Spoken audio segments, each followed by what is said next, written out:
Oh wow. Wick is taking call-ins tonight. I'm gonna call in to Wick. I'm gonna tell him that he's a pervert. Anybody here? Okay, let's play a game. Let's play a game. Game. What sort of game should I play? Oh, I know. I'm gonna look at the list. Maybe we should play Triangle Strategy some more. Nobody's here, so we're gonna play some. Oof.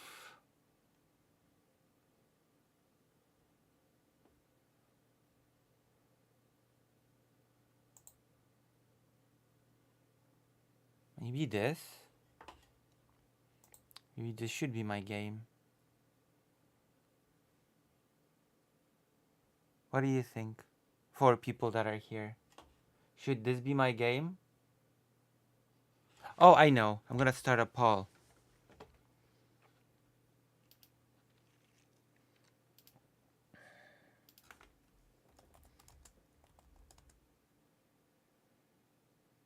Yeah, I'm here. Hello, Norwegian. I know. We're gonna talk about the Trump thing. We're gonna talk about him getting rid of the Ministry of Education. He wants to butcher America, and I don't know. It frightens me.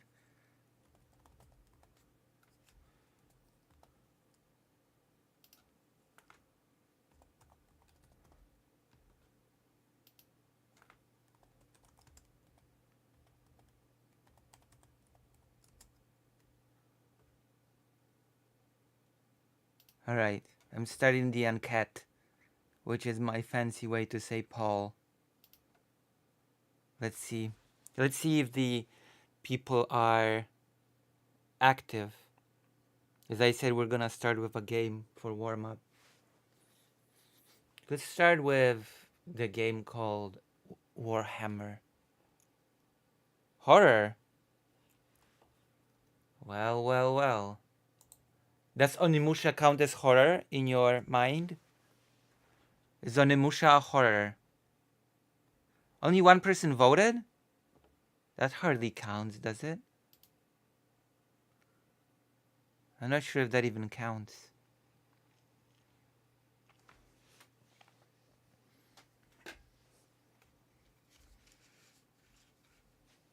So you want me to play Onimusha? Did you know that there's a new Onimusha game in the making? That's true. Did you actually know that there will be a new Onimusha? Not kidding. And they're gonna be releasing the second game on Steam. You don't play games? Well, you can watch me play a game for warm up. And then we're gonna do politics. Alrighty then. Onimusha it is. If it works. Oh. An error occurred while launching the game. This missing game executable. Oh. Well, okay. I was like, if the game works, we're gonna play it. And then it's like, oh, the game just doesn't work. Will they try to bring back the French guy? That's in the third game. So if they bring back the third game, then yes. Also come to the page. Why aren't you on the page? lucyhaza.org/live. Why are you doing this to me? Why are you on YouTube? You know. I'm excitement. Oh wow. Okay, that's gonna take 1 billion hours, so yeah. Or is it? I'm not even sure anymore. Let's watch this video in the meantime. Do you like tabletop RPGs? Do you like tabletop? Are you sad about Dungeons and Dragons going to hell? And I don't mean going to hell in the Wick way, where he says that Dungeons and Dragons is going woke. It's probably something a lot more serious than that. Something about predatory practices of the company. Hello, Auntie Lou. For the $10, I won't stay long because I woke up at 2 a.m. But have fun. Thank you. Thank you, thank you. Thank you very much. Very much.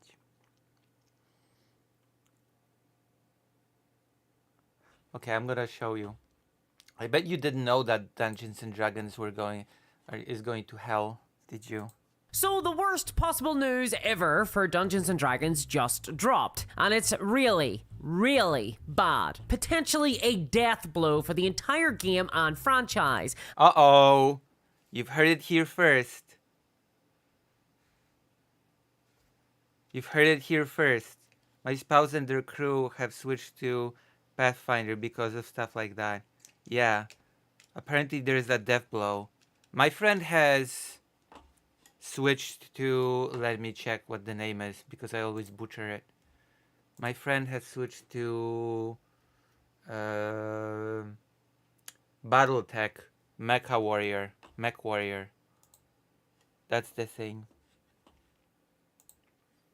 And that's genuinely not an exaggeration. And as someone on YouTube who covers TTRPGs for a living, I guess now is the time to reveal that I don't have a bunker. I've got no transferable skills. I got no second plan here, people. If this goes under, I'm back to giving handjobs to hobbits for beef and tomato pot noodles. Oh wow, okay. And I don't even... Thankfully, I've got plan B because, you know, why don't you just switch to Warhammer content from Dungeons and Dragons? That's pretty transferable, isn't it? like beef and tomato. And I think what's especially ironic about this latest news is that it all came out of Hasbro's attempt to get some positive PR for once. I guess Oh my god, that is pretty funny. when you're a massive super company that has been involved in like 29 scandals over the last 4 days and also historically enslaved the Irish, sometimes you just need a good headline. This is why Hasbro have been courting press outlets lately to tell them all about how successful the launch of the new D&D edition has been. For example, CNBC recently created an entire YouTube video entitled How Dungeons & Dragons Helped Bring In Over $1 billion in a Year. And the American that I own has assured me that CNBC is a very big news group. And he wouldn't lie, he knows what the consequences are. At the very least though, this is a channel that has 1.62 million subscribers and videos that get between 100 and 500,000 views, so they're definitely a little bit bigger than me at least. True, they're bigger than you. The video that was put out They're bigger than me even, and I'm a pretty big deal. I have 1.37k subscribers. There are 7 people in my chat right now. I'm a pretty big creator, so they're bigger even than me. Specifically for Hasbro. That's an achievement, I think.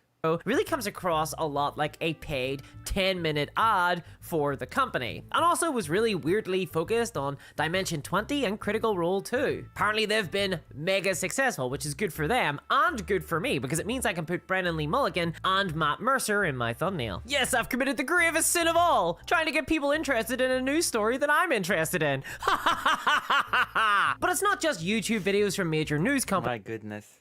Lately either. Hasbro have also been hitting it up with print and digital news media too, all to try and reassure stockholders. Okay, I want to hear the dead blow. I want to know what the dead blow news is, okay?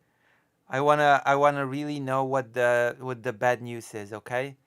Can I get the bad news now? That the new edition of D&D is a success, because let me tell you, Hasbro stock is doing really, really bad right now. And that was all before the trade war. And look, before we really get into this, Hasbro owns the Transformers, so the Transformers are in trouble.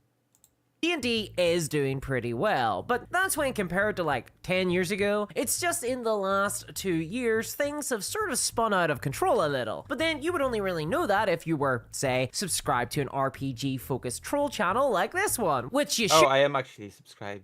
I should actually do the bell that it will, because there are 3 types of bells: everything, personalized, none, and I unsubscribe. So I want everything, okay? And you should do the same for my channel. Click the bell and select everything, okay? Should be, because where else are you gonna get all your Dungeons and Dragons and anime titty video game news all in one handy digest? Let me assure you, CNBC do not do anime titty news. I've checked. That could also be why they're bigger than me. For anyone who has been following RPG news pretty religiously, like myself, there was a little crack in this positive press tour, and it got picked up on. And this was brought on by an accidental slip-up from a Hasbro employee. Okay, now we're getting the juicy news. Okay, let's go. Let's go. If I make a segment out of this, it's gonna start here. Specifically Jess Lanzillo, the VP of The Dungeons and thing that is gonna kill Dungeons and Dragons, the death blow to the head, as was stated before. Dragons, who pretty much confirmed a massive Hasbro leak or insider story that until now we hadn't had concrete confirmation of. And this is a story that I had been super skeptical of in the past, and honestly, I didn't want to believe it because it is horrible for Dungeons and Dragons and also like my own channel. And Is it going woke? Is it happening? Is Dungeons and Dragons going woke? Hello, Greater Rain. Hello. Dungeons and Dragons is going woke. No, there's apparently some horrible news for Dungeons and Dragons, like a dead blow to the head. The entire RPG industry and content creators. Oh wait, and no, YouTube never mind. Entire RPG industry. and Kickstarter, and I really did not want this to be true, but thanks to this slip up, it seems like it might actually be factual, and critics have seized upon it almost as fervently as I have seized upon 3D printing. But here's the thing, when I first discovered 3D printing, I was extremely intimidated. It sounded really complicated, I didn't know where to start, and I'm also profoundly Okay, we are actually skipping the and ad even read, monitors okay? your 3D prints at all times. Click, and I As have cool as it genuinely is. never. It's incredible. This is that. So check out my link in the description of this video for As the cool as it all is, I'm gonna skip, okay? Bamboo Lab A1 Mini How are you, 3D Greater printer Rain? combo. 3D printing does not Have need you to eaten the steak? have a steep learning curve, especially not with the A1 Mini. So check out my link. Okay, so to get specific here about what went wrong, while talking about how well the new not new Please. edition of D&D is doing, Jess has given us numbers, the juicy figures for all the accountants out there. And in an interview, she revealed that the latest Dungeons & Dragons 2024 handbook has sold better in 3 months than the 2014 book did in a year. And that's good, that's great. Though she didn't mention that the 2014 book released back in Bean burritos? God. Now I want burritos. I'm pretty hungry. I'd like something tasty. 2014 was released at a time when there Bean was a burritos actually sound pretty nice historic right now. lull in excitement for Dungeons and Dragons. And that was sort of because of the commercial disaster that was 4th edition Dungeons and Dragons, but that's a whole other story. Regardless, aside from that, the more important part is when she confirmed that 3.6 million new characters have been made in Dungeons and Dragons Beyond using the new 2024 rule set. And that sounds great, right? That sounds really good, actually. 3.6 million, that's a lot of people. That's a lot of characters, especially considering how many people are on D&D Beyond. How many was that again? Currently it's 19 million registered subscribers. 19 million, 3.6 million. Ooh, hold on. 3.6 million characters is a lot less than 19 million. That's like 19% of all the people in D&D Beyond have made a new character in the new 2024 rule set, which actually, that's only if you assume that every person is only making a single new character and not multiple characters. And I personally know someone who's made 4. I think the numbers might be off. So, okay, that means then that 19% of people in D&D Beyond have created a new 2024 character is the highest. I don't actually know what D&D Beyond is, so I'm not in the loop about that. Sorry. I'm not a huge expert. Estimate. Personally, I think it's more likely It looks like Lucy's Zero Sleep strategy is working to grow the audience. to be like only Yes. 5% of people on Dungeons & Dragons Beyond are making characters for sleep. the new edition of D&D. And bear in mind, that's just make a character. That's like the lowest form of interest in the game. That's not play in a campaign. And also, I actually disagree. I think that creating a character is a pretty involved process, actually. Creating a character is a big deal. It has always been a big deal for me. Online only app that manages your player sheet. Oh, okay. Like I've always seen the creation of a character for an RPG as a big elaborate process, okay? So I've never seen it as bare minimum, okay? I've always seen it as one of the coolest parts, actually, of tabletop. So I disagree here. bear in mind, you don't even need to have bought the new edition to be making characters on D&D Beyond. You don't need to be subscribed. This is like really, really bad, you guys. Like really bad. That is not a lot of characters. When you think about how many people are playing D&D and will be making characters on this thing, 3.6 million is a drop in the ocean. And what it means, really, is that no one is playing the new edition of D&D. The new edition. This is meant to be the hypest time for the game, but it does not seem like there's any take-up of the new system at all. Right, There is why? no other way to spin it. This sounds terrible. And worst of all, it pretty much confirms the leak, the insider story from Roll for Combat late last. So why is that? Why aren't people playing the new edition? What's wrong with it? I want to hear. I'm Scruffy the janitor. This stream I'll be asleep on the job. Oh. Last year, when they revealed the physical seals of the new D&D 2024 book looked to be really poor, like exceptionally bad at retail, and overall the new edition just seems to have been a total failure. Now, people like me who were skeptical of that claim assumed that the shortfall of retail sales would have been made up by role players buying the game on D&D Beyond. But I mean, according to these new numbers from Jess, that just seems to be a vanishingly low possibility. WOC is up there with Games Workshop in hating their player base. It looks more like Wizards of the Coast. no one's buying it anywhere. And look, don't get me wrong. Clearly, if you watch this channel, then you know I'm not a fan. I actually really like tabletop, so this feels really painful to me. Like, what's wrong with the new edition? I want to know what's screwed up in the new edition. Of Hasbro and their constant desire to make more money than God. What can I say? I don't like the idea of sicking the Pinkertons on YouTube. Magic the Gathering publishers hires Pinkerton to seize leaked cards from YouTube's... What? And getting children into gambling. Called me old-fashioned. Oh wow, family brand Hasbro quietly okays digital DN. Yeah, that's bad. That is very, very bad. That is very, very bad. But I am a fan of D&D, and I want the game to do well. Rumors of me being a negative troll who thrives on hate are greatly exaggerated. When it comes to D&D at least. Warhammer though, yeah man, that game has a lot of problems. They really need to fix that shit.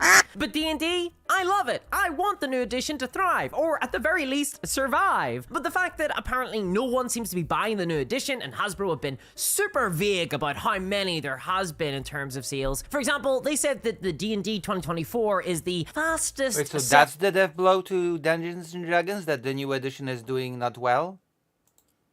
I need to have more details than that. That's too vague for me. This video is a bit too vague for me. I need an RPG expert that can come in and tell me why this edition is doing not well. Where's Karasu when I need her? You there?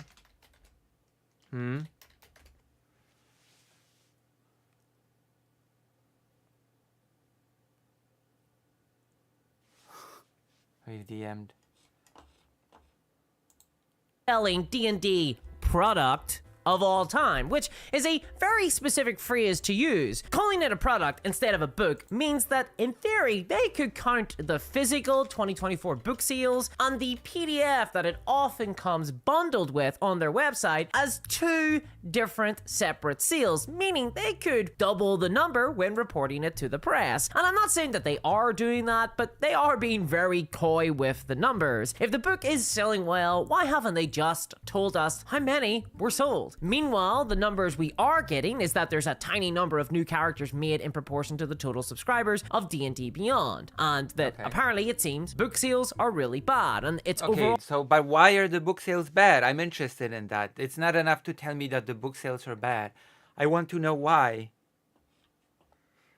Is anybody in the loop? All underperforming, and that's scary. That's like the beginning of the end for the entire D&D franchise. Because if this new edition totally fails, it means D&D will have less product produced for it and less money put into the core game, and that sucks. I like the game, I'd like to see more of it, but importantly, low sales and uptake will make Hasbro more desperate, and I'm not sure I can really stand to see D&D get even more of a focus on loot boxes and more deals with gambling companies and more Irish enslavement. Maybe it's because I'm Irish, I don't like that last one. I don't know, maybe you'll disagree. Maybe you want the Irish to be enslaved. I don't know your politics. Seems a lot of shit's getting normalized these days. But honestly, this entire story supports what I've been seeing anecdotally in the broader RPG hobby. People just aren't picking up the new edition or engaging with it much right now. I'm an admin for a massive D&D group in my local area, and frankly, most people I see are still playing the 2014 rules. In fact, I'm seeing new games spring up still. Is there a new edition just repackaged 5e in order to milk their audience of some faith height to guess? That's possible. Using the 2014 rules, which is a little bit of an indictment. And amongst newer people, there's a little bit of confusion about which D&D is the right one to buy into, and overall... Yeah, I'm wondering that. Although I usually gravitate towards Warhammer rather than D&D. I gotta say, it feels like there's a lack of excitement for the 2024 rule set, which is especially bad at the launch of the new edition, because short of some sort of miracle, you're never going to do better than your launch when it comes to hype. I mean, who gives a shit about the Pioneer anymore? That was ages ago. But honestly... I mean, looks like the new Civilization's not gonna be super hype on release. I guess video games are the opposite. The video games are not hype on the release, and then they gain momentum as they actually add content that should have been there at the beginning. This lack of engagement from the community is a problem that I squarely blame Hasbro on. I give a shit about the Pioneer. Yeah, it's a good. Just because of all the anymore. That was ages ago. Launch when it comes to hype. I mean, who gives a shit about the Pioneer anymore? That was ages ago. But honestly, this lack of engagement from the community is a problem that I squarely blame Hasbro on. And not just because of all the scandals have been turning people off, but also because the new edition of D&D doesn't give the community much reason to be excited, because it barely feels like a new edition at all. It feels more like patch notes. I mean, frankly, Hasbro just didn't have the courage to go all in on making a brand new addition to the game. Instead, they've relied on massive survey-based game design and half changes and tweaks to the existing rules and formula. And all that means is that you could have two people talk about D&D for hours. So Dr. Jones was right, it's just repackaged 5e. I don't even know if they were talking about the 2014 or 2024 edition. Frankly, D&D 2024 being a 5.5 new not new edition rather than just a clean new 6th edition shakeup, I think has hurt the hype level for the game. I feel like I've been more excited for the new edition than most other people out there. I'm one of the most positive, upbeat people I know about D&D 2024 amongst all the players I know. Me, look at me, look at my thumbnails. I'm the positive one. But okay, this all sounds really, really bad, and frankly, it kind of is, but there is hope for the new edition. I don't quite think that we're living in a Paolo Girardi painting just yet. I'm just not doomer-pilled, as the kids say. Kids that are 30 plus years old. Because there is hope. You see, D&D 2024, it isn't fully out yet. The product is not totally launched. Like, yeah, we have the new player's handbook, which... Okay, nice. Maybe we can get hyped again. Make Dungeons and Dragons great again. Introduce tariffs. I think that'll fix it. Is the most... Flooded with California water. Or... I don't know. Important book, and yes, we've got the new DM's guide as well, but we are still waiting for the 2024 Monster Manual, which is pretty integral to play, let's be honest. And I'm very hopeful that when that book releases, we will see more DMs buy into the new edition, and that'll get more players start making more characters in anticipation of new campaigns. So we might see a little bit more of a take-up. I mean, in a lot of ways, D&D 2024 isn't even out yet, even though we're in 2025 Wait, but right you now. said that it was the death blow to the whole thing. You said it. You said that. You said that this thing that happened was a death blow. So it's not? It's not a death blow? Now you said that there's hope and it's all good because the new edition is not even out yet, so... And frankly, I think all 3 Dungeons & Dragons books for the new edition probably should have all launched at the same time, but like Stalin and the 10-year plan, Hasbro needed the Player's Handbook to be out for the 50th anniversary of D&D last year, and by God, they seem to have sacrificed a lot to get it. Much like Stalin. And while there's many people cheering on the death of Dungeons & Dragons, I would caution a little bit of restraint here, because I do think that D&D does definitely provide a gateway into the RPG hobby. It is a game that gets people into TTRPGs, even if they might have thought they weren't into role-playing. And if that gateway disappears, either by falling out of pop culture, or just becoming so microtransaction riddled in an online hellscape that it is abandoned by its audience and becomes I can't wait for that.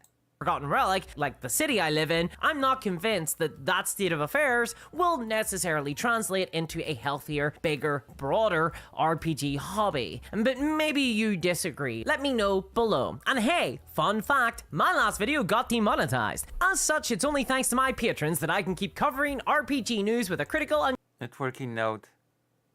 Discourse is friends with... Who? Who is Varn? I have no clue who that is. yet wholesomely fun vibe. One that tries to be positive when reasonable and still finds time for lots of jokes about anime titty games even when it's unreasonable. So please check out my Patreon to help support my work. You'll get ad-free videos, bonus videos, live streams, free games, and even hang out with me on Discord where I'm as insufferable as you would imagine. And plus, you'll help me keep the lights on, so you can check it out at the link below. And a massive thanks to my Patreon. Okay, I was promised a death blow to the head to Dungeons and Dragons, but now it's actually vague because I don't know, maybe not.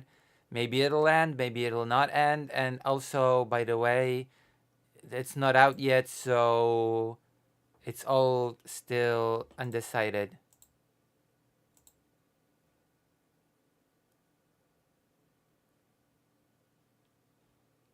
It's like, okay. You know? Right. Oh wow, people decided to give me an exact perfect... People decided that they want a perfect draw. A perfect draw to the whole thing. So, okay, that's cool.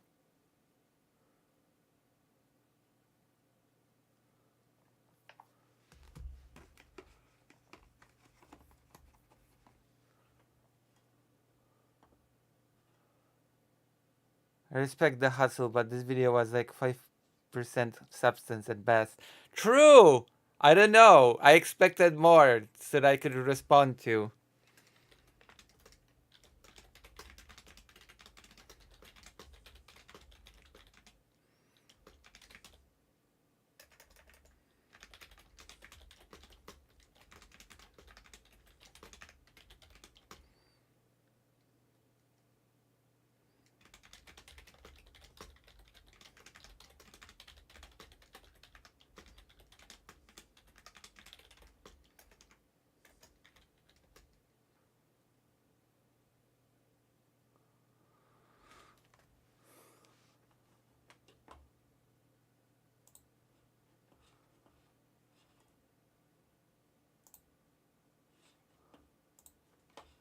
Especially CryptoKev, and I'll catch you all next time. Bye-bye. Wizards of the... Okay, that was a nothing burger, as they call it at school. Okay? Kingdom Come Deliverance 2 is now available. The game about delivering a sword. Second part. Well, now what? Well, you wanted me to play a game for warm-up, didn't you? Didn't you want me to play a game for warm-up? Didn't you demand it? Didn't you say, hey, play a game for warm-up? Or else. That was what you said. That's what you said. Play a game. It's time. And I was like, do I have to? Isn't there depressing politics that we need to do? And you said, no. No, there ain't no. You know? There ain't no politics that are more important than playing a warm-up game. For example, about delivering swords.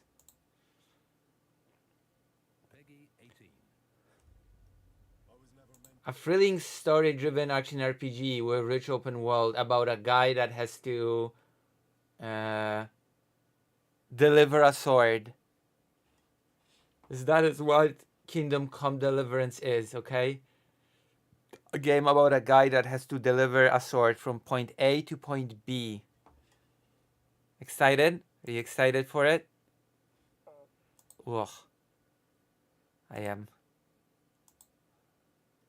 I'm so excited that I cannot even hide it from any of you. But people, what? That's true. It's true. Kingdom Come Deliverance is a glorified delivery boy game, okay? You cannot deny it. Just don't even try. Don't try it. And people have voted, so it's a draw. It's a perfect draw. So I have to choose the game myself in the end. So if I'm gonna choose Triangle Strategy. So we can at least beat one mission today.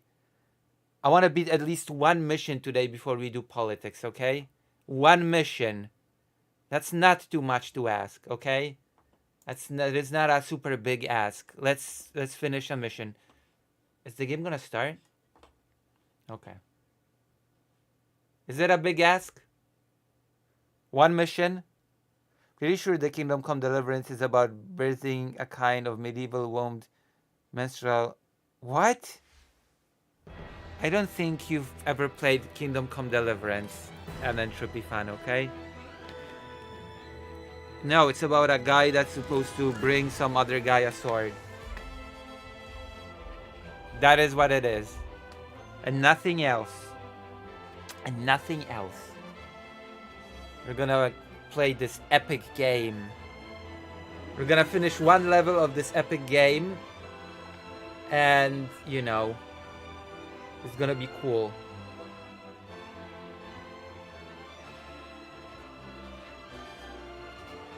Everybody's playing Kingdom Come Deliverance too. Oh my gosh, finally, my new segment is out.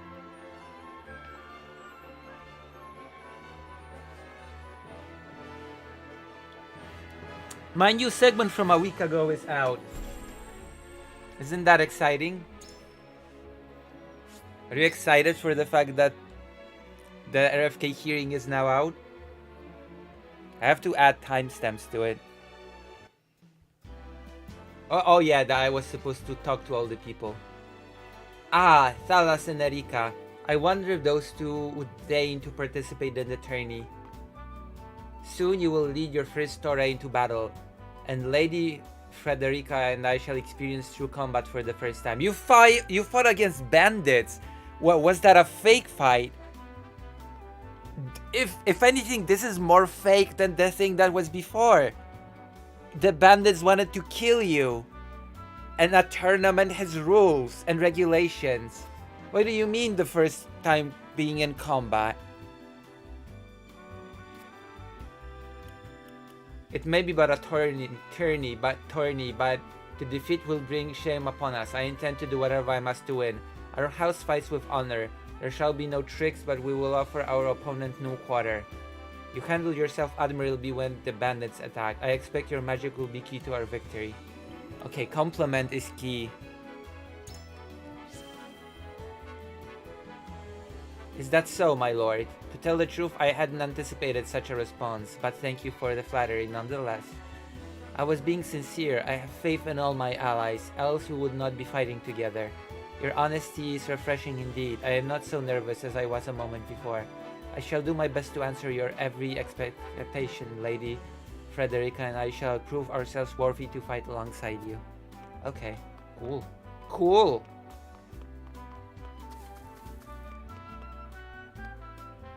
With a wedding on the horizon, I imagine time must be a precious resource for you. Your life is on the cusp of great change, my young lord. Still, I pray you remain a faithful friend to my brother. He has his troubles, but I care for him all the same.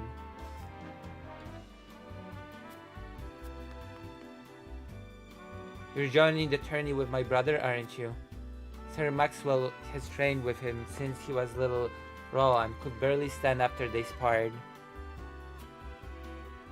But he even walks like a down spear now. I'm so proud to have him as my brother. My apologies. Franny is always saying I let my emotions get the better of me. Please keep my brother safe, will you? Young Lord Walford, thank you. Walford, thank you for the honor of including me among such esteemed company. Each face I see is more impressive than the last. Even members of the Saintly Seven have deigned to step foot upon our shores. Of course, I have had many dealings with Hizante in the past.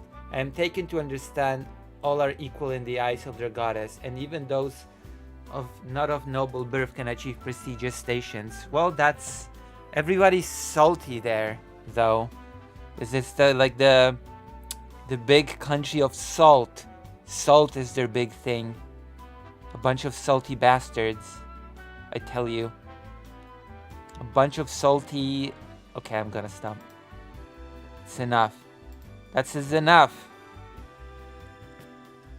I intend to use this opportunity to avail myself of this famed equality and perhaps with the ear of a saint in the process.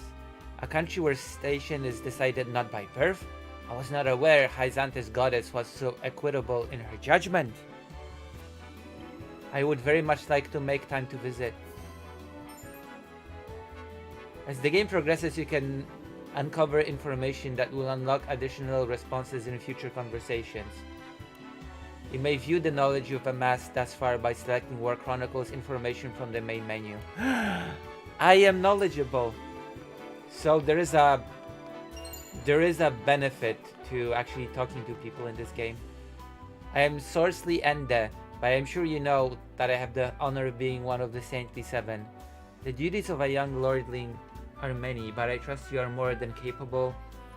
May this mine bring prosperity to us all. Such a massive endeavor is bound to be fraught with danger.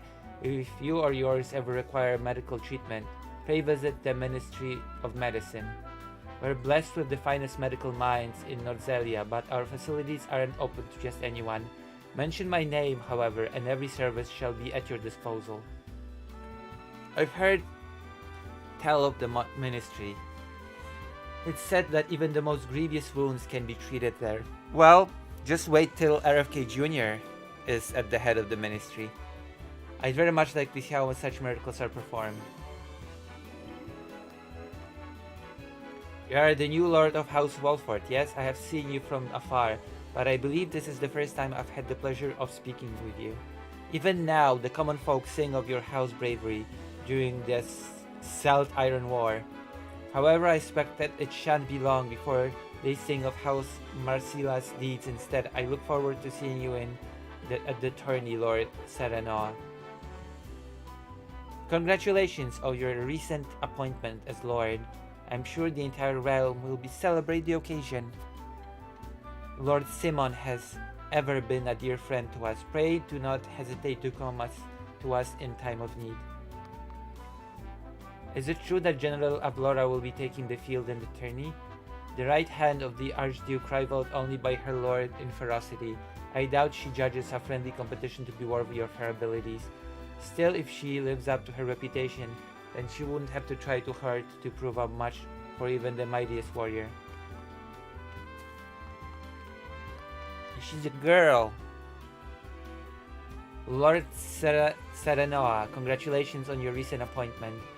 The news of Lord Simon's abdication was sudden, to be sure, but all lords must give up their position in time. Still, I am certain having that immense responsibility thrust upon you at such a young age must be trying indeed. If you ever require counsel or simply a sympathetic ear to bend, do not hesitate to call upon House Teliore or whatever. Right? Yeah.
Your first journey as Lord of our house, hey? I knew that day would come, but it still brings tears to my eyes to see it.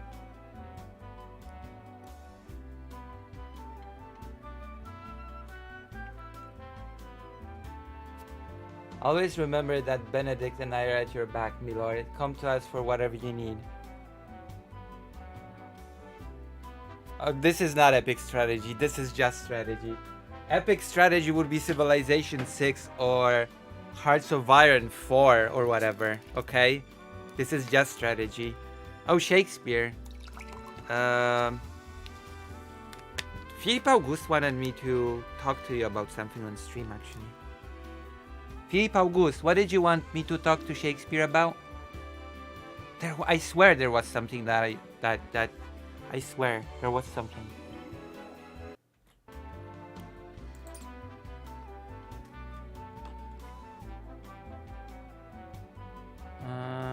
What is the game?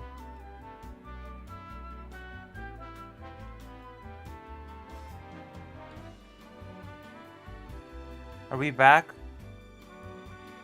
Are we back? Are we back? Hold on.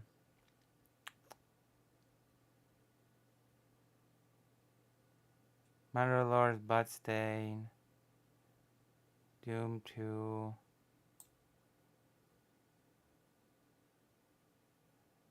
I don't know. Oh.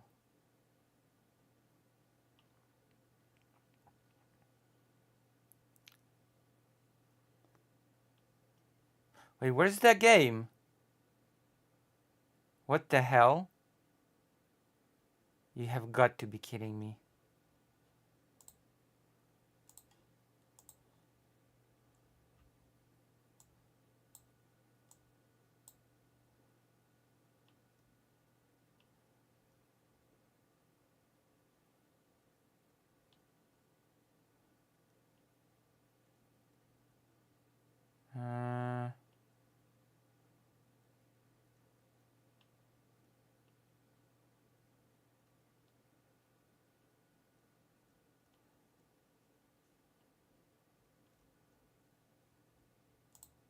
That's great.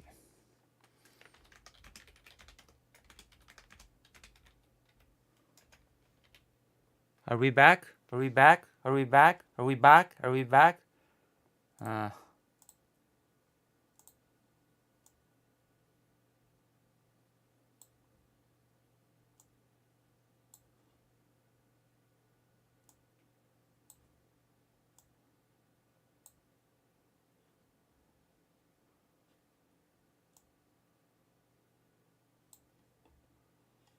Are we back? Is anybody here?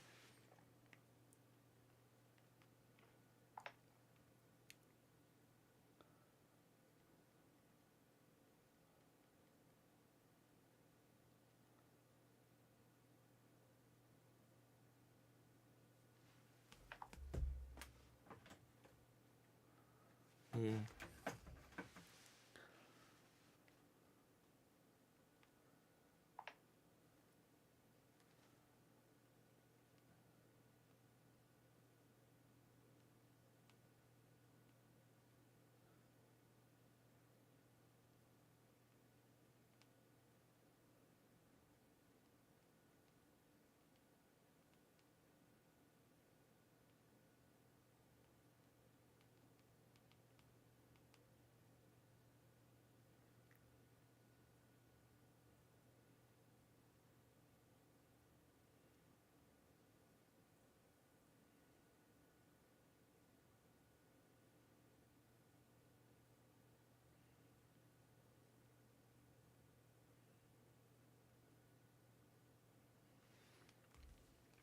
Hello, Emily, yes. Are we back? Oh, Dr. Jones is mocking me. Okay. I guess we're back. Oh, gosh.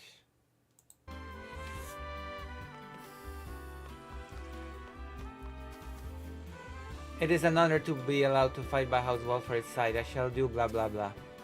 With you by my side, friend, I will if he could take on the entire realm. I dare say we might even give the Dawn Spear his first taste of defeat. Wow. Oh, money. Money on the floor. It's a cat. No. My OBS froze. I wrote it in the chat. I wrote in the chat that the OBS froze. My lord, before the tourney begins, I would like to ask you a single question. To what end do you believe this contest is being held? It's a chance for our three nations to gather and celebrate, although the battles may be bloodless. Victory is sweet and all the same.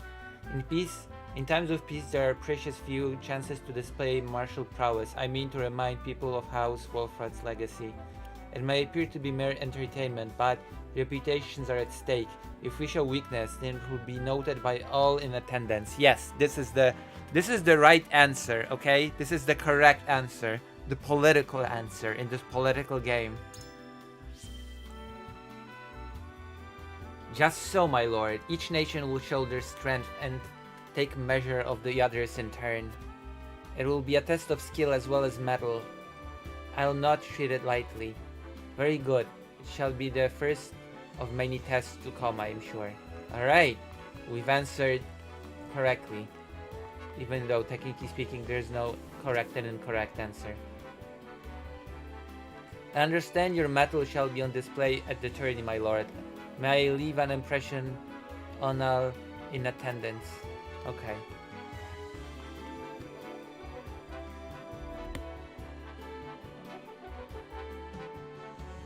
Alright. Serenoa Wolford, how good to see you again so soon. Allow me to introduce myself. I am Talas Esfrost, at your service. I suppose soon I shall be calling you my brother-in-law. This is quite the castle you have, full of history and great deeds. I hope that only one day fate sees it fit deliver me on Selbrand. I suppose we haven't formally met yet. I am Erika Esfrost. Yes, Frederica is my sister, although I hardly think of her as such. This country is old, for lack of a better word. I am certain it will fit her sensibilities perfectly. Jesus. Such a... Oh. A predictable match with a predictable outcome. Oh, wow, okay. Screw you. I passed a group of soldiers clad in black armor on the way here. Are those Asford's stored black irons? I mean to question any as frosty I can about the archives. It is said within the archives countless tomes lies the answer to any and all questions that have ever been asked. If you only need seek them out. A house of boundless knowledge. That's certainly something I'd like to see with my own eyes. But new questions are asked all the time, so... Oh. That's impossible. I heard the Bloody Shield himself will be fighting on behalf of Astros during this year's tourney. He's the captain of Duchy's elite Hawk Riders and fierce Hawk Shield himself. I look forward to seeing the man in action. I've never seen a woman or man, for that matter, quite like Minister Lila. Beautiful, elegant, and brilliant. I want what I wouldn't give to serve under someone like her. Simp. Word has it her new assistant is strapping young researcher said to be well versed in ice magic. Ah, I knew I should spend more time at my books instead of in training yard. I very much like to see the skill of Minister Lila's new assistant for myself. Perhaps I will sooner rather than later.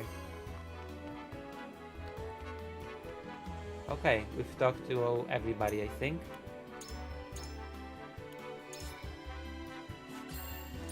And now we're gonna finally have gameplay, okay?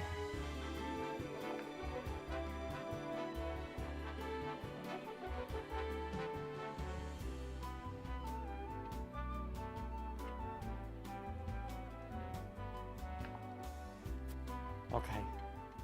One mission. Let's beat one mission. What game is this? Triangle Strategy. Okay, finally, it's time. Recommended level 3. How can you have recommended level if I only had one...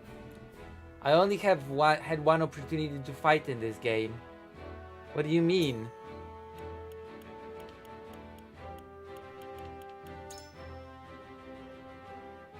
Okay, we're gonna buy some stuff.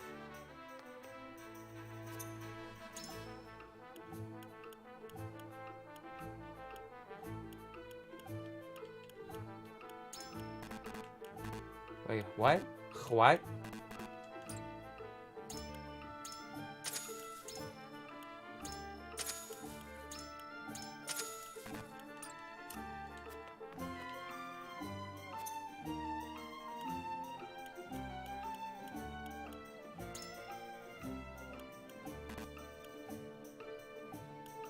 Uh-oh.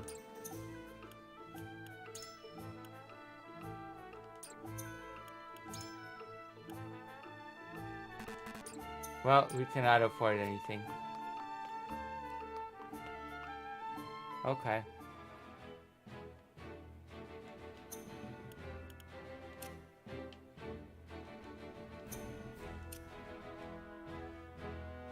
Wait, where's the... Oh. Time to duel! The combatants have arrived, and the stage has been set. Let us introduce the champions who will fight for the glory of their nations. That's the most energetic that I've heard the voice actor be. A voice actor be in this game so far. Apart from the drunk character. Fighting for the honor of the Grand Duchy of Esfrost, General Avlora. Still a bit subdued though. Fighting for the honor of the holy state of Hyzant, Minister Exham Marshall. Fighting for the honor of the Kingdom of Glenbrook, House Wolfort. And last but not least, the victor of our previous tourney, Sir Maxwell the Dawnspear. Hurrah! Hurrah! The Hurrah! Wolford Lordling is here in his father's stead, I see. Lord Simon's heroics on the battlefield are the stuff of legend. A pity I couldn't match swords with him today. You will match swords with me. And I promise to make it every bit as exhilarating as Father would. You have his spirit, if nothing else. Indeed. I look forward to crossing swords with you. The combatants have assembled. Now, let the battles begin. I'm gonna kill everybody. I shall announce our first pairing as chosen Okay, by please let me play the game, okay? This is a game. I'm not just supposed to be watching. Minister Exham and Lord Wolfort. Make ready for combat. Oh, thank God. Finally, the game becomes playable only after 1 billion hours. Wow. Incredible. I finally feel like I'm playing a video game. During the battle preparations, you can survey the battlefield, place units, and even return to the encampment.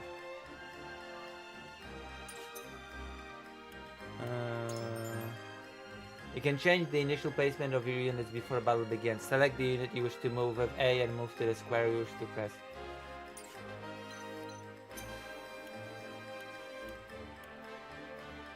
Yeah, I think begin battle. There's no point in waiting. Finally. Let's go!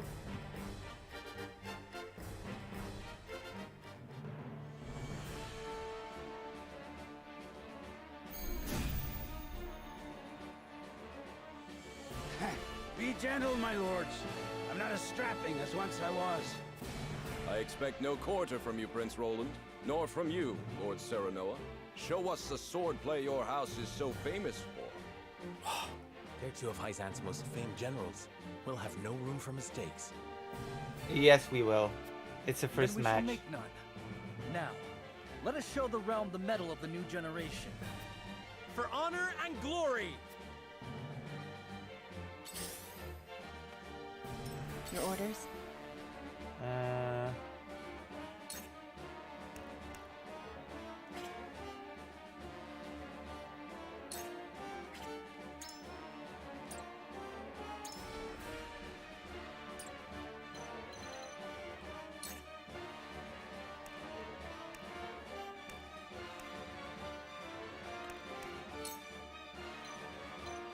Oh. Oh.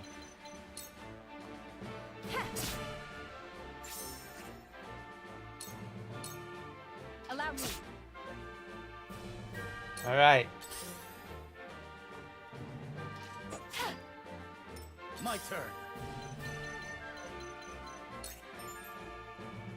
When choosing a command, the word weak will appear over enemy units that are accessible to it. while resistance will appear over those who are not. Gain the upper hand in battle by exploiting enemy weaknesses. So who's weak?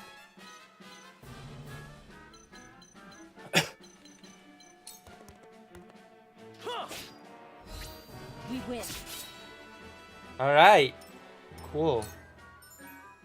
Certain maneuvers will award you kudos, which can be traded for valuable items and the accompanying sundry shop. The sundry shop is not available in the early stages of the story. Then why mention it?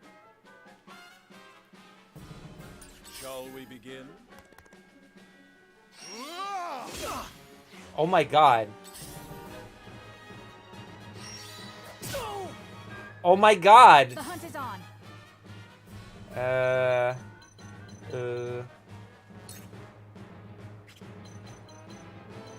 Jesus. Yeah. Defeat is not an option.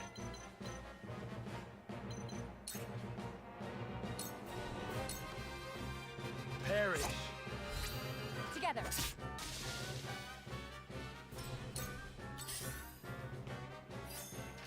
Go! Oh my god. Damn it! Don't lose heart, Serenoa. Show them. Okay, we have to load the game. I I shall cannot try my level screw up best. like this. How do I... Is there a menu that I can enter?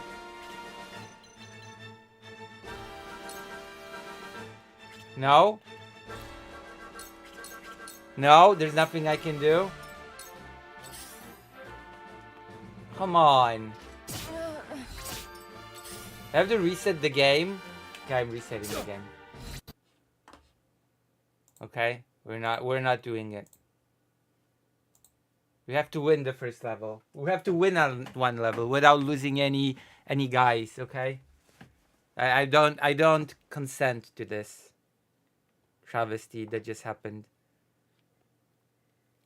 And then we're gonna be talking about Trump destroying the Ministry of Education.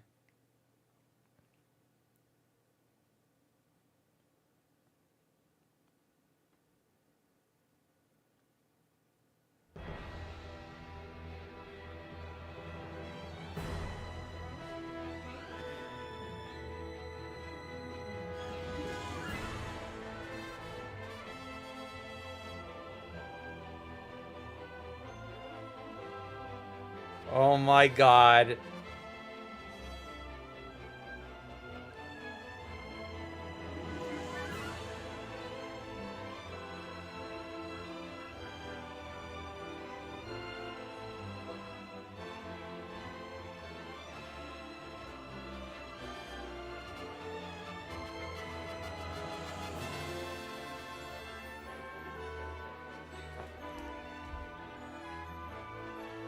Oh my god. If you criticize me, you're gonna be banned from my platform. This is amazing. Trump is just like, if you criticize me, I'm gonna ban you from my X platform. Okay? Nobody criticizes me. Go to Blue Sky if you wanna criticize the Trump administration. Go to a liberal echo chamber. Oh my god, this is brilliant. We have to read this tweet. Oh god. I cannot believe this is real. I have to look it up right now on X to see if this is real. This feels so fake and yet... Hold on. Elon Musk.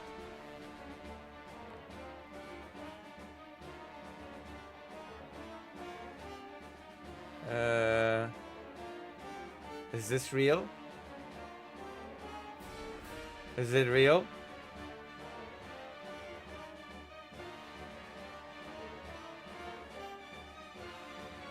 This cannot be real, right?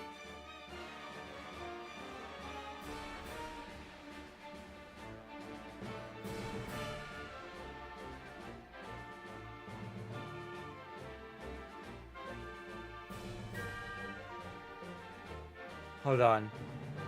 I don't see it on his Twitter. But he tweets a lot. Where is the tweet supposed to be from?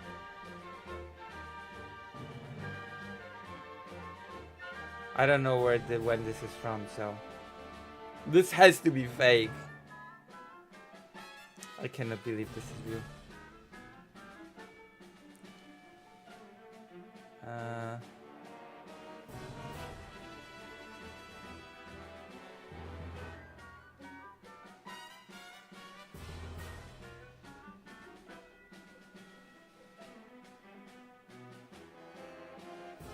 Okay, where is... Yeah, this does not seem to be real.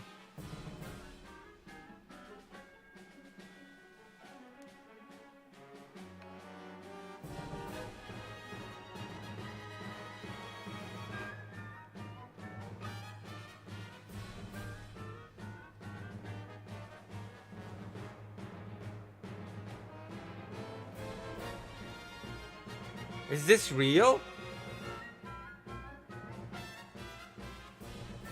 No, it cannot be real. Really?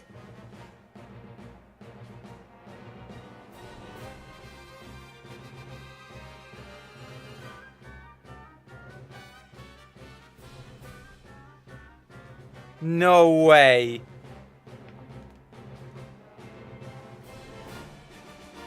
Okay, I guess it's real. I just cannot believe such a stupid thing could be real. Yeah.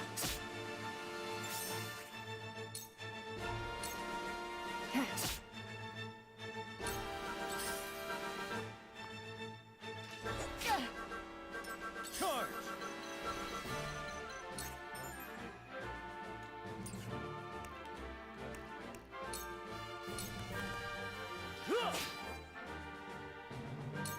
You are not worthy of my time. Your lifeblood will paint my sword. The hunt is on.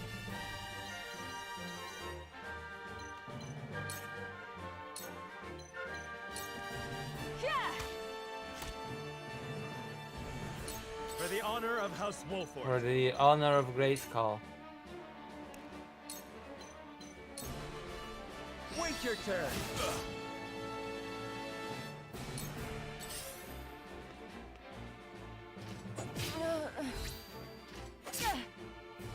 I shall try my level best. Oh my gosh.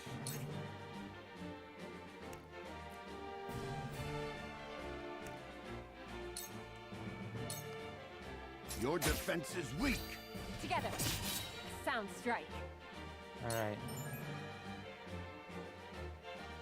You won't beat me.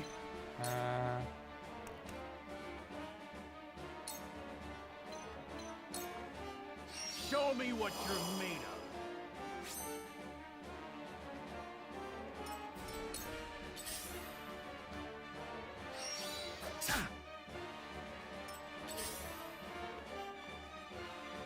Impossible! I see your every opening. How shall I destroy you? Jesus. Cool This is heads not so shall easy. prevail.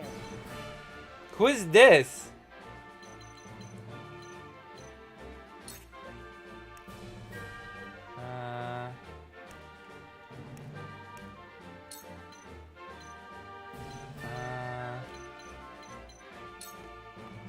Your wounds are healed.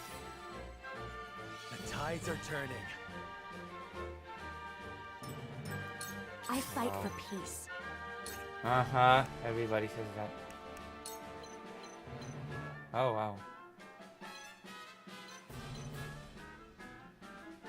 Okay. Flames, heed my call.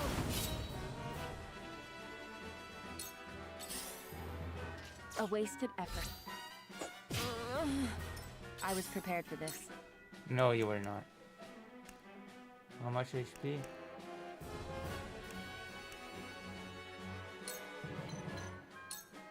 I'll take this.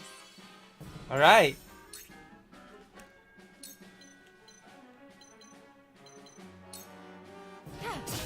Victory is within reach. Follow my lead.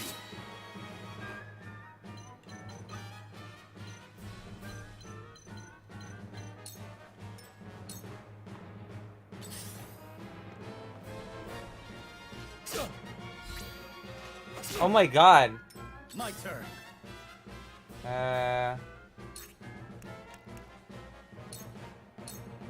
I'll try this. Time to take flight.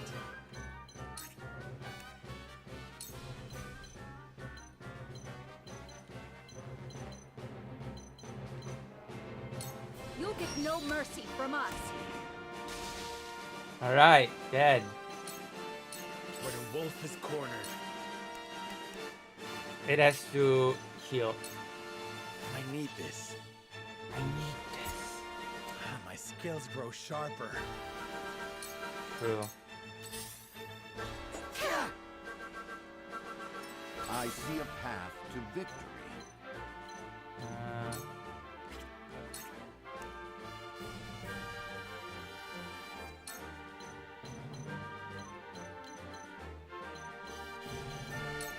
All for victory.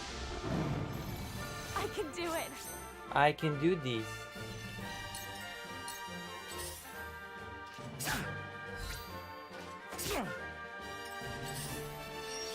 I'm a fool. I see your every opening. Oh my god. Now then. Come at me.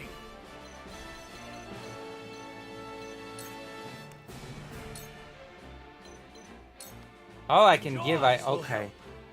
It's a more traditional game than I thought. Okay, it will be fine.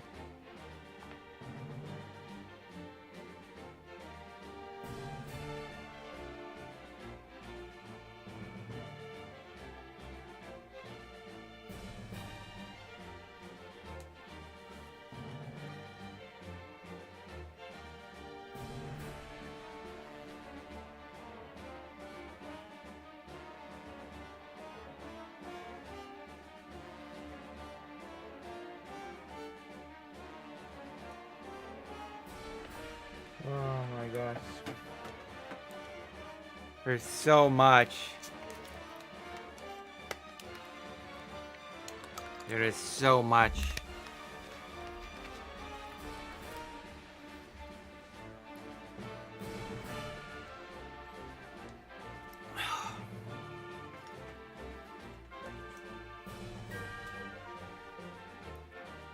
All right, we're ready. Shall we begin? What the hell? Do what I can.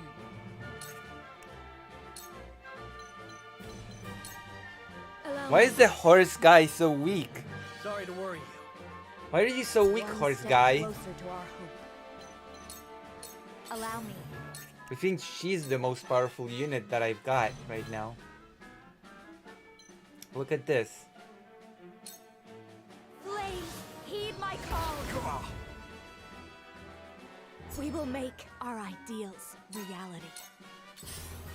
And she's the best one. She has the best attacking My capacity. turn. Literally the best unit.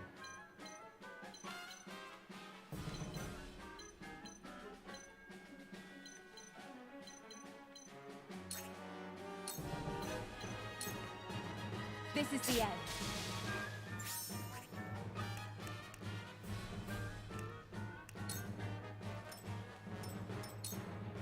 My turn.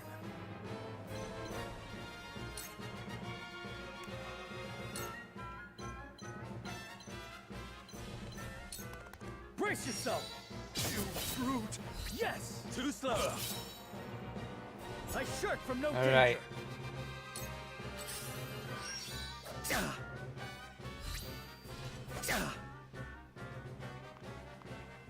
The hunt is on.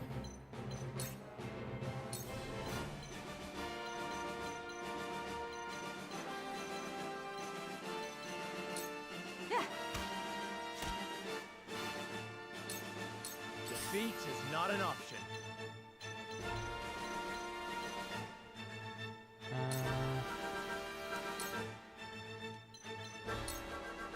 Wait your turn!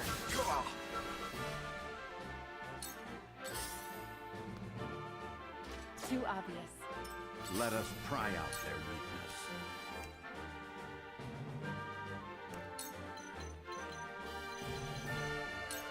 It is is time to strike. All right. 5. I'll keep on then.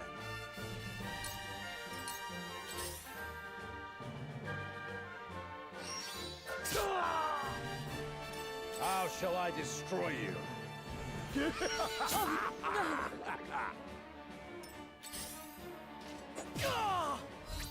By Hercules! No way.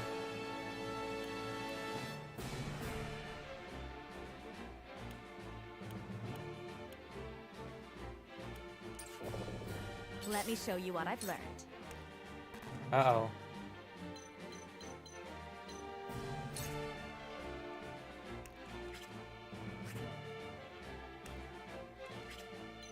Oh, now she's useless.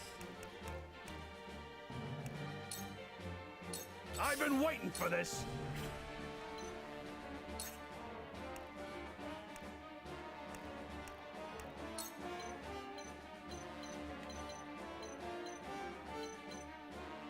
I'll be your shield. A pathetic state. What the I provoked him! Damn it. This game sucks. I used the provoke skill. Time to work. The horse guy is so weak, it makes me mad. I actually highly regret agreeing to having in my team, okay? You suck. Power.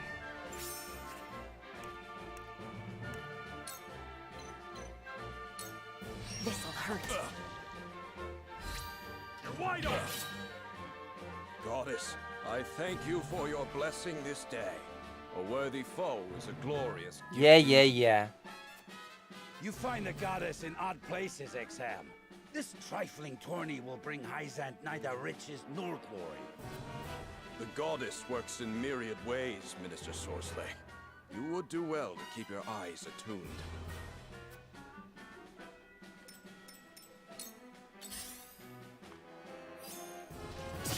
I'm stealing my items My from aid you. is yours.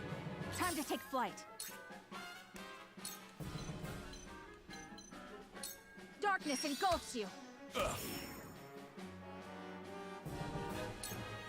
Defeat is not an option. Wait your turn. I finished this guy. Wait, hold on. Why did I finish this guy?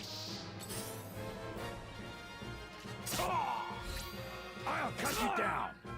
There is no mercy on the battlefield.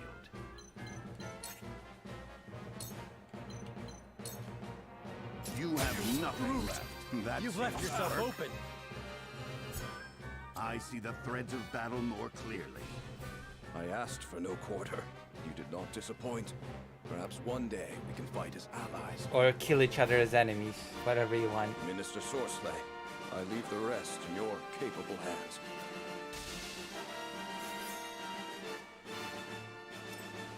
Let me show you what I've learned. Oh. The magic points recover. Well. Okay. She's not useless. Powers in me. She's better than the horse guy. We've been weakened. The wife is far better than the horse guy. Your wounds are healed. Far better. Now then. It's only a I'm flesh winning wound. though. Now or never. My turn.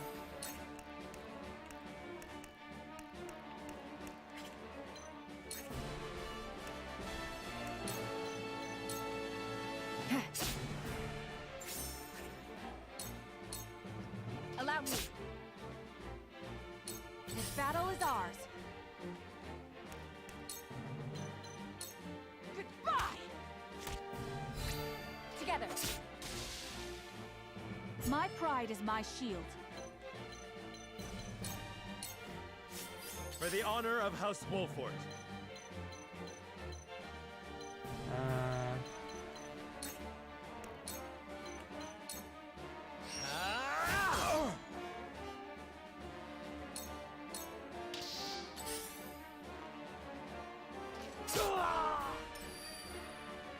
fight for peace.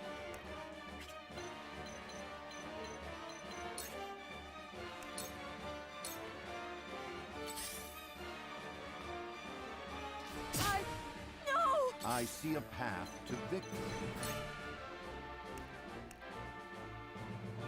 Oh. You're wide open! This isn't good. Be at ease. How do you like the game? That horse guy was just a hindrance, to be quite honest with you. Time to die! Oh my god! Look at me learning. You just killed him in one hit. To battle, I suppose. Your orders?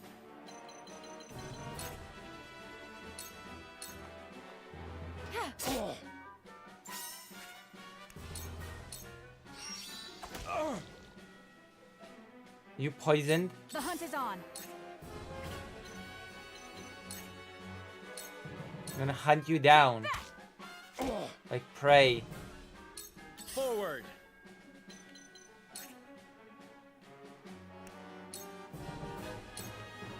I'll make this quick. You're wide open! I fight for peace.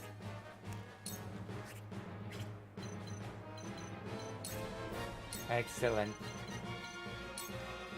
2 ashes. And nobody's speaking. I have to go to the toilet soon. Again. Oh my god, oh no, no, no! Oh, Let us try I almost died. Did you see that?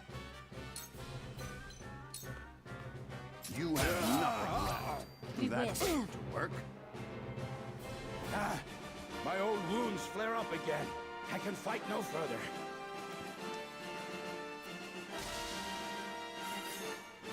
Exquisite spoils. Shall we begin? Yep. I'm gonna cure. Be at ease. The horse guy turned out to be the most Tides are useless. turning. I'll take you on! Come on! I will end this. I think this is the best unit because she has 2 attacks in a row. You're wide open! I feel stronger already. Victory. I'm gonna go to the toilet. I'll be right back. Don't go. In fact, get more people in here, okay?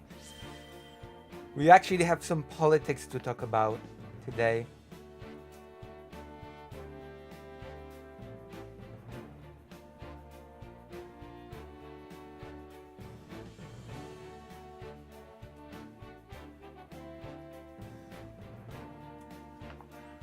I still cannot believe. Oh, an HP ring. I still cannot believe Trump is like, you wanna criticize the current administration? Well, you go somewhere else. You go to Blue Sky or whatever. You go to Blue Sky, then you can your little criticisms.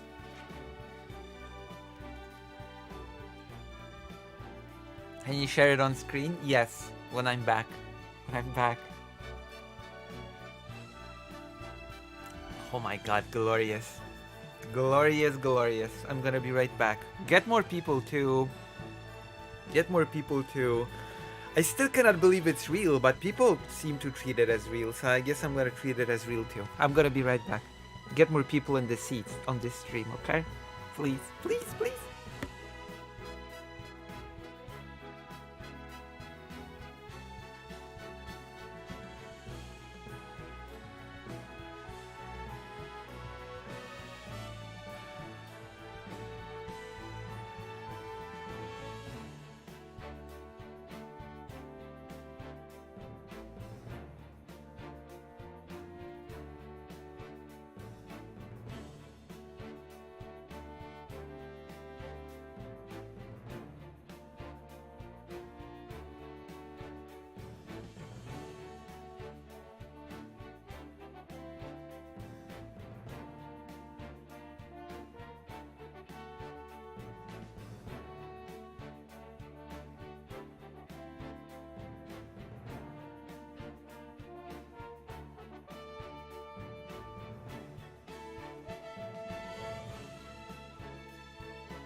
Okay, let's see. I'm gonna show you, okay?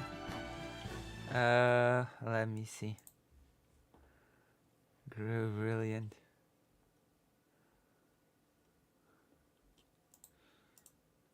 Copy image.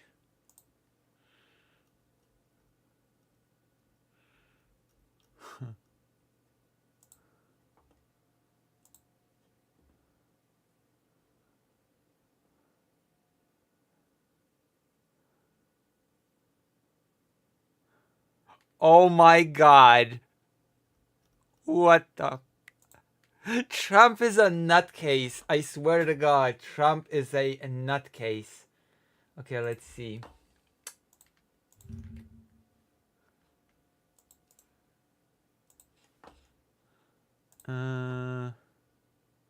Where's the... Oh my god. Oof.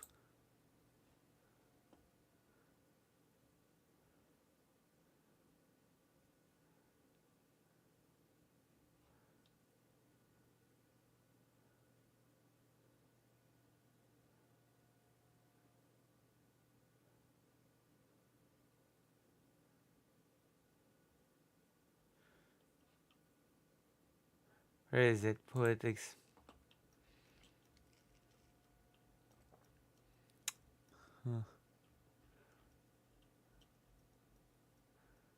Where is it? Where is it?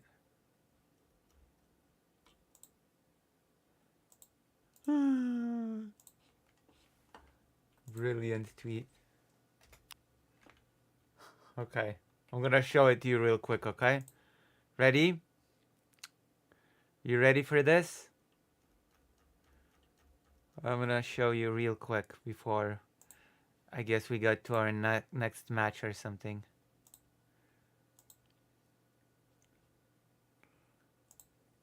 Wait, hold on. Where's the tweet?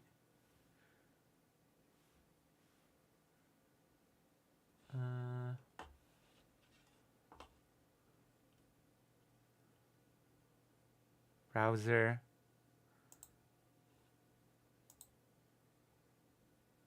Oh. There you go. Anyone protesting the Trump administration will be suspended from X.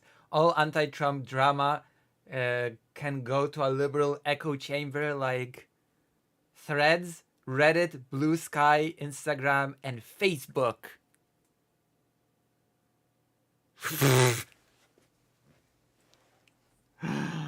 Oh my god, this cannot be real. I refuse to believe anyone would be so stupid as to write. I refuse to believe anybody would write something so stupid, completely sad. This has to be fake, right? Am I silly to think that this just simply has to be fake? This cannot be real. This cannot be a real tweet written by a real human. I refuse. I refuse to believe that.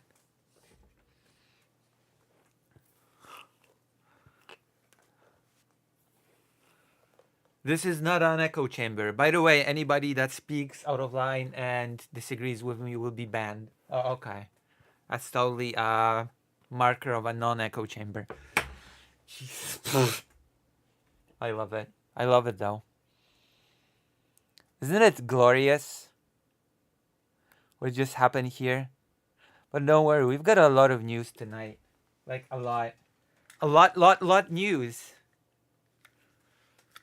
But first we have to finish this thing called, crazy little thing called love.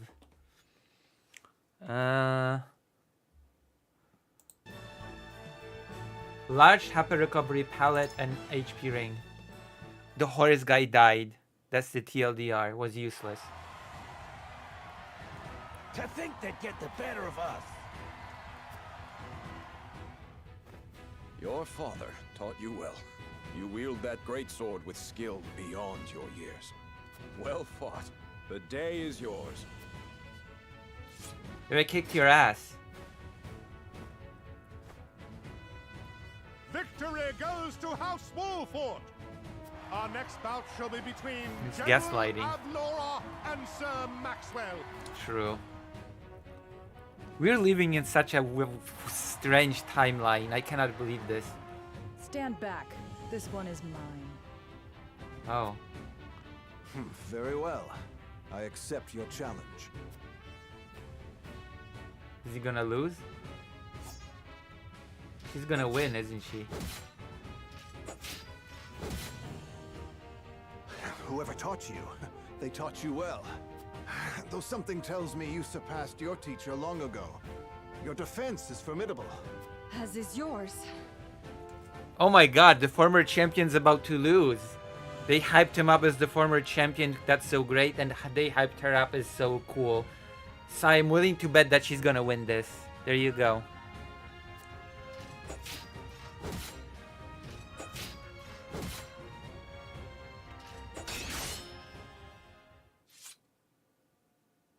I yield. Aww, I thought she would win.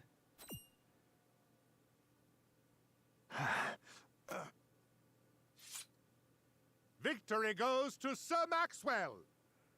Huh. That was unexpected. My hand. I can't feel it. So that was General Avlora. I pray never to meet her on the battlefield. Uh-oh, he was about to lose. I kind of... There will be no quarter given today, young lord of House Wolfort. I guess, what do you call it? I called it. I think I'm still on the X platform.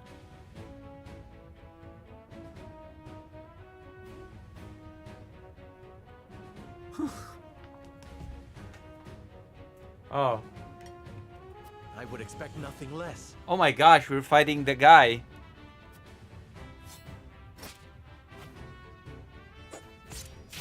Wait, we're not gonna... There's no gameplay? The hell? Wow, thanks. Huh? Where am I? Wow, okay, thank you. A game that has almost zero gameplay. That's Triangle Strategy. Couldn't they even make an unwinnable battle for me to actually try to... I don't know.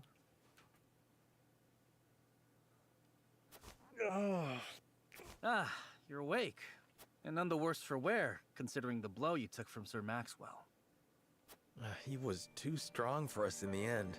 Today, yes. But let us keep at our training. One day, the students will surpass their masters. That's great, but I didn't even have a chance to do anything. Let us work hard for that day, my friend. That's... Oh god, I hate that. I hate that. Usually games actually give you a shot to swing at the enemy that you cannot beat.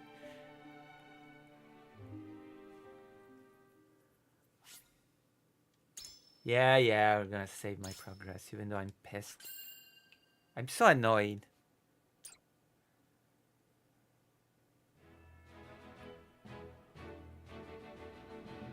Serenoa and his stalwart allies prove their mettle against the realm's fiercest warriors before finally facing Sir Maxwell, victor of the previous tourney.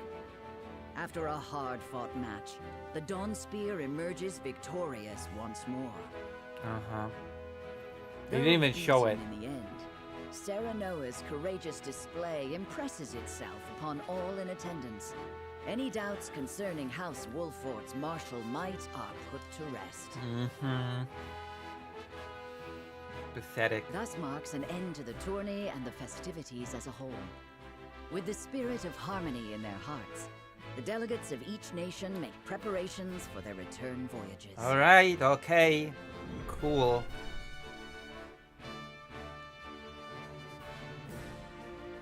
So, write in the chat if you want some politics now or more of this game. That annoyed me greatly.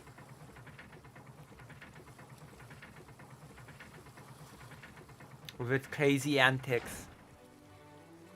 Seeing our honored guests off shall be your last lordly duty this day.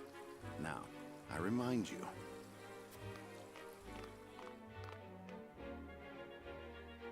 It is not to be taken lightly. Worry not, Benedict.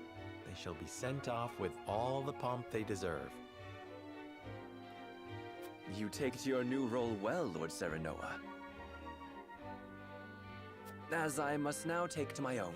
Pray, visit me at the mines whenever you have the time. If you crave the mines. I don't know. Farewell, Frederica. May we never meet again. Will he raid me? Thank you for such a productive use of our I actually valuable have time. to put on my own. I actually need to. What is the name of this channel again?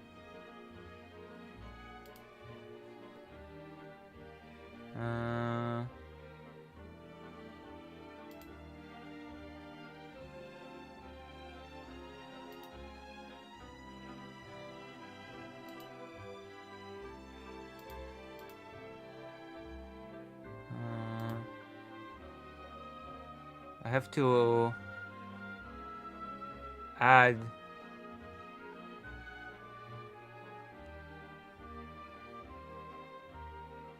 where's the how do I okay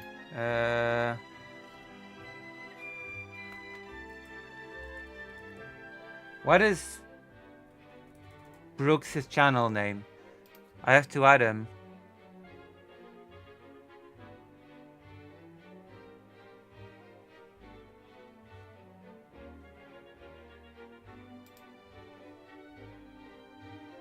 You don't know what his channel's name is?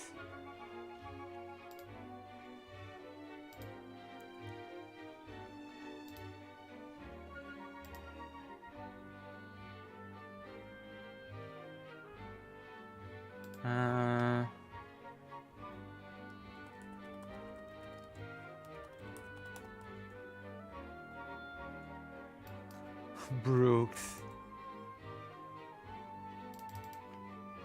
Okay. What is his? Okay, I have to look the link up in on the Discord. God.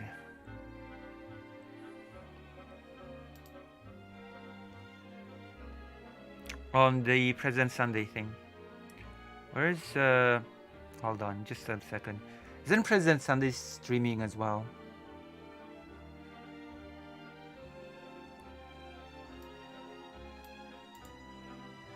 Okay, copy.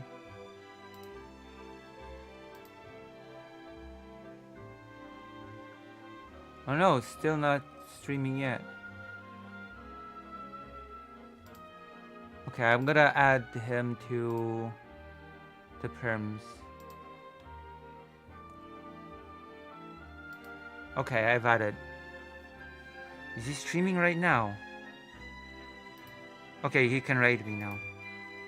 But is he streaming? No, he's not streaming right now. Why do you say that he... Why are you talking about him raiding me if he's not even streaming right now? Brooks is not streaming right now.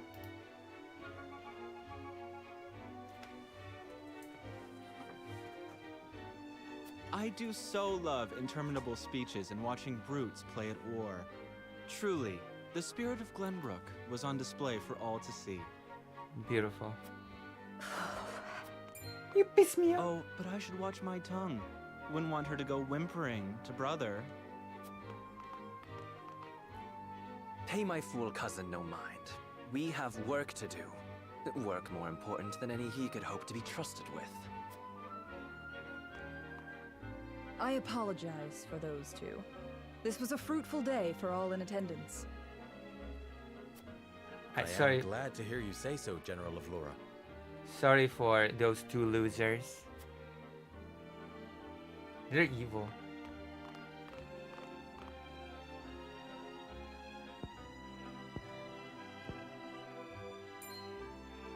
I can't believe we lost. I thought you were supposed to be one of Hyzant's greatest warriors. Our foe was a worthy one. It would be an honor to cross blades again someday. Thank you for your hospitality. Please give my regards to Lord Simon. Lord Seaman. Of course, Minister. Lord Seaman. It would seem everyone is gathered. You'll find your boats are laden with a bounty of Glenbrook's finest wares and victuals. King Regna asks that you eat and drink your fill, and toast to our three nations' newfound alliance. More of that swill you call wine? I suppose I could force myself to partake. Your king honors us with his generosity. We shall present these as offerings to the goddess of salt. Jesus. The Hierophant, too, will no doubt be overjoyed. Everybody's so rude. Lord Wolford, I bring a message from King Regna. He would have you join our guests on their return voyage to serve as their envoy. Alright, a gameplay mission. This is a great honor, my lord.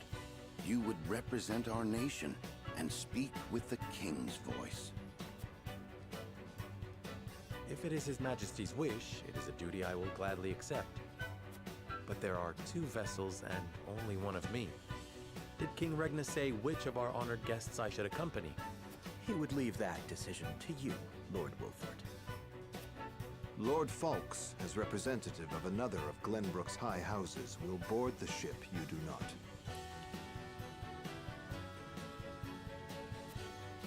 And why was House Tellior not given this honor?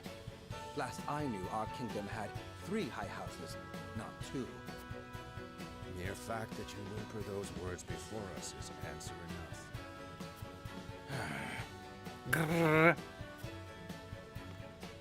Good show at the tourney, Lord Serenoa. You truly are your father's son. The king has seen fit to leave this decision in your hands, and I shall not gainsay his wisdom. A lord must be worldly as well as wise. I trust you will conduct yourself as befits the lord of a high house.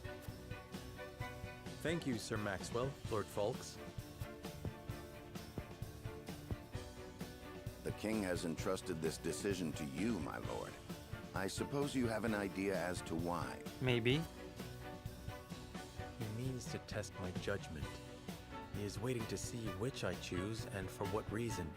Indeed. We are friendly with both nations now, so neither choice will earn his ire. That said, there is no telling how these relations may change going forward. True, they'll become awful.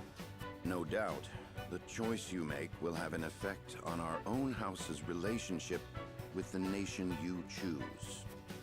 I understand. This requires careful consideration. I choose iron over salt. Benedict, gather the others. I would hear their opinions on the matter. Then we shall consult the scales of conviction. At once, my lord. Cool.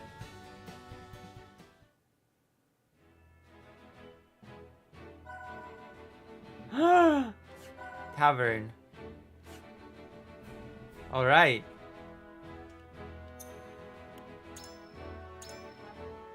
Oh my god, so many people have gathered here. 13, the lucky number. So what do you want from me now? Politics or continue game? Because, you know, finish uncat. Oh, horror one actually. Okay. Politics versus game. Okay. Game, the system, politics. Because I like to listen to my chat. My beautiful chat full of lovely people that are positive and nice. Do the vote. Vote with your hearts. Vote as if your life depended on it. I'm gonna look up stuff while you vote because I have an inkling on what will win.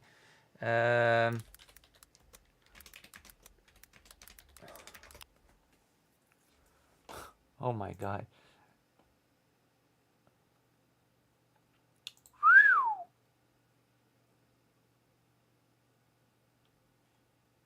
Wow.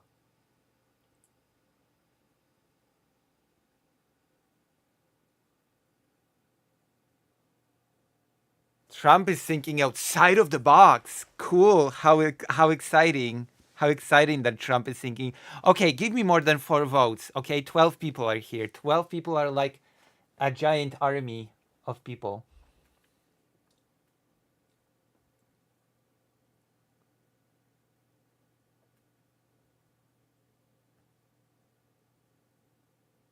Oh my God.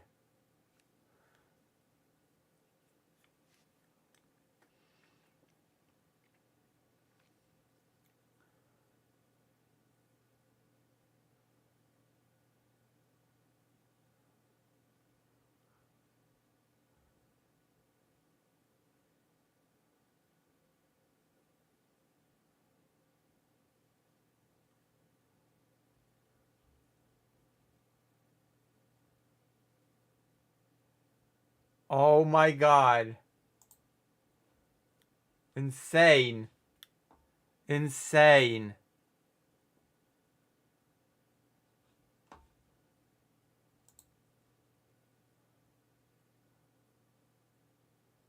This is insane.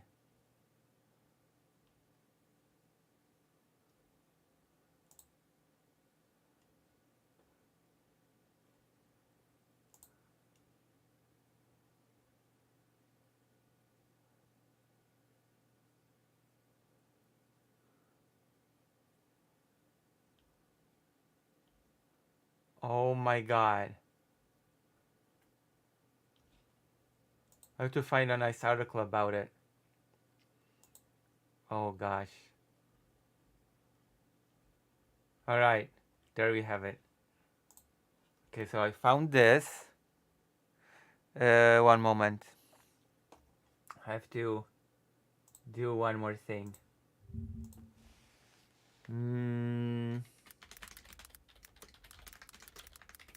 Oh my God.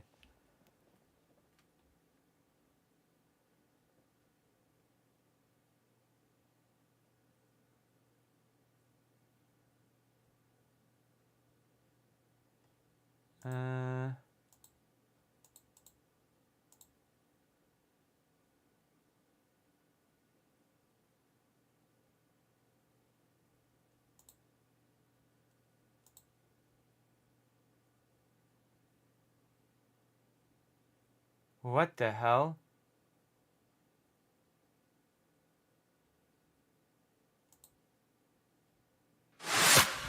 Okay. Do you think they're a democracy? Well, their leader. Really? Holy crap. Okay. We've got our things lined up, I believe. Okay, I'm ready to share screen now. With this Zelensky face. Oh boy. Okay, we're getting into politics now, I guess. You wanted it, even though we have a beautiful game here that we could play. But whatever. You want you're a masochist, I guess. I'm gonna save the game again. Turn off the game, because you want it. You want it so hard. You want it so bad. You should donate, by the way. Boom! What do I have on my title screen? Oh yeah, let's start with a lighter topic. Trump to dismantle Ministry of Education.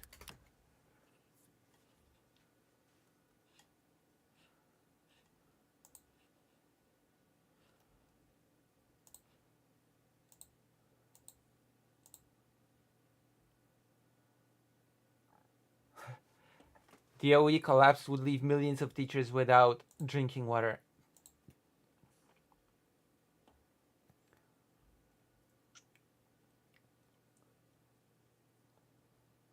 Newsweek. Is Donald Trump dismantling the Department of Education? So, as I understand it, the Department of Education has a little bit of a different role than in countries such as mine. In my country, the Ministry of Education is the primary source for things like the curriculum, things for coordinating education around the country. In the United States of America, that's a bit different. You have the Ministry of Education, which is federal, I think. And you have all the individual states that decide their curriculum on their own, which I think is not the best system because it means that the level of education in the United States is not consistent across the board, right? This automatically has to mean that if a certain red state decides we're going to teach creationism on par with evolution or something like that, then that state automatically becomes a little bit worse off when it comes to education compared to other states. But I also understand that the Ministry of Education in the United States takes care of budgeting, assigning money to schools in different states. That is certainly something that the Ministry of Education does. The question is whether or not it actually has any at all say as to what is being taught at schools. And to my knowledge, not really. So let me see. The Trump administration is discussing an executive order. He's doing everything via executive orders. Have you noticed? Have you noticed that Donald Trump does everything in his life as a president via executive orders? Like just this modus operandi. He doesn't do anything through regular procedures. He just wants something and just pushes it through executive orders. That is such a weird system. So, executive order to dismantle the Department of Education, according to reports. Why it matters. On the campaign trail, Trump repeatedly pledged to shut down the Department of Education, which he says had been infiltrated by radical zealots and Marxists. But what is even the role of the Ministry of Education in the United States? He said the agency's power should be transferred to the state. Isn't it for the most part, isn't it already for the most part in the hands of the states? Okay, I have to see U.S. Ministry of Education. What does it do? Because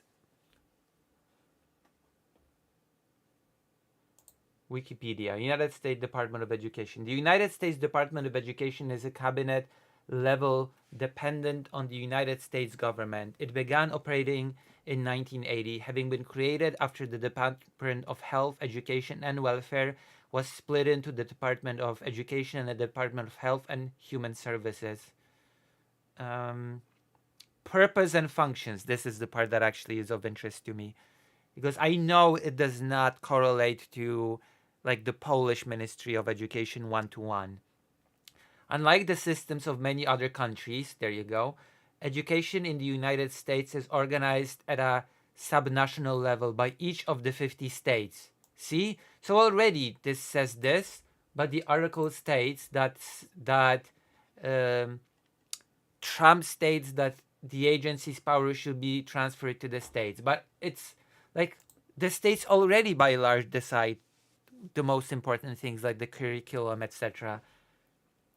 Under the 10th Amendment, the federal government and Department of Education are not involved in determining curricula or educational standards or establishing schools or colleges. So what does even the Ministry of Education do in the United States? The Department of Defense Education Activity oversees schools located on American military bases, and the Department of the Interior's Bureau of Indian Education supports tribally controlled schools. The quality of higher education institutions and their degrees are maintained through an informal private process known as accreditation, over which the Department of Education has no direct public jurisdictional control. So, what does it do? The department identifies 4 key functions: establishing policies on federal financial aid for education and distributing as well as monitoring those funds. So they have an extra amount of money that they can give to schools. Collecting data on America's schools and disseminating research, focusing national attention on key issues in education, and makes recommendations for education reform. Prohibiting discrimination and ensuring equal access to education. I guess I don't know what Trump says has to go to the states. Like what? This? Prohibiting discrimination and ensuring equal access to education? I don't know what the point of this is, of dismantling this ministry. And what does Trump refer to when he says that the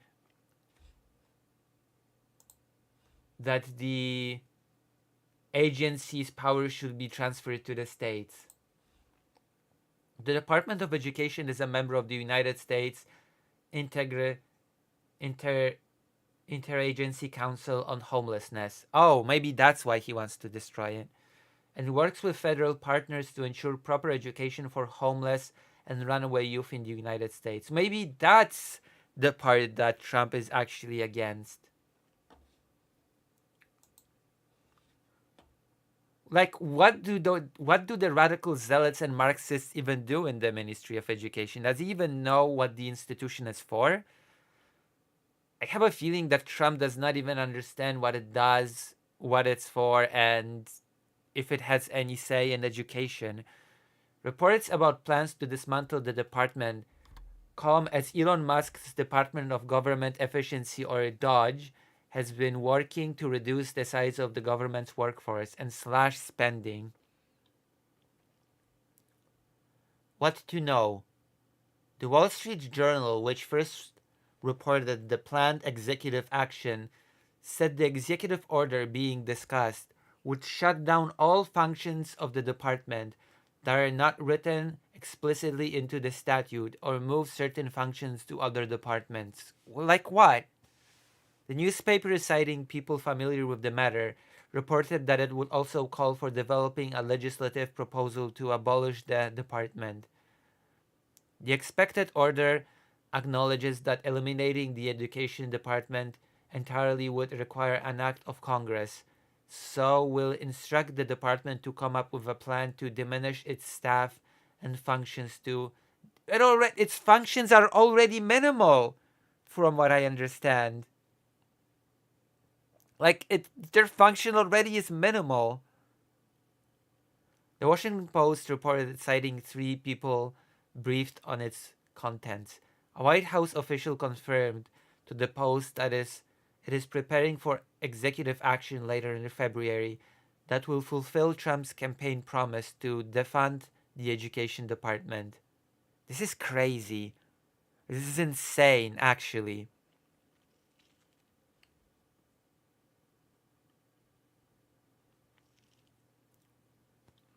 Dozens of employees at the department were put on paid administrative leave on Friday in response to Trump's executive order banning diversity, equity, and inclusion programs in the federal government, the Associated Press reported. So Make America Great Again so far means fire as many people as possible. Make America homeless again. Like, how many people have lost their jobs now? Just how many? How is that Make America Great Again? At least 55 workers lost access to their government email accounts and were told not to report to the office, the AP reported. Madison Biederman, an education department spokesperson, told the AP that a DOGE team was working at the department on Monday to implement Trump's executive orders and agenda. Trump does not have the authority to abolish the Department of Education by executive order, since eliminating a federal agency requires congressional action. Last week, Republican Representative Thomas Massie reintroduced a bill that seeks to abolish the education department. The one-sentence bill, H.R. 899, says the Department of Education shall terminate on December 31st, 2026. What people are saying. Musk wrote on X on Monday night, Reagan campaign on ending the federal debt of education, which was created by Carter in 1979, but it was bigger when Reagan left office than when he started. Not this time. President Donald Trump will succeed in depriving people of education. Trump said during a rally in September 1st, I said all the time, I'm dying to get back to this. We will ultimately eliminate the Federal Department of Education. Am I going to hear any justification for this move? Any at all?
Jesus, okay. Said in a statement after introducing the bill to abolish the education. Why? You got to remember, this is in a country where everyone decided to look up what a tariff is after they voted for him. Education isn't our strong suit. Oh my God. Really? What is a TIF? Oh my God. Oh my goodness. Oh. Oh my God.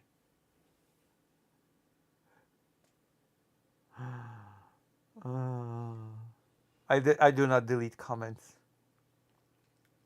Ever.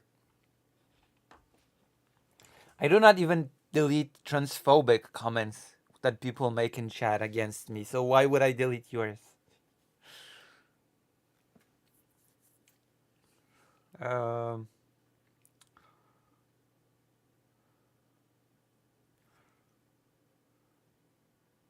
What? What's wrong, Dr. Johns?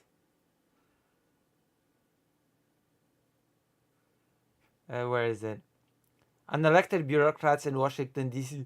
Oh my fucking God. Really?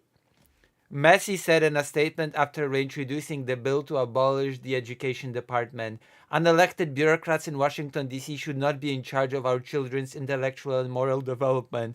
Okay. There's so much wrong with this. I don't even know where to begin. First of all, an unelected group, you know, Trump's, Elon Musk's Dodge, is interfering in the Ministry of Education, okay? That's first of all, okay? They are interfering. They're unelected. Dodge is not elected, okay? Second of all, the Department of Education has no say in children's intellectual and moral development because it has no say about the curriculum or anything education related.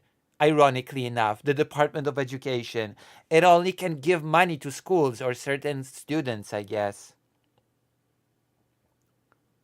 It makes no sense, this whole states and local communities are best positioned to shape curricula. They already do this! States and local communities already shape the curricula. That meets the need of their students. People want to abolish something that they do not what it does. People want to abolish the department without knowing even what it can and cannot do. It's incredible. Do I have to go to the wiki again and read purpose and functions? Unlike the systems of many other countries, the federal government and the Department of Education of Education are not involved in determining curricula or educational standards or establishing schools or colleges.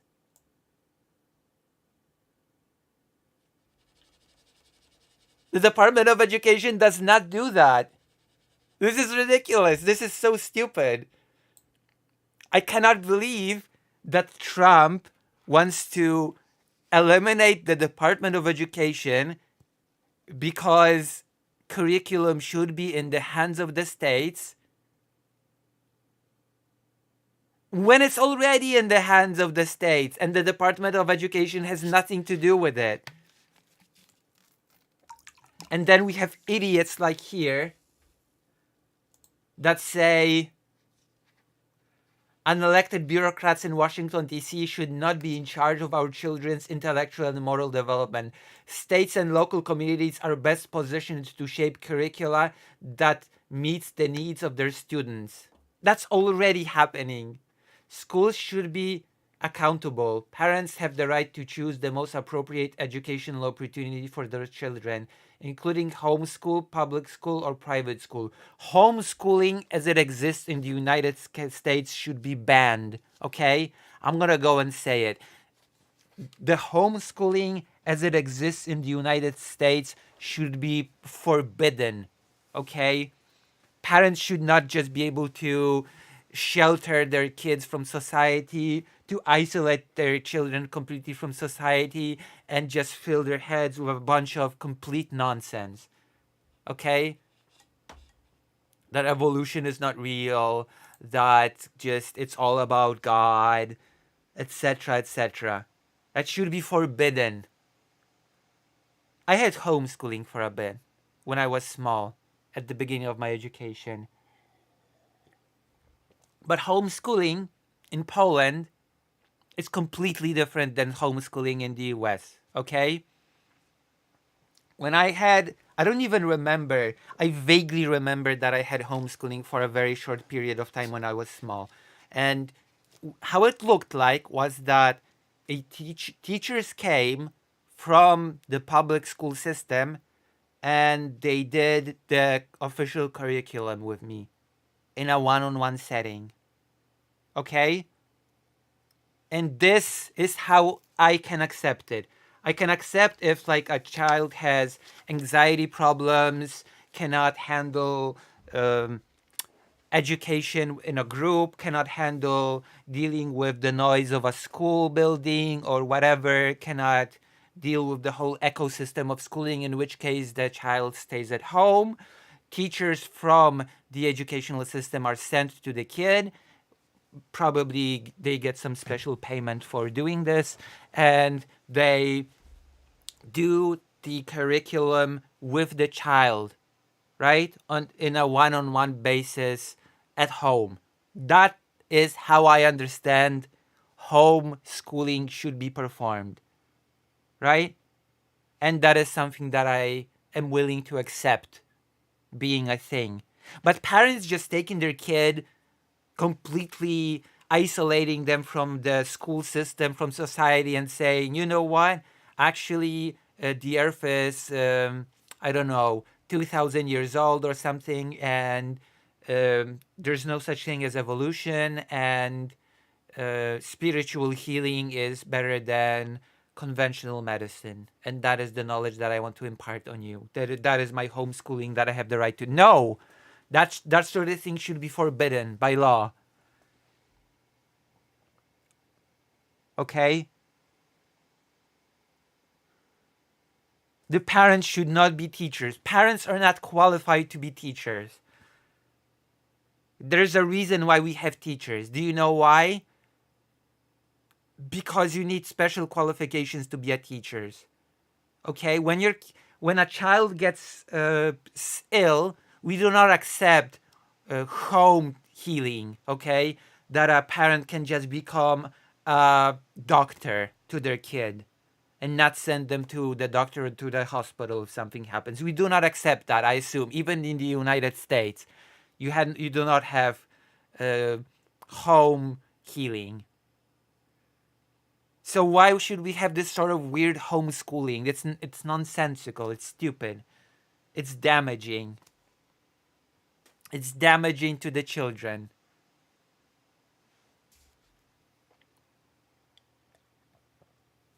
There's a reason why in most countries education is compulsory, okay? There's a reason why there's a why it's considered mandatory.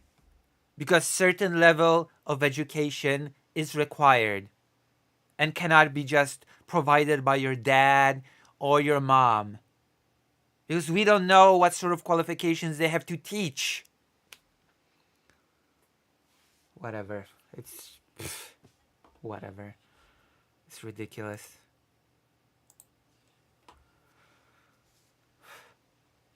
Homeschool. A home is not a school. Again, I have given you a scenario in which I am willing to accept homeschooling, but Americans would not see it as homeschooling, probably.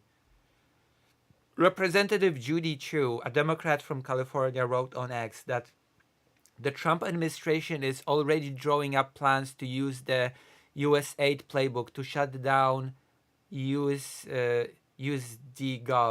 The Department of Education provides grants for low-income students, enforces civil rights laws, and administrates our student loan program. So this is what it's all about. Depriving people that don't have enough money to pursue education. That is what it's all about. Depriving people of money that they need to cut costs, to cut spending. Okay? This is what in reality it's all about. It's never been about putting the development of children in the hands of the states, because that's already what is happening. It's not clear exactly when the Trump administration could take executive action regarding the Department of Education. So actually, you know what? The Department of Education actually has a pretty important role in the US, even if it does not take care of the curriculum or the educational part itself, which is a bit ironic considering that it is called the Ministry of Education, the Department of Education. But actually, given people that are less well off financially, the opportunity to pursue education through grants is important. It is actually very, very important. And this administration wants just to gut it. Make America great again by depriving people of educational opportunity, I suppose. That will surely make education greater.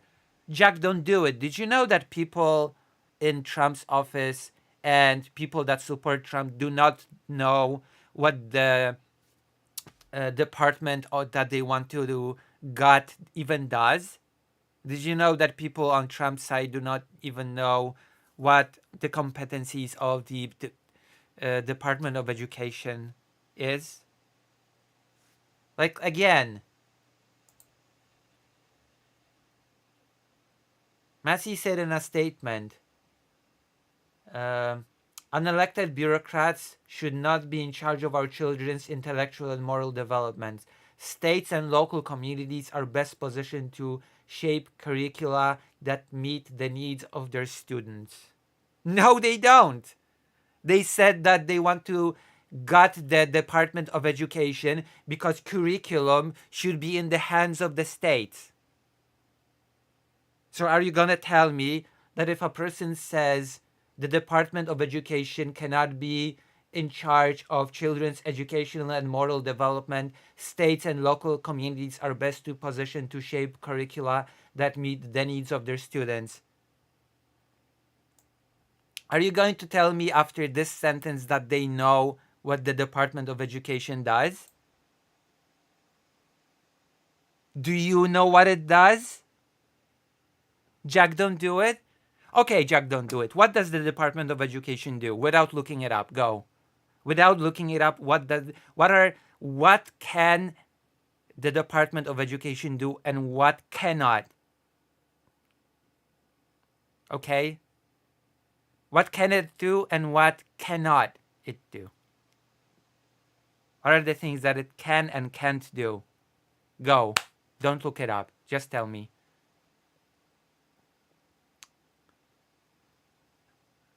okay, the Department of Education has nothing to do with your education being trash. So thank you. With this one sentence, it clearly is not doing well. Our education is trash. Already you have demonstrated that you have no clue what the Department of Education does. Yeah, allocates money and resources. So it has nothing to do with the state of education. No, it does not. It does not review the curriculum. Incorrect. I guess I have to go to the Wikipedia again, because I guess people in the US do not know what their departments in their own country do. I guess I'll have to read it again. Purpose and functions. Unlike the systems of many other countries, education in the United States is organized at a subnational level by each of the 50 states. Under the 10th Amendment, the federal government and the Department of Education are not involved in determining curricula or educational standards or establishing schools or colleges. The Department of Defense, they do not do that. So, yeah. I cannot relax. I cannot relax when a president wants to destroy a department without even knowing what it does. And is so proud of it. And people that support him are like, oh yeah, I know what the department does. And then you show me that you do not. Like at best, the department focuses national attention on key issues in education and makes recommendation for education reform. Recommendations.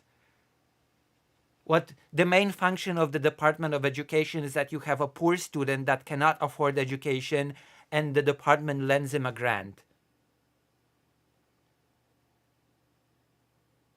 Like, come on. If you want to gut something or get rid of something, at least have the courtesy to know what it does. It's not easy to look it up. It's not hard. I guess for some it's not easy.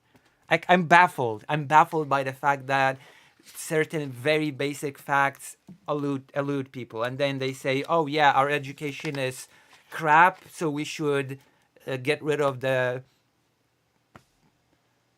We should get rid of this department that has absolutely nothing to do with the state of education because it's in the hands of the individual states.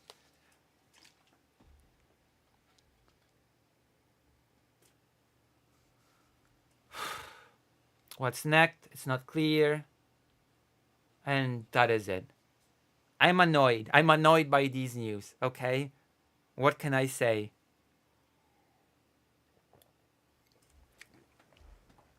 Who is this Massey person?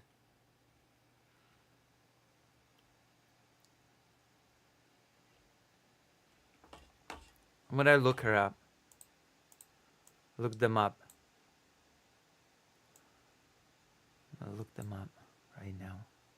I'll make myself big. Also, if you enjoy my little rants and what I do, consider donating. I don't know. I want to look the person up. The person that said that. It's just, like, wow. Okay?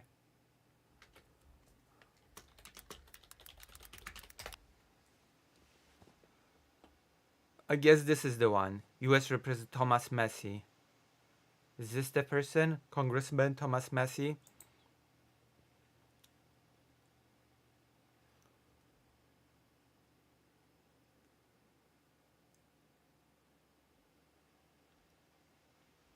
Or no? Is this the guy? Is this the person? I think so.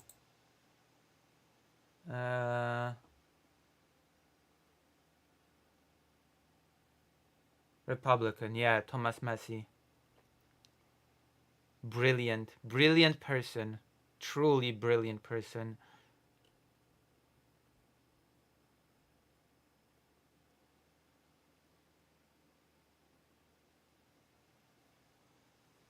I love it when people want to get rid of things that They have no clue what they even do.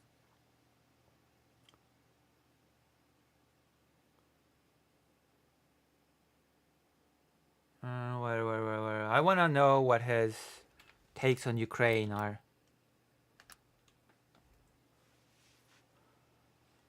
He was also one of the 3 members to oppose a March 2022 resolution supporting Ukraine's sovereignty after it was invaded by Russia. Of course. How typical. How typical. How predictable. So, how do you feel? How do you feel about the fact that your government does not know what any of the governmental departments actually do?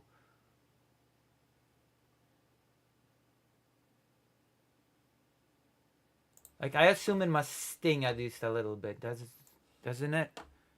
Doesn't it sting at least a little bit that people have been voted in, technically speaking, that have no clue what any of the things in the government actually do? Give me your thoughts. I want to talk to the chat a little bit.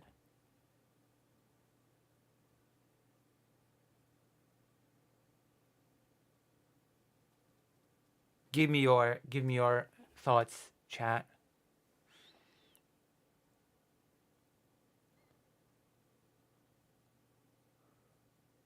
Who are they? Wait, this is gonna be real bad if they don't take action. Who are they?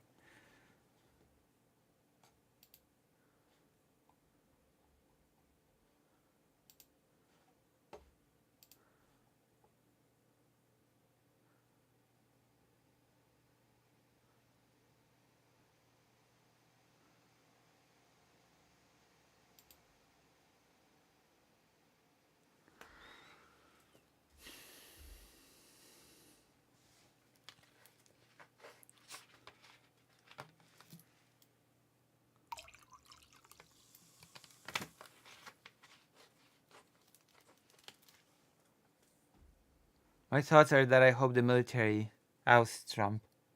No, that's not gonna happen. I don't even know. I don't think that a military coup is what the United States needs, okay? I'm not sure if the healthiest thing that could happen in the United States would be like a military coup. Isn't a vote of non-confidence a thing in the United States for a president? Is that not a mechanism that exists in the United States of America? You know, a good old vote of non-confidence? Is that not a thing? Hey Lucy, crazy development over Gaza story in the Middle East, and you know what? Oh yeah, I know. We're gonna talk about it. I just talked about the fact that Donald Trump wants to destroy the Department of Education in the United States without knowing what it does. And so do his supporters in the government. They say that the education of young Americans should go to the states when it's already in the hands of the states. So, yeah, we're just gonna eliminate this thing without having a clue what this thing can and cannot do. Because brilliant. Also, we should push more for homeschooling, because homeschooling is the future. Surely we will create the cream of society, the cream of top plop plop, the flop up up of society with homeschooling. Why would they undermine democracy? Who are they? The chat keeps referencing to some they. If you're referencing to who is he? Retribution against who? The poor? Trump promises us retribution against the poor, the people that cannot afford to go to school, because that is the type of retribution that you give when you got the Department of Education. which main purpose is to give grants to those who cannot afford education. So great retribution. I guess the poor should suffer. If you're poor, I guess you should not have education. You don't deserve to go to school if you're poor. That's the lesson that I guess we've all learned from this little thing that's happening. If you're poor, well, too bad. I guess school is just not for you.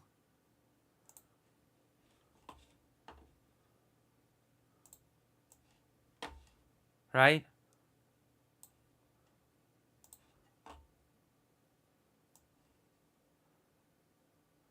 Those crappy little have-nots. They don't deserve education. Never have and never will, apparently.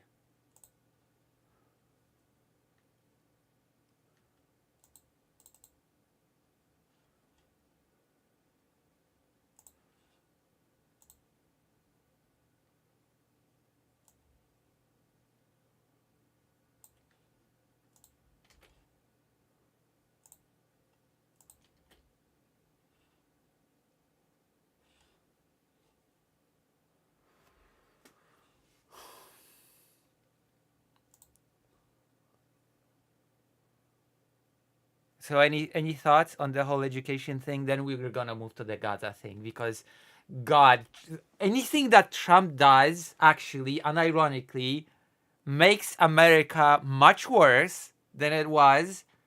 Okay, make America not great again, but worse for the first time,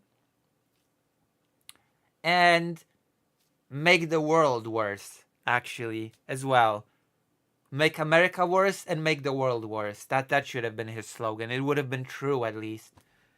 Retribution for us conservatives who just wanted to be left alone. No, you never wanted to be just left alone. Don't lie.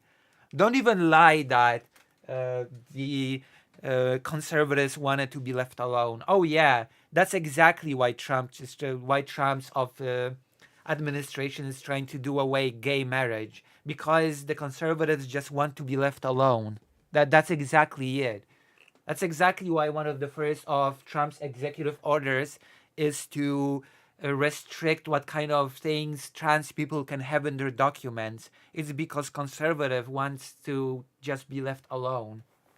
That's exactly why Trump wants to gut the Department of Education that gives grants to people that cannot afford to be educated. It's because the conservatives just want to be left alone. So that's cool. Yeah, Christian nationalists. Nobody labeled Christians an extremist group. There's a difference between a Christian and a Christian nationalist. I would advise you to look into the matter, okay? Because I assure you, I have many white Christian friends who are not extremists, but they're also not white nationalists. I live in Poland. Most of the people here are Catholic and white, and they're not extremists. So you're not exactly making your point here with me, all things considered. That the majority of the country here consists of Christians that are white.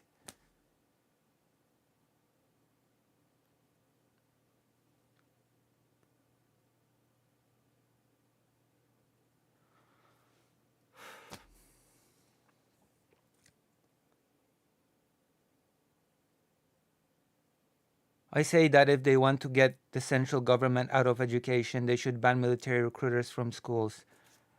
Okay, but the central government is already out of education. Giving grants is not being in education. The education is already firmly in the hands of states.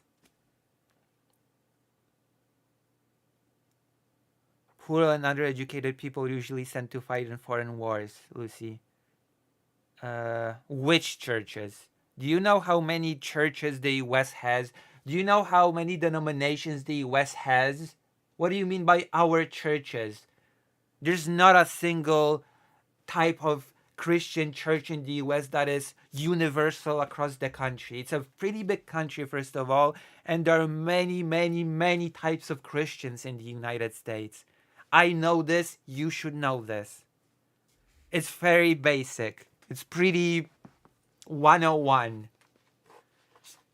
Just how many different types of Christians there are in the US. And how many different types of churches function within the US. So when you say the FBI, they had FBI in our churches, that tells me nothing. Absolutely nothing.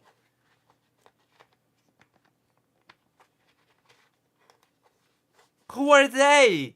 Who goes to jail for... Oh my God,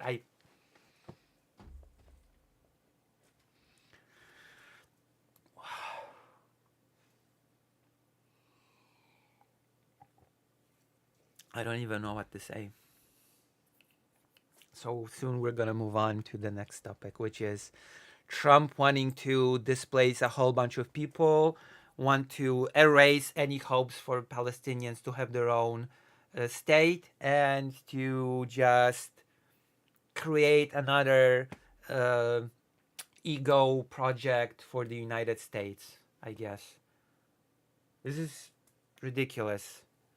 The only person that applauds this idea is the biggest fascist in the room, Netanyahu, who says that Trump's thinking outside the box.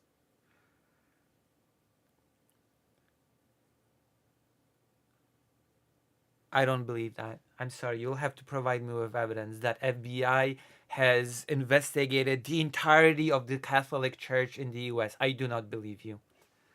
Without any concrete evidence of your claim.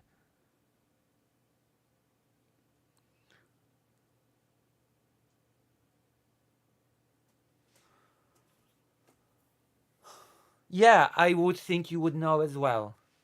I would hope you would know. But I've been disappointed today by you already when you said that you knew what the Department of Education did, so... I always leave some room for myself to be disappointed.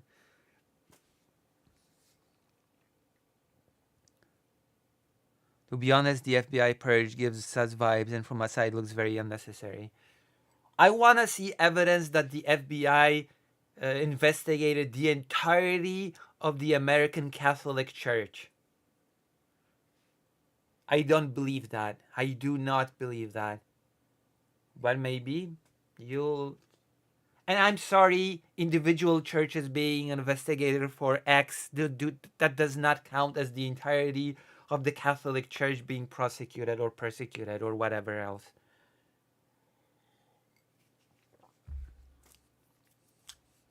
It just doesn't.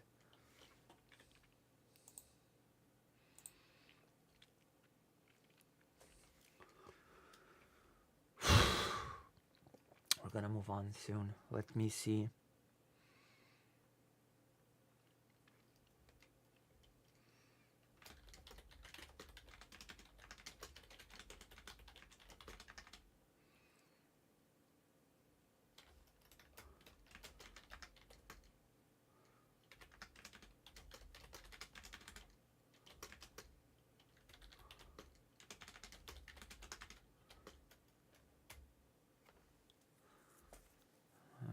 See.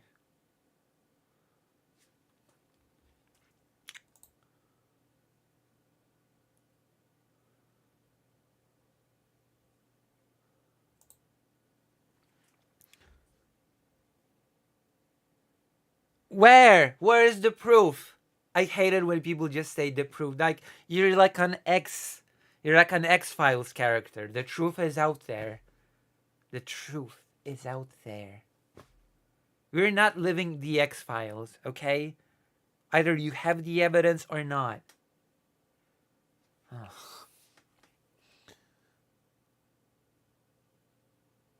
Right? Am I crazy? Am I crazy? I have to be.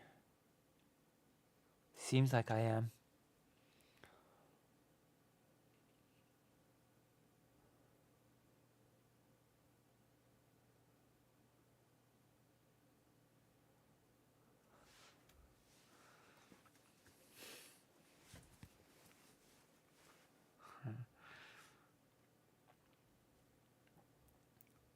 The proof is in the pudding. True. And I love pudding, so I eat quite a lot of puddings. And so far, I've not found the evidence in it. So far, I've not found the evidence in the pudding. Even though I'm a connoisseur when it comes to it. I was sarcasm. Oh, whatever. Oh, God.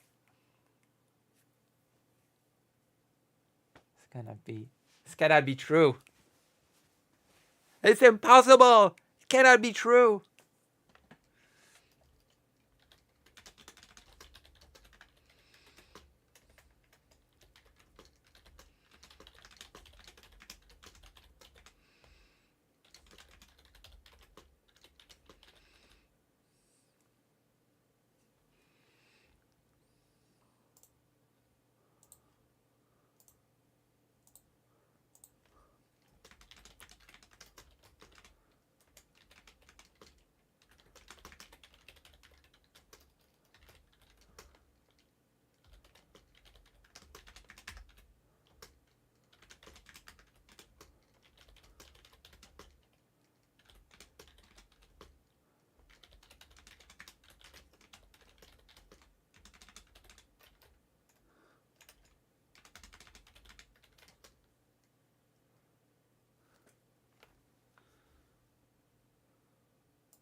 Okay.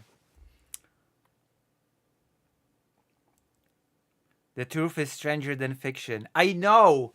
The truth is stranger than fiction when you have a doofus who becomes the president and decides to gut departments without even knowing what they do. I know. Unfortunately for everybody, we are finding out that the truth is much weirder than fiction. The truth is much more tragic than fiction, because in most fiction, the writer assumes to some degree that there is some rationale to what people in charge do. That is not entirely stupid.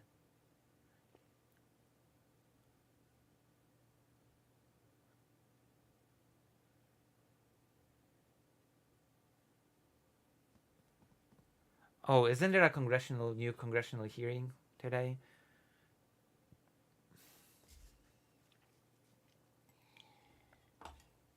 Is there something going on? Something like that?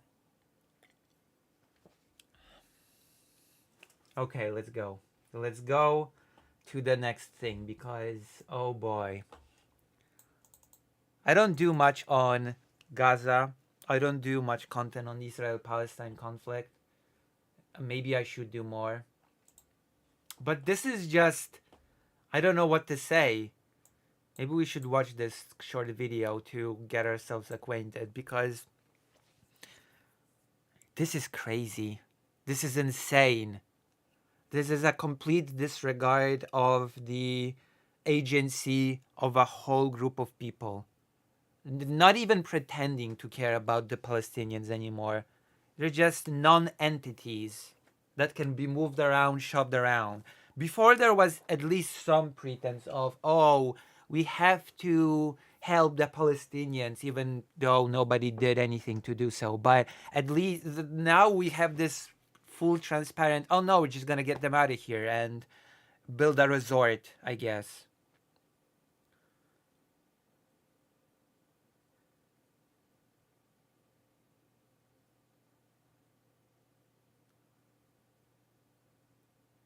This is crazy. This is insane. Yeah, let's watch the video. Are you ready? You ready, my dear viewers? I'm ready. The only reason the Palestinians want to go back to Gaza is they have no alternative. No, you idiot. Like, this is something that a person who has never... Nobody... I really want to avoid saying that, but that is something that only a person from a country like the USA can say, okay? A country without the history of being deprived of a place called as a country of their own, okay? It's like saying in the 19th century, the only reason why the Polish people, the Ukrainians, the Lithuanians, and the list goes on, want their own country is because they don't have an alternative. If the Polish people are just to move to the surrounding areas, we can just do away with Poland, or, you know, we can just never have a Poland or Ukraine or any other of that crap. We just have to disperse those people to other places and it'll be fine. Like, that is the equivalent of what he's saying here. Again, a complete disregard to any sort of agency and self-determination of the people. I don't know, something that was supposed to be a pretty important principle when it comes to whether or not peoples deserve their own countries. Wasn't that a thing? Self-determination? Didn't we pretend to care about it to some extent? Like, there's no wonder that Trump has such disregard for Ukraine. Because basically, in his mind, if he could have his way, it would be just the only reason why Ukrainians want a country is because they don't have an alternative. We just have to push them all to Russia, and it's going to be fine. Let's level Ukraine, and let's just build some sort of a theme park on top of it.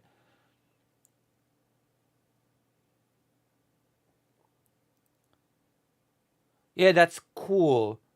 Jack, don't do it. But I happen to know that, like, basically we could be saying the same thing about Germany right after World War II. Oh, okay, there is no actual realistic peace. We should level Germany. We should move all the Germans to Switzerland and Austria, and we should just replace Germany with something else. They're just fundamentally unsound. They're just fundamentally militaristic. We have to just try to educate them to be less crazy and violent. We have to teach them to do something skills that do not involve creating a big army and invading others. Which, by the way, partially was the case.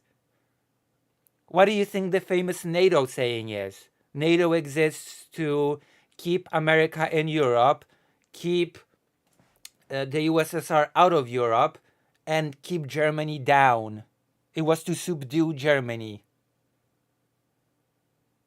It's ridiculous.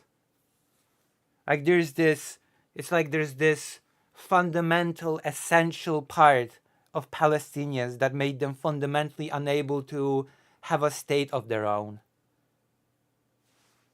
It's just impossible. There is no way with those people, with those barbarians. And somehow with Germany it was perfectly plausible and possible, and it happened. Well, oh wait, that's because Germans are far more sophisticated and far less barbaric. I understand, I get it. It's all sound logic to me. It's right now a demolition site. And in fact, the Germans, I would argue, did a little bit more damage than the Palestinians.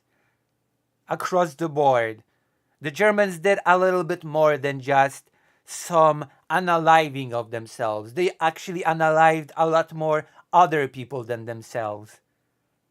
And yet no decision of emptying Germany and leveling it was put into place because there's no realistic peace with Germany.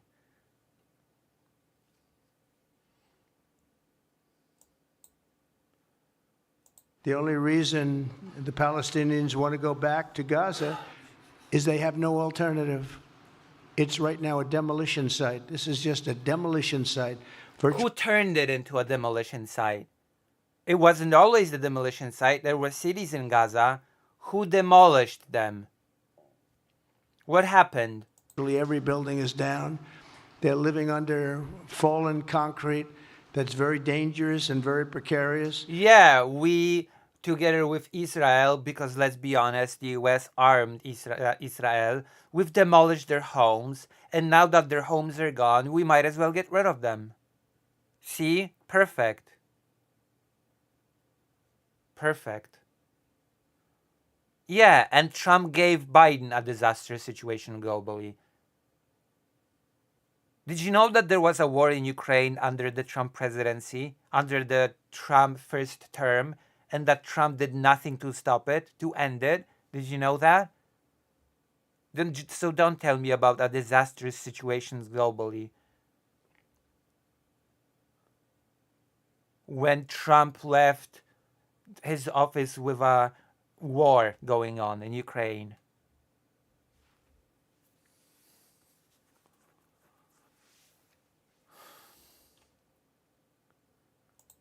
They instead can occupy all of a beautiful area with homes and safety, and they can live out their lives in peace and harmony instead of having to go back and do it again. Yeah, they can just be stateless at the mercy of the surrounding countries that do not want them. Because that worked so well in the past. The U.S. will take over the Gaza Strip, and we will do a job with it, too. We'll own it and be responsible for dismantling all of the dangerous unexploded bombs and other... So in other words, we, the USA, will do a land grab, and we will ethnically cleanse the population here, and we will do what we see fit.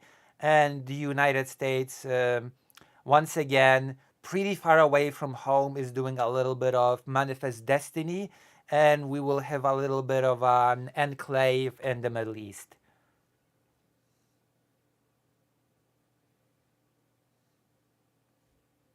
So there you go. Like translation, an actual translation of what he is saying, just so you know. A little bit of an interpreter's work to what he has been saying here so far. The weapons on the site, level the site and get rid of the destroyed buildings, level it out, create an economic development that will supply unlimited numbers of jobs and housing for the people of the area.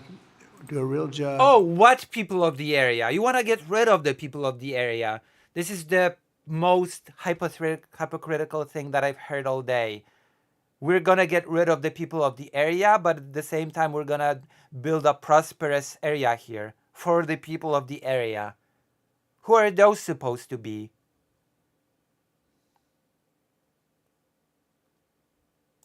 Do something different. Just can't go back. If you go back, it's going to end up the same way it has for 100 years. No, it's the opposite. He does trust Bibi and Israel with Gaza. That's why he wants to get rid of all the Palestinians from it. And basically be like, there you go, Netanyahu. I fixed your problem. And now together we can turn it into some sort of a commercial hub. Like, do you think that Trump is gonna ban people from Israel from going to that new thing that he wants to build? Of course not. Of course not.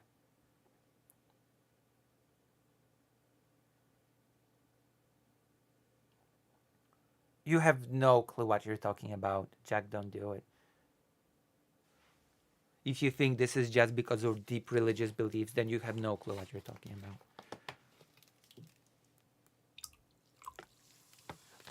You know what? I'll play this game. Gaza is not way different from Germany, because Germany was fighting because of deep racist beliefs. The only reason why Germany was fighting was because of deep-seated supremacy beliefs, or the Übermensch, and that other peoples were lesser, and so they have to fight and eliminate them. There you go.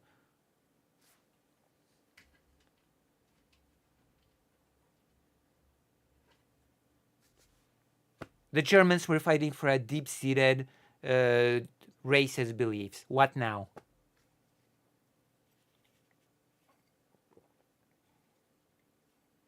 What's so different now that I've put it that way? Or are you saying that there was some actual tactical, rational reason as to why Germany committed the Holocaust?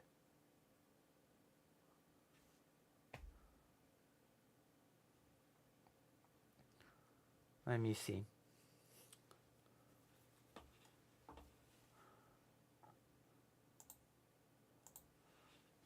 Washington. President Donald Trump proposed a U.S. takeover of the Gaza Strip Tuesday night, shortly after suggesting removing all Palestinians living there because, yeah, he wants to create an area for the locals. We already saw the video. Trump added that roughly 2 million Gaza Strip residents will be relocated to neighboring countries in a transitional phase and indicate they would not be granted the right of return afterward. And of course, that also assumes that the neighboring countries will just accept them and treat them well. Just can't go back. If you go back, it's going to end up the same way it has for 100 years, he said. Trump said he would deploy U.S. troops to the territory if it's necessary. Trump said he would deploy the U.S. troops to the territory if necessary, and that he imagined the world's people occupying an international zone. The world's people that will be regarded as a Riviera of the Middle East, with some Palestinians permitted to resettle. Yeah, they're gonna have tickets. They're gonna be able to win a lottery and maybe come back. Netanyahu all but endorsed the idea, saying, "I think it's something that could change history, and it's worthwhile really pursuing this avenue." Yeah, true. If you want to get rid of a conflict, why not just ethnically cleanse all the population from their land? That's just the best solution to anything. Don't treat them fairly, don't treat them with dignity, don't give them any sort of sovereignty, don't give them any self-determination over their own fate. Just ethnically cleanse them. We will change history. Trump did not lay out a timeline for either the proposed U.S. occupation or the relocation of Gaza's residents. Hamas and Israel reached a ceasefire deal last month. Here we go. Egyptian and Jordanian leaders have already rejected Trump's request that they take in Gazans. Oh wow, what a shock. The thing that I talked about. Why would the neighboring countries agree to even accept Palestinians? Already we have an answer, I guess. We will see what happens. What, will Trump try to bully all the neighbors into accepting them? And even if they accept them, how will they be treated in those countries? But nobody cares about that, do they? That's not of Trump's concern, how they will be treated afterwards. Because nobody cares. The special status of personhood has been lifted from the Palestinians, I guess.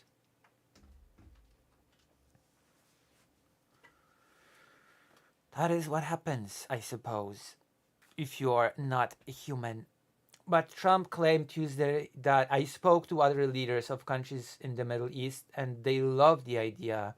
They say it really brings stability and what we need is stability. Yeah, a whole bunch of refugees is really something that always brings stability. That is why Trump is so pro-immigration, and that is why Trump is so pro-accepting asylum seekers.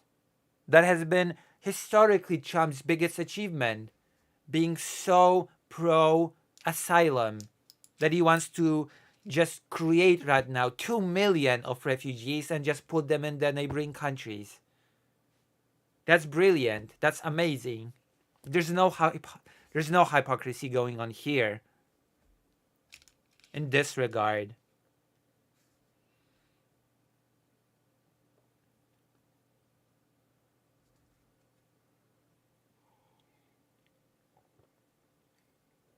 There's totally no hypocrisy going on here. So your Palestinians are going to be displaced where? Into the sea? Egypt, Jordan, whatever, wherever. Trump doesn't care as long as they go somewhere. I do see a long-term ownership position. Yeah, of course Trump sees a long-term ownership position over any land that the US can grab. Of course. Because Trump proves himself to be no different than Vladimir Putin, actually. No wonder they're such good friends, as he claims. No wonder his favorite people are the leader of North Korea, the leader of Russia, the leader of, I don't know, Iran, China. No wonder those are his idols, Vladimir Putin being his chief idol.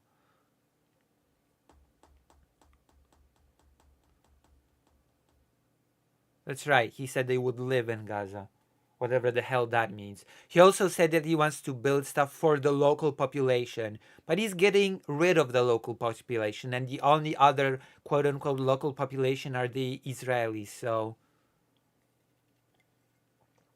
Wow, this is not transparent at all. This is not blatant nor transparent at all.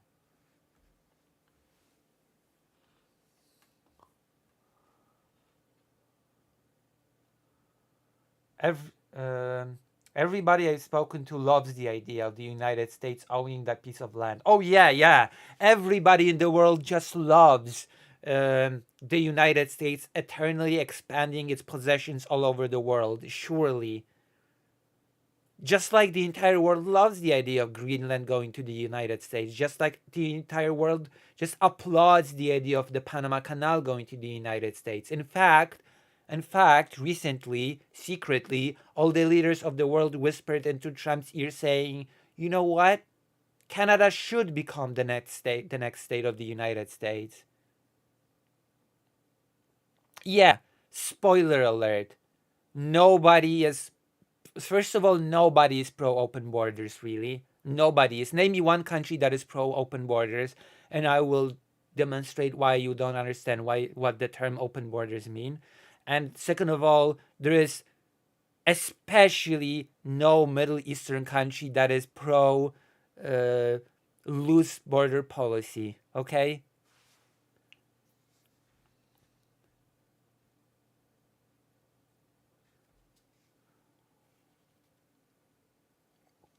Well, I'm sorry to say the United States will never get out because it has too much interest in the region.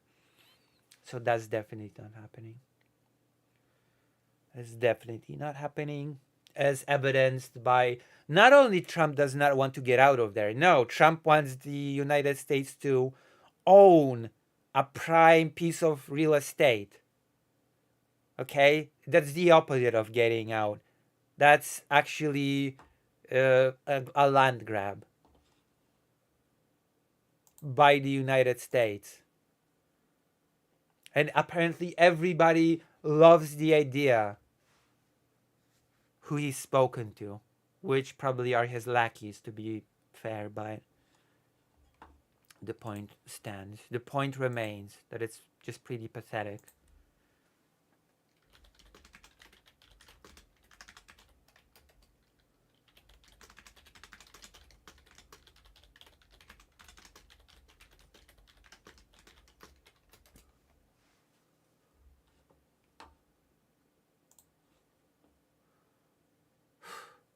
I don't know if I have anything else to say. I think I've hit the most key issues of this little thing, right?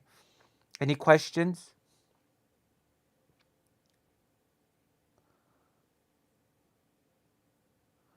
A few million brown people should certainly not disturb Jeremy. I'm sure that AFD would be happy. Britain? How is Britain pro-open borders? What do open borders mean to you even?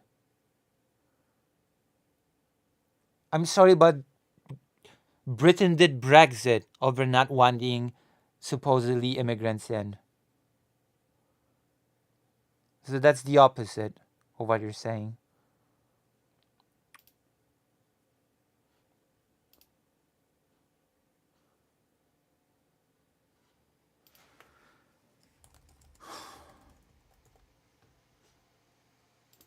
Or the whole idea of Brexit was that we don't want those dirty Poles in our country anymore. And now you're saying they're pro-open borders. So why did they do the Brexit again?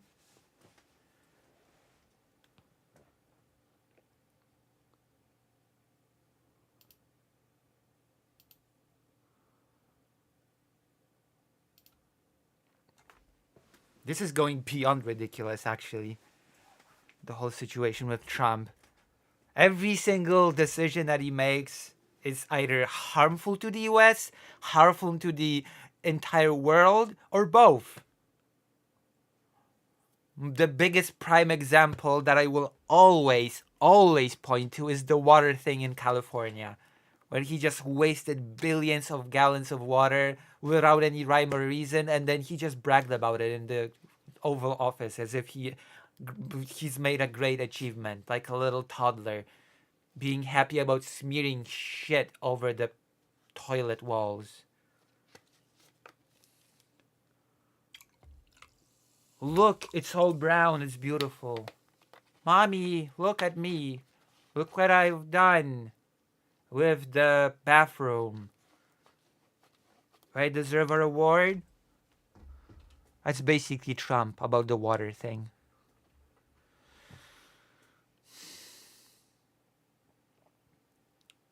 No country that complains about their low birth rate has the right to complain about open borders. There's no such thing in our modern world as open borders. Wake up to that idea.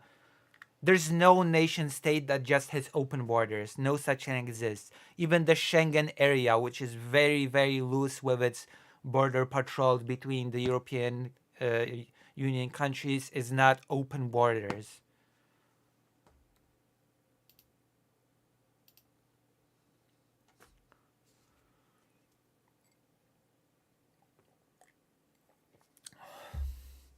And especially the United Kingdom, that is not even part of the Schengen anymore, is not open borders or pro-open borders.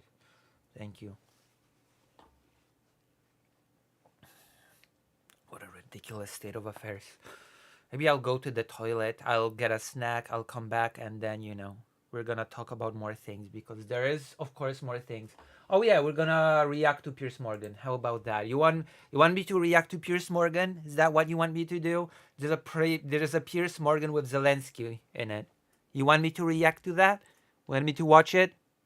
It's from 6 hours ago. So we can watch that if you want. You want me to watch it? Want me to watch it?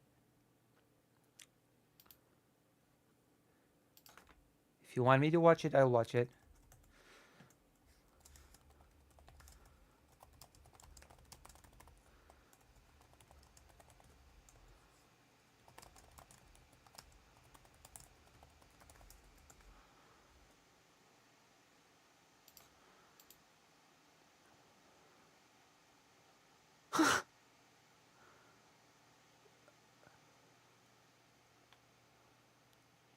Oh, I've just received a very nice comment. I'm gonna read it to you because it's actually a positive comment.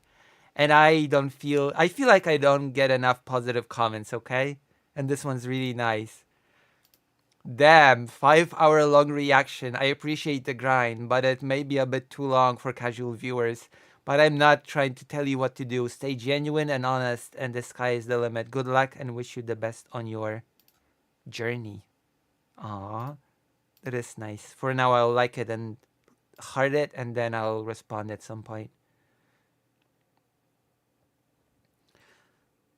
I mean, yeah, why not? We love when Lucy reacts to stupidity. Thank you, Vladimir. But first, I have to go to the toilet. And, you know what I need to do. I'll be right back. With food. Invite more people to the stream, okay? Invite some people so that we can thrive on my journey and your journey. We share that journey, the journey to life itself. And in these crazy times, I want to do something with Karasu, okay? Because it increasingly is that actually what she proposed to me once in DMs feels like a necessity to do. Like, I felt it was, okay, maybe let's do it. And now I feel like we definitely need to do it. I'll explain maybe when I'm back. I'll be right back.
Few minutes time, my snack will be ready. We'll be able to watch the Piers Morgan thing.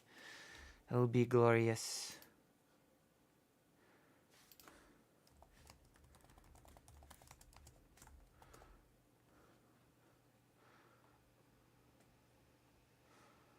It'll be great.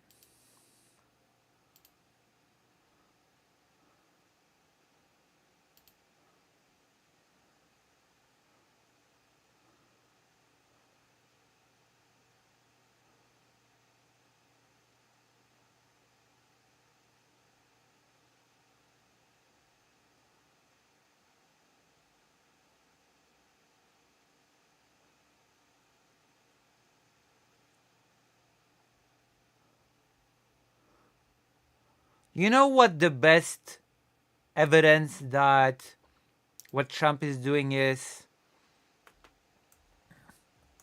messed up and bad? You know what the best evidence for that is?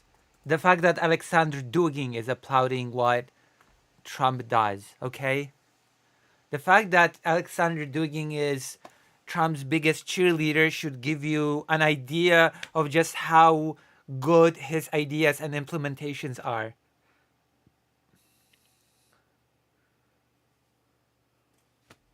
Just saying. Just saying. Alright, I'm going to grab my snack and then I'm not even gonna mute the mic. Whatever silly thing I say, it's on record. It's on record. Record. Encourage people to raid me today.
Alright, I'm ready. I used the Old Bay. Okay, whew. How are we feeling right now? You've not brought more people, okay? Less people are here now. I'm disappointed in all of you, especially in myself. Leader's not elected, Such so a banger stream, and yet. by definition, they're not a democracy. I was elected What? by 73% of my population. They're not a democracy. Do you think they're a democracy? Well, their leader's not elected, so by definition, they're not a democracy. I was Oh elected my by God. 73% of... Yes, he is elected, you idiot. The Constitution does cover the situation that Ukraine is in right now. He is elected. Like, I hate it when people spread Russian propaganda. It's like the newest Russian propaganda that actually the current president of Ukraine is illegal. Yeah, because the sham election, I'm sorry, the situation that Ukraine is in right now is far more legitimate legally than the joke that the election that elected Vladimir Putin was, okay? Don't even get me started with that. Like, Vladimir Putin should be the last person on earth talking about legitimate elections and a legitimate president and prime minister, okay? What a joke. of my population. People should be allowed to choose their own government. That's the basic precept of democracy. But you did take Crimea. The people of Crimea voted. Yeah, but see, he's just a Russian puppet at this point. Tucker Carlson is just a Russian puppet. Oh yeah, they voted. Under gunpoint, who cares? They chose, right? And who cares that there is a martial law in Ukraine right now? Who cares about the fact that millions upon millions of people are misplaced internally and outside of the country? Who cares that even if Ukraine would attempt to create the infrastructure for voting, it would be a prime target for Russia to bomb? Who cares about those things? Nobody does, right? No, Zelensky's just an illegal. Voted overwhelmingly to align with the Russian government. So that's illegitimate. Why? Before Crimea, they... This is... Wow. He's gonna really say that, even though no international body agrees that that whole sham was legitimate. Same with Donetsk and Luhansk, by the way. Approached him as a neighbor. We must live in peace with the Russians. We must have good relations with Putin. Ask those people now, the people whose households Putin killed. I'm not comparing with 9/11, but we have 9/11 for 3 years. Why don't you let people practice their Christian denomination? He's a book burner! He's mistaken. No, he does not. If there's any group that attacks Christians, it's the Russians, okay? If there's anybody that has brutally attacked, suppressed, and attacked Christians, it's the Russian occupiers. So again, don't even make me laugh with that statement. Oh yeah, because Russia is so good to religions. That does not align with the Russian Orthodox Church. Taken. All the population. Yeah, that's totally not what happens when Russia comes in and occupies the territory. It totally does not liquidate any Christian denominations. Like Protestants, for example. No, that does not happen at all. Is against the Moscow Patriarchate. Regrettably, this journalist, he wants to lower me to the level of Putin. He needs to stop working for Putin, to stop licking. Why is this Russian puppet here? The guy that was so excited about the basic supermarket and the basic Heart on Wheels. Why is this guy here? What a joke. He was thrown out of prime time TV, created a crappy show on Twitter, and now he does this to salvage whatever reputation he has left. And now he just became a mouthpiece for Russia. Pathetic. What a pathetic direction. His ass, honestly. What a sad trajectory. US backing for Ukraine's war has become one of the most divisive issues in American politics. Ukraine is clear that its future depends on support from the US and its allies. President Trump is clear he simply wants the war to end. The new president campaigned and won as an anti-war candidate whose sole interest is putting America first. And that means Ukraine's President Zelensky, an anti-war candidate that is considering invading Greenland, that wants to take over parts of the Middle East, that wants to take over the Panama Canal, and that wants to, through coercion, make Canada the next state. But yeah, he's a pro-peace candidate, I guess. He's the pro-peace president. He's like the deal maker.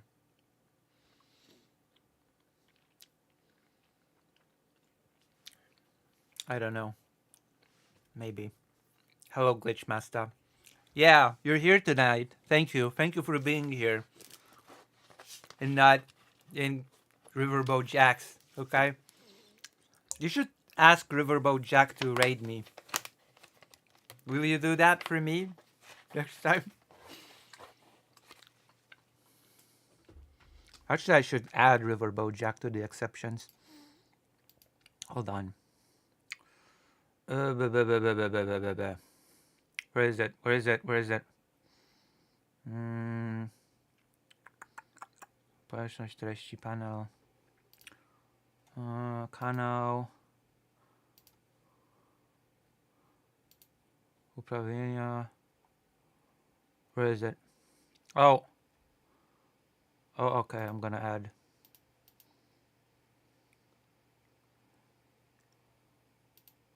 Can I add any more?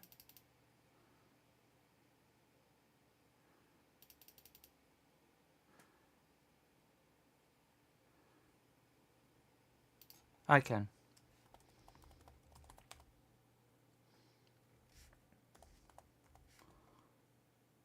Okay, I've added Riverboat Jack. There you go. Perfect.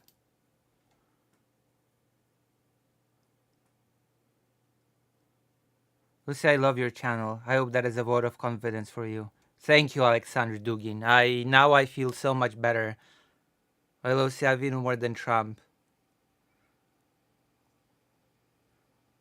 Thank you. Thank you, Alexander Dugin. Who made the account Alexander Dugin just now? Is it death of Philippe Auguste? Is fighting two battles. The first, clearly, is in combat. Thousands of Ukrainians continue to die in the fight against Russia's occupying forces almost 3 years since its invasion. The second, now of no less importance, is in the court of public opinion. Prominent US conservatives have made President Zelensky the face of what they categorize as a drain on American prosperity and a harbinger of nuclear war. Well, to answer that criticism and to talk about the state of the war and his country, President Zelensky joins me now. President Zelensky, great to see you again. Дуже радий бачити. Дуже дякую, Пірс, за цю можливість. Very happy to see you, Pierce. Thank you for having this opportunity. Good afternoon. The last... Perfect. Anastasia paved the way for Zelensky to be in this show. I would like to note, that's very interesting, very cool. Anastasia was on this show before Zelensky. Last time I spoke to you, President Zelensky, was 4 months after the war started. You were pretty tired then. You were working around the clock, day in, day out, week in, week out. We're now nearly 3 years into this war. Just before we get into the substantive points of the war, how are you personally? I mean, you must be completely exhausted. Ні, Путін не дочекається, що... No, Putin will not see me fully exhausted. I, as each and everybody in Ukraine, are just as back then, 4 months after the start of the invasion. We are a bit tired, but there is enough energy to fight for our existence and our life. There is no other way. So I cannot believe I have an Alexander Dugin in the chat.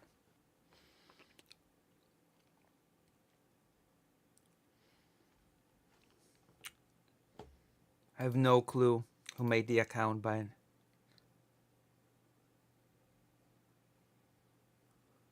my God, who made this account? Okay, let's watch. feel like there will definitely be enough of our resources for a just and lasting peace in Ukraine for everybody. Where would you say we are now with the war, President Zelensky? What is the current state of this war, do you think? Непроста ситуація. The situation is difficult. It's understandable.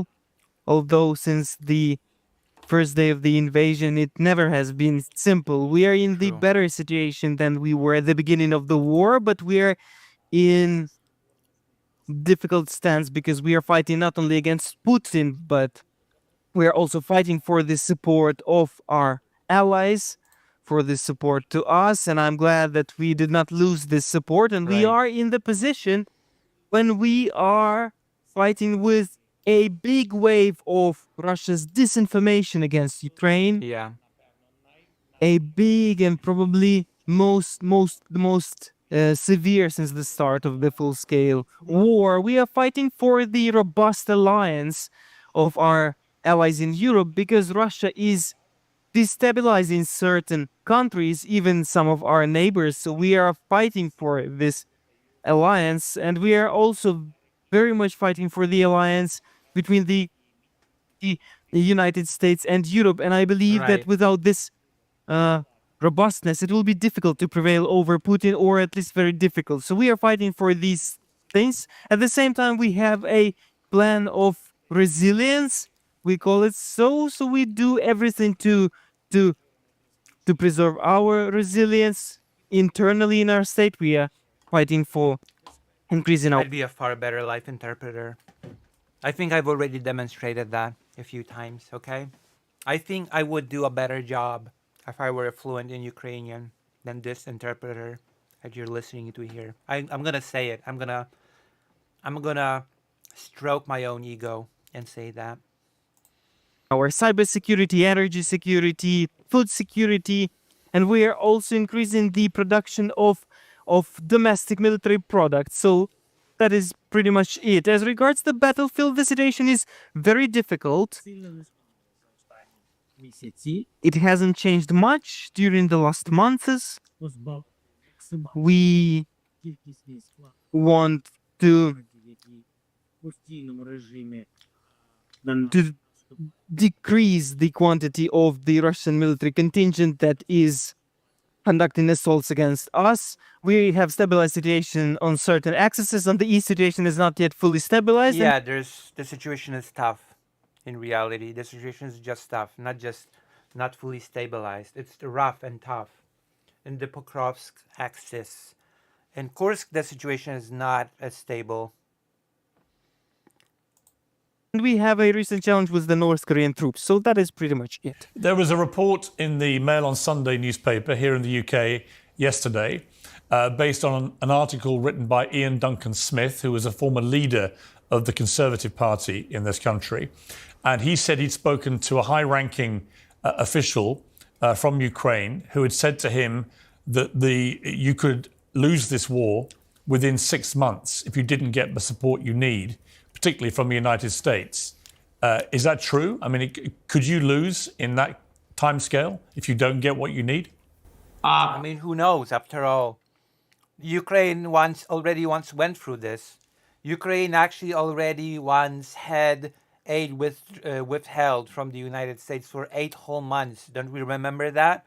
Have we already forgotten how Trump personally froze through Mike Johnson aid from being given to Ukraine because he wanted to make the southern border a point in his election?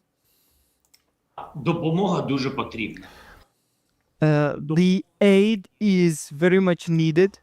It is not stopped as of today. So the supplies are going as they were going during the last year or 1.5 years when the processes were slightly slowed. Slightly. 8 months. And certain things did not arrive on time, unfortunately, but they came later. And yeah, we screwed everything up. This gave us the opportunity to support our army, to our defense forces, and undoubtedly... He's been much nicer than he should be. He should be more blunt. The aid has been mishandled. The aid has been outright withheld for 8 months.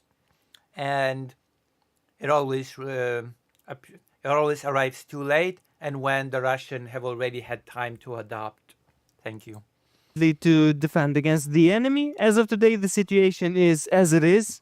It is important that we have started to produce more in Ukraine. So around 40% of the weaponry in 2025 is domestically made. And this gives not the tranquility, but more. But still, even domestic production needs funding, by the way. So just so you know, that domestic production is not free. More of the moral belief that we will not be empty. Of course, without the support from the United States of America or with the slow support, we can lose the bits of our territory. It will not happen. Because remember that Ukrainian budget is also something that relies on external aid to keep its war effort going.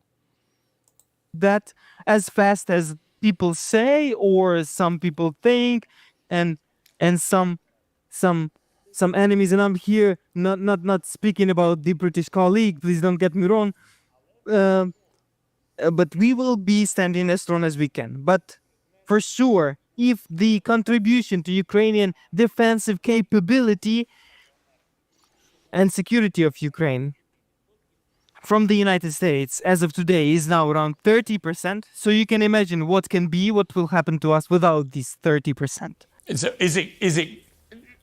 it a fact, President Zelensky, that if the Americans under President Trump pull their support and stop their support for Ukraine, that you would lose the war? Is it as simple as that? If the aid from the United States stops, this is what will happen. I'm sure that this is not only the stoppage of the US support.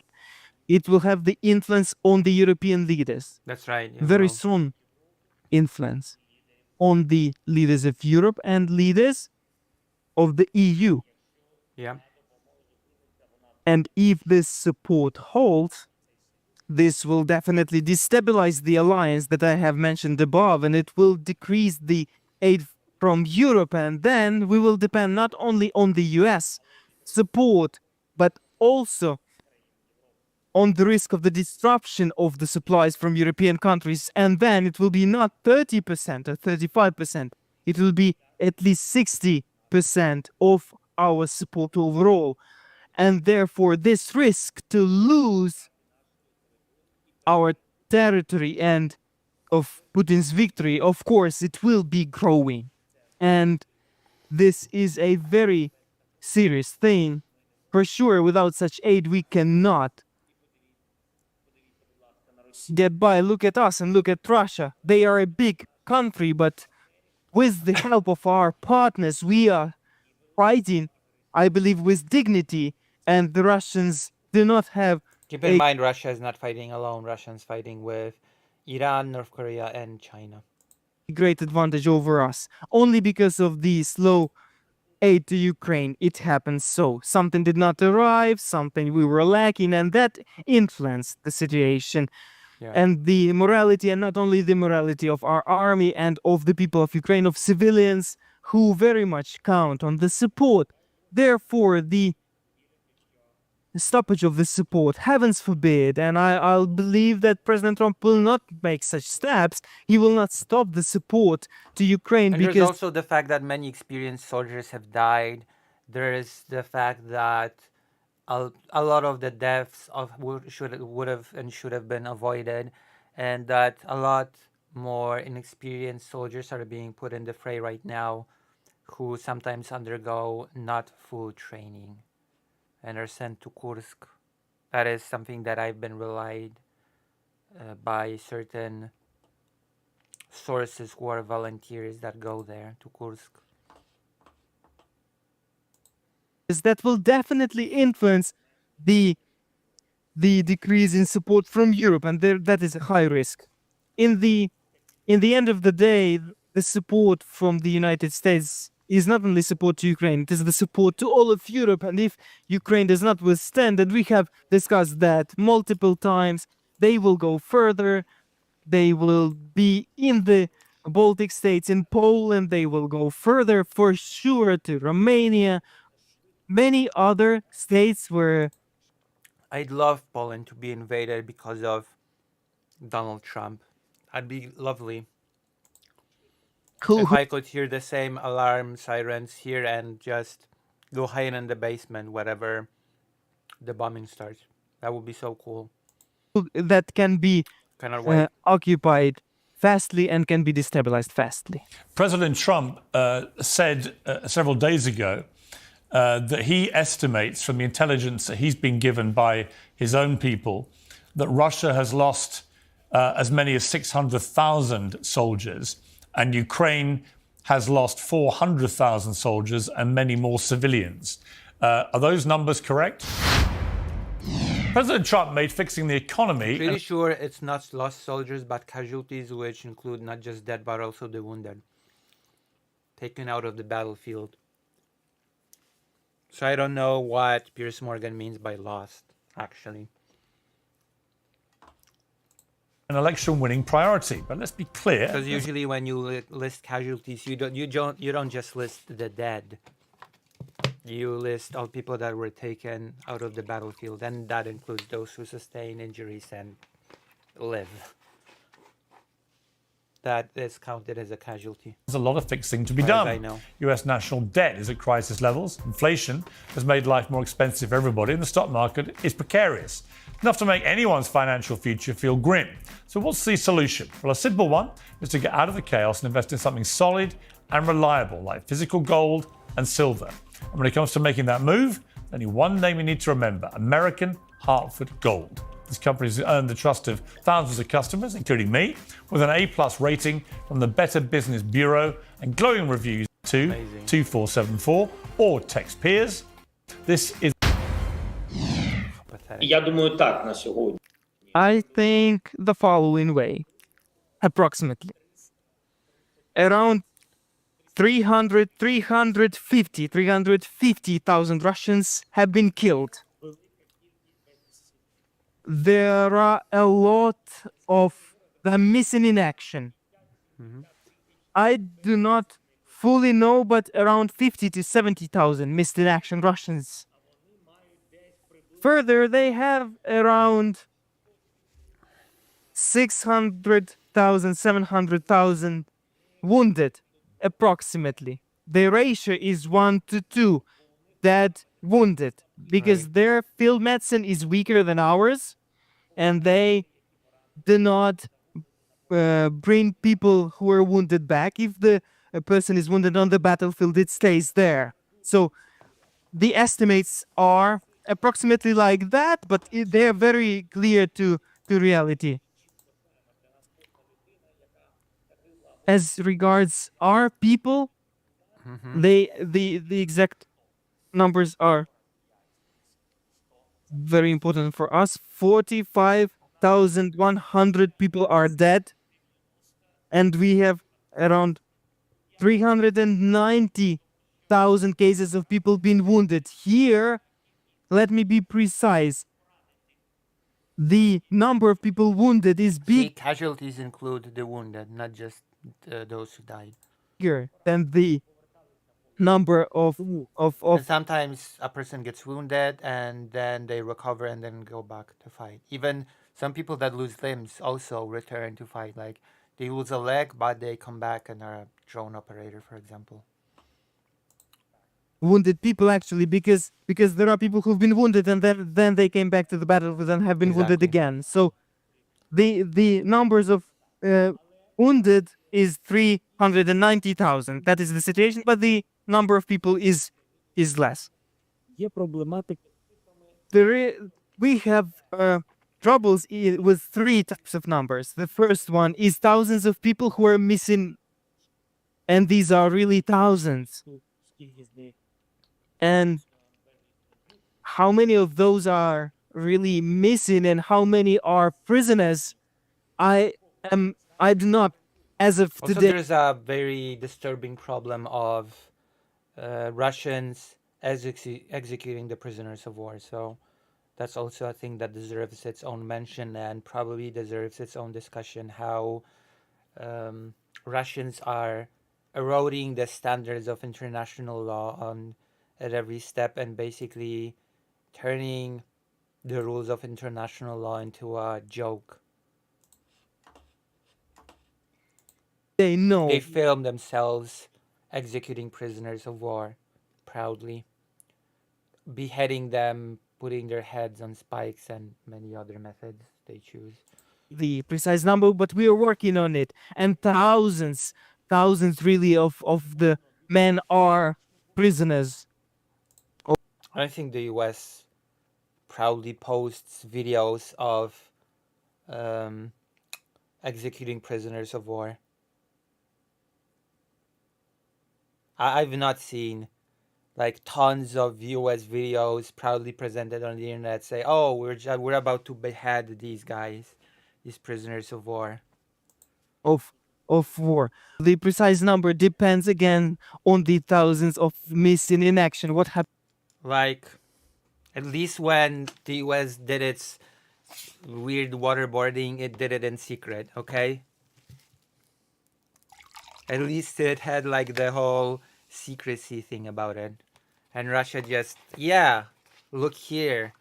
Here's you know, I'm gonna film myself executing this guy.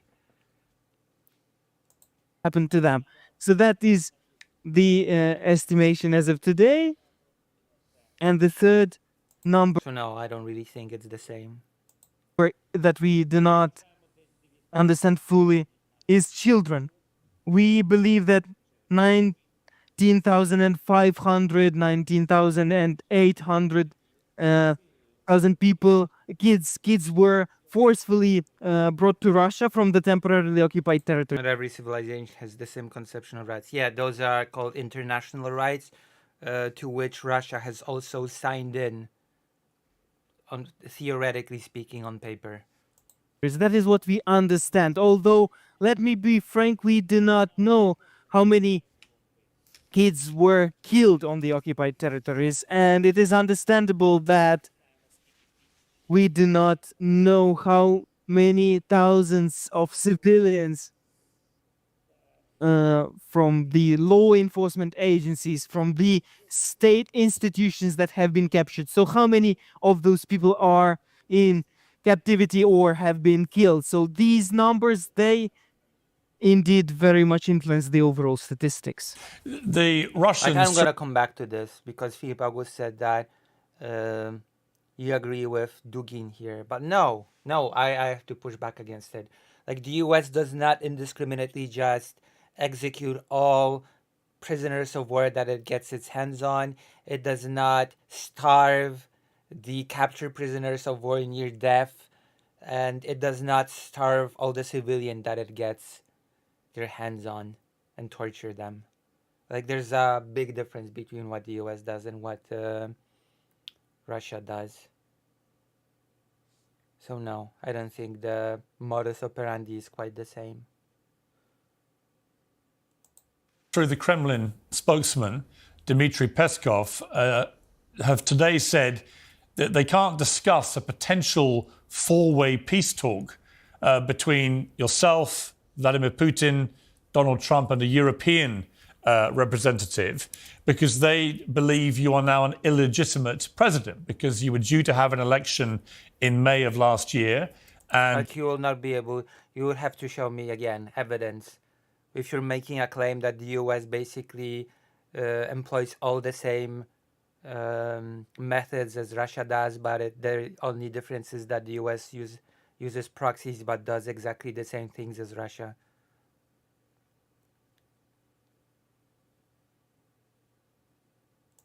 because you're operating as a country under martial law, you were not able to have that election. They're now trying to say that this makes you an illegitimate president and who no longer has the democratic will of his people. What do you say to that? Я хотів би повернутись трішки.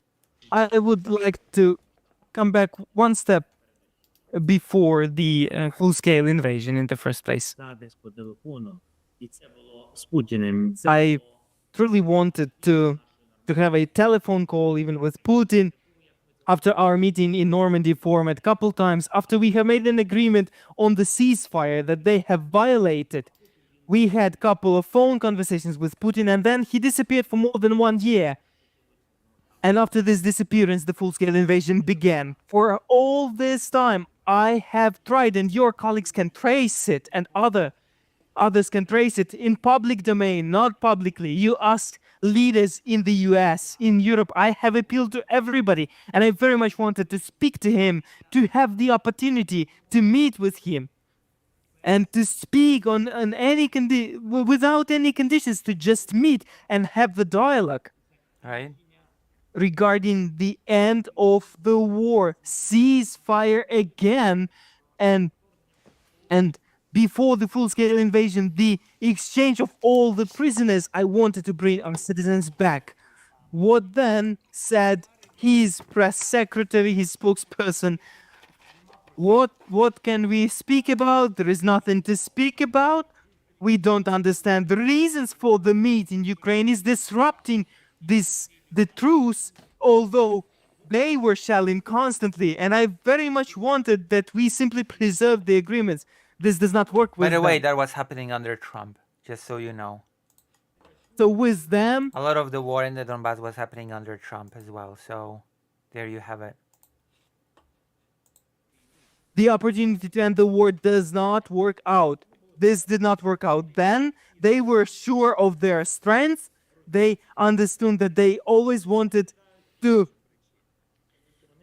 destroy Ukraine. Now they're looking for other reasons because they're not willing to end the war. They do not want to end this war. Yeah, that's Tomorrow, why they're grasping at straws, saying something like, we cannot negotiate with Zelensky because he's not a legitimate president. they will say that they are ready to meet directly with Trump, that Ukraine, they don't need it because this is not the war of Russia against Ukraine. They have just some operation there, and this is a global war of Russia against NATO, and NATO is the United States, so we are ready to speak only with the United States. But that is all preposterous. The main argument also is the thing that I just said, that Vladimir Putin claims that Zelensky is not a legitimate president because his term has ended. They do not want to end the war. Putin has only one desire, that Ukraine does not exist. So I definitely don't suit them because they need their puppet person here. They want their man that will be ruling Ukraine, and sincerely that was what happened, what was before the war and previously when they had the second party by size in Ukrainian parliament. They were influencing Ukraine to never choose the European path so that Ukraine always stays under the foot of Russian Federation. Their And that desire was the whole point of Yanukovych, by the way. is to place their men. And honestly, they want to do basically what they have done in Chechnya, Belarus. when they have destroyed it to the ground, and that is the part of their territory now. They have done it in Georgia, at first the frozen conflict, and then they have installed their people to rule the state. That is what they always do. Yeah, and they just have a puppet state called Belarus also. They've done that basically in Belarus. See? So there is Lukashenko there, and there is no independence there. Basically, they have signed a treaty between Russia and Belarus that Belarus gave up its independence to Russian Federation. Yeah. This is And the language is more and more pushed out. Belarusian is more and more pushed out in favor of Russian. Absolutely, yes. what's going on. He doesn't care who is the president here. Matters only that this is the person that is against Western values, against the West, against the EU, that will perceive NATO as the enemy, just as Russia perceives it. At least the Kremlin does everything that their society considers NATO to be an enemy, and aggressive entity, despite the fact that NATO is a defensive alliance that does. Even though Ukraine didn't even want to join NATO, as far as I know, in 2014, and that was not even on the table. The European Union initial affiliation agreement was on the table, not even a full membership. It's not Association agreement? told anybody. That is what's going on. As regards my legitimacy, I was elected by 73% of my population. 73%. And, you know... And it was a regular election, unlike those that happened in Russia. I always said that I am open to any elections. Yes, during the war there can be no elections. The legislation has to be changed, the constitution, etc. There are big challenges. But there are not legal but very human things. How our military will vote. That is not the question from... Yeah, just set up booths for soldiers to vote. Perfect bombing spots. Perfect spots for shelling.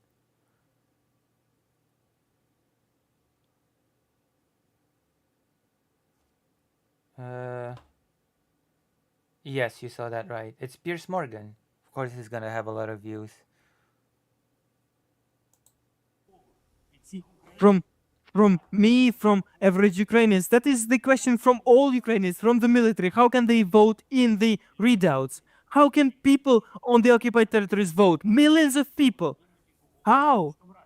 How they will express whom they want to elect? How will 8 million Ukrainians vote that are abroad because of the war? Figure it out, Zelensky. Just build an infrastructure, mail-in voting, and of course, just, it doesn't matter that Russia will target those. Who cares?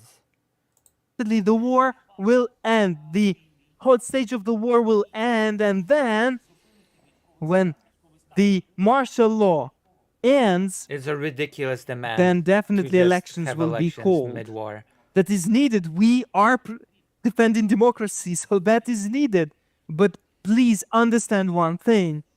Today, everybody understands that if we end martial law now, that is what Putin wants. That will mean that our army, in the majority, in its majority, it will come back home. And it is just, if there is no martial law, they will come back to their families and they will come back home. Who will be protecting us? What security guarantees does Ukraine have? None at the moment. Why Russia will not come again with occupation against us? They will. Without security guarantees, that is not possible. So we need answers to these questions. President Zelensky, when I interviewed you 4 months I really after, hate this discussion that happens in the West around, like, I'm pretty sure, like, even as some content creator, Socialism Done Left, something like that, was talking about how Ukraine should have an election, which I just shook my head in disbelief at this sort of notion that Ukraine should just pause everything, pause the war, I guess, and have an election. after the war started. Because elections are totally not a messy thing even during peacetime. It surely goes smoothly during this situation. You made it clear that you would not be prepared to cede 1 inch of land, of Ukrainian land, to Russia. And you were determined to win the war, and you believed you would win the war. You've certainly been giving signals in recent months. Yeah, if the aid had not faltered, if the aid had been delivered in the quantities and in the time frames that it had been promised, then yeah, I do believe Ukraine would have had a big chance of pretty decisive victory. Yeah, if the West would not have dropped the ball as hard as it has, because it has dropped the ball a lot.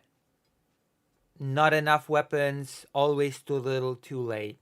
Always allowing the Russians to adapt, always allowing Russians to prepare, always allowing Russians to push.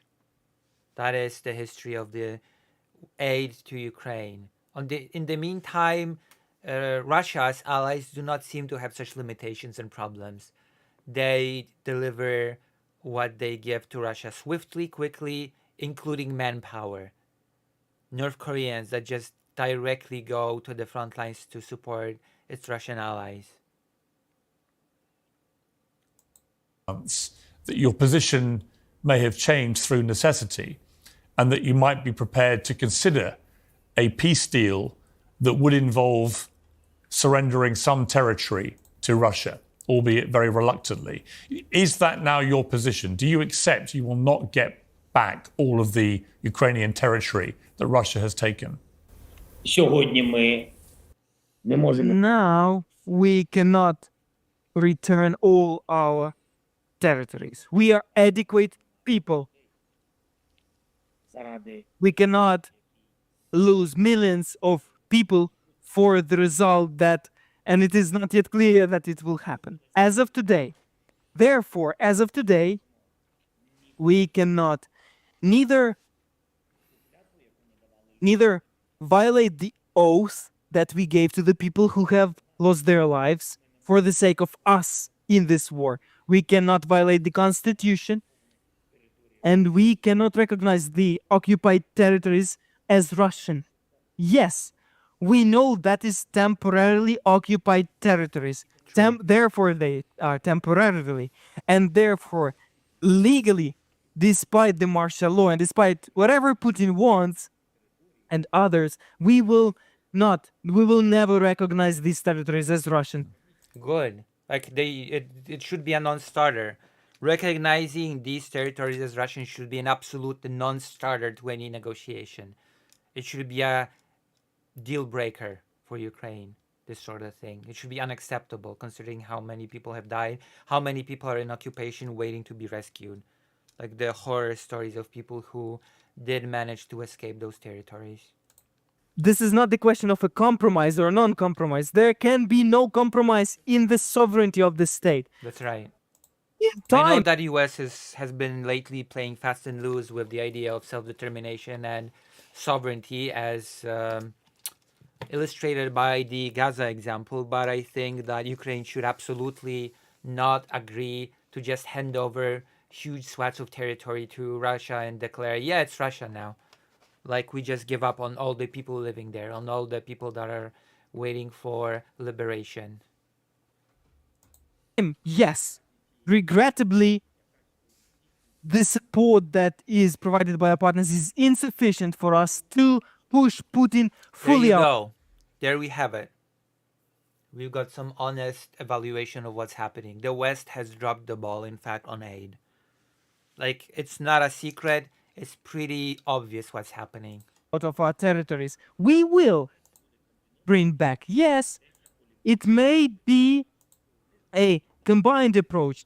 Here, militarily on the battlefield, as our military do, somewhere diplomatically, but nonetheless, we will come back. We will bring back our land because we are right, and we did not violate any aspect in international law and morally. Anyway, we are and Russia is using international law as toilet paper daily in regards of kidnapping children, in regards of torturing the prisoners of war, killing them, in regards of torturing and killing civilians, bombing cities, targeting civilians, the human safari in Kherson, which is not an isolated incident, which is not an isolated situation of the Russian soldiers targeting civilians, Bucha, Irpin, Izium. Like, international law increasingly does not mean much to Russia. The use of chemical weapons on the battlefield, of course, which has been documented.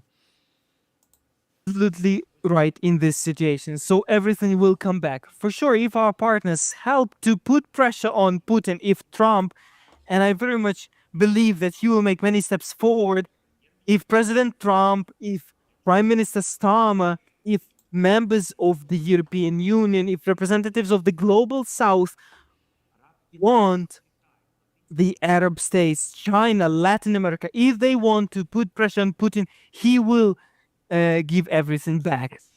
But yeah, but the West does not have the will to do that, so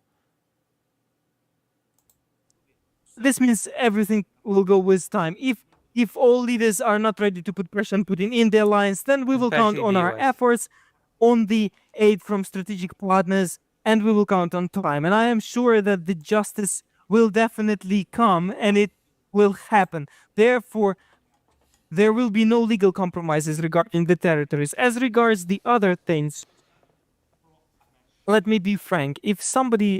When somebody asks what Ukraine is ready for, Ukraine is ready in the first place for the end of the hot stage of the war. We want peace as nobody in the world wants, because let's be honest, Putin is a murderer and is a criminal, and that is a fact. And if people believe that we must move to the diplomatic track, and I believe that we are ready to move to the diplomatic track, and that at the negotiating table there must be the United States, Europe, Ukraine, and Russia. We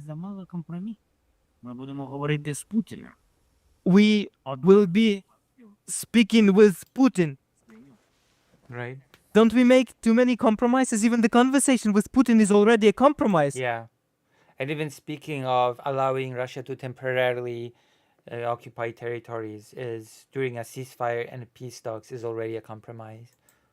Conversation with the Russia talk. is being given far too much. Russia has been given escalation dominance this whole time for some unknown, ridiculous reason. And I believe that that is a compromise of the whole civilized world to speak to this person. I am sure of it. Then everybody must be strong, strengthen Ukraine, and not cede Ukraine and Ukrainian interests. We will not cede our interests if the partners are with us, because nobody knows how this conversation will start and how it will end. Nobody knows.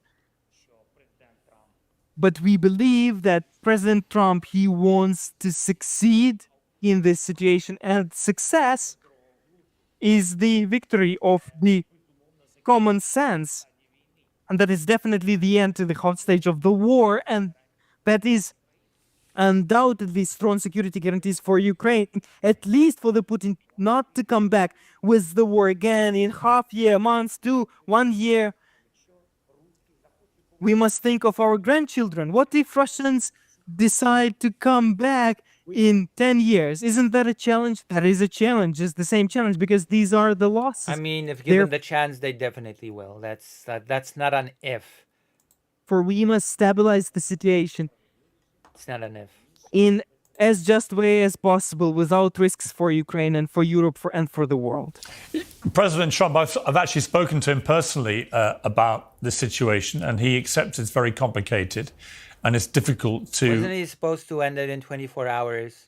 Then it became half a year. Then it became 100 days, and so on and so forth. Things keep changing. Resolve, but he definitely wants peace. If we move forward to potentially this peace summit with the four groups, as you say, how are you going to feel sitting opposite Vladimir Putin at a negotiating table? Do you think you can do that, given how you feel about him? Якщо це буде єдина If that is the only setup in which we can bring peace to the citizens of Ukraine and not lose people, definitely we will go for this setup for the meeting with these four participants. What does it matter what is my attitude to him? I will not be kind to him, and I believe that I consider him an enemy. And to be honest, I believe he considers me an enemy as well. That's it. Most people who've looked at the situation... that is definitely true, since Putin consider you an illegitimate president. So that part tracks. He does not want to negotiate with Zelensky, period. That's one of his main demands, that he will only negotiate if the president is replaced in Ukraine. He said that several times already. From a military and political point of view, they believe the only way that Russia will accept any form of peace deal and sustained ceasefire is if they retain the territory they have so far taken. No, not just that. Actually, they want the territories that they've never taken before, right? They've also they've several times they have indicated which oblasts they want, which includes territories that they've actually never occupied. So that part isn't correct of what Piers Morgan is saying here. He's not done his homework. Is that, in your estimation, is that the most likely scenario, where Russia retains the territory it has taken so far, but that you get guarantees of protection, if not full membership of NATO, which is unlikely to be given? That is extremely unlikely. The NATO part is extremely unlikely, and I hope to God that Ukraine will not just be thrown under the bus by the West for the sake of peace. Because this sort of peace is not peace. It's a defeat. And I would suggest then enough. It's a defeat not just for Ukraine, by the way. It's a defeat for the entirety of the West, in my opinion. The so-called United West. Guarantees of NATO support and security that you feel confident that he can't then come back and attack you again. I mean, do you think that is the most likely way the hot phase of the war is brought to an end? Я вважаю, дійсно так вважаю, що I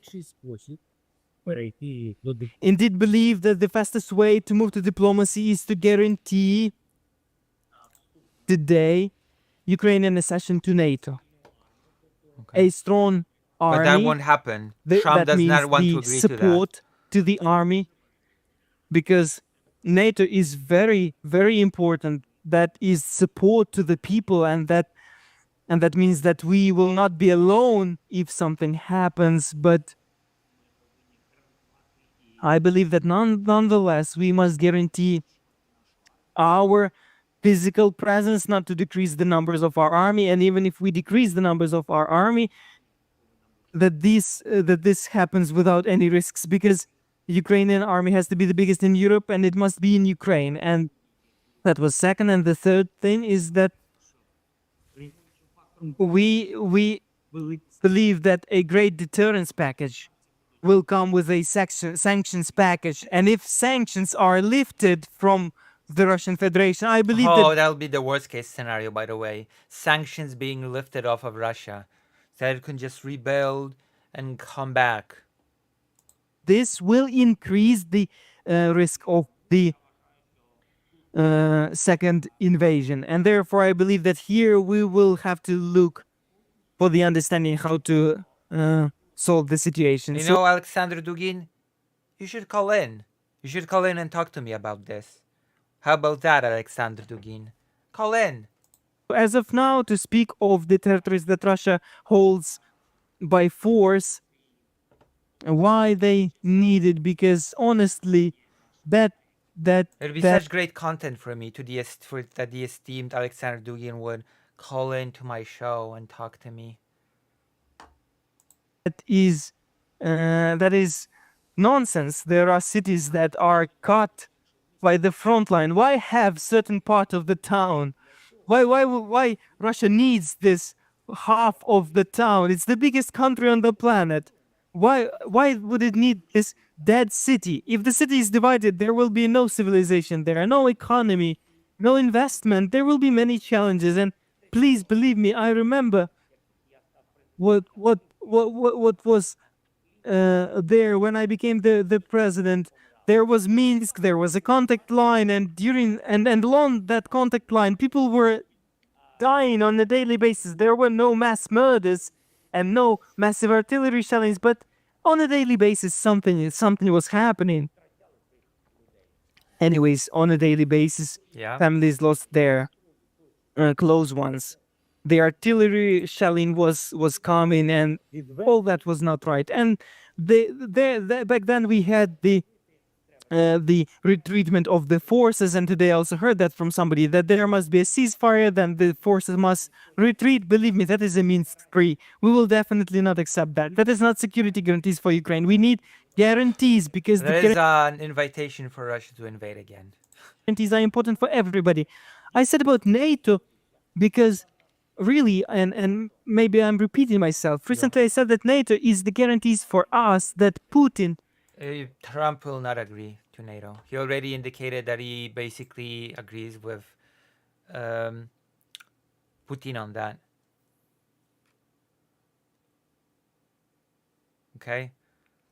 Already, and besides, remember how the Trump administration was like, we could delay NATO membership for Ukraine for 10 years, and Putin said no 10 years delay. There will be no NATO ever for Ukraine, and that's final. Remember that? Is not likely to come with the occupation against.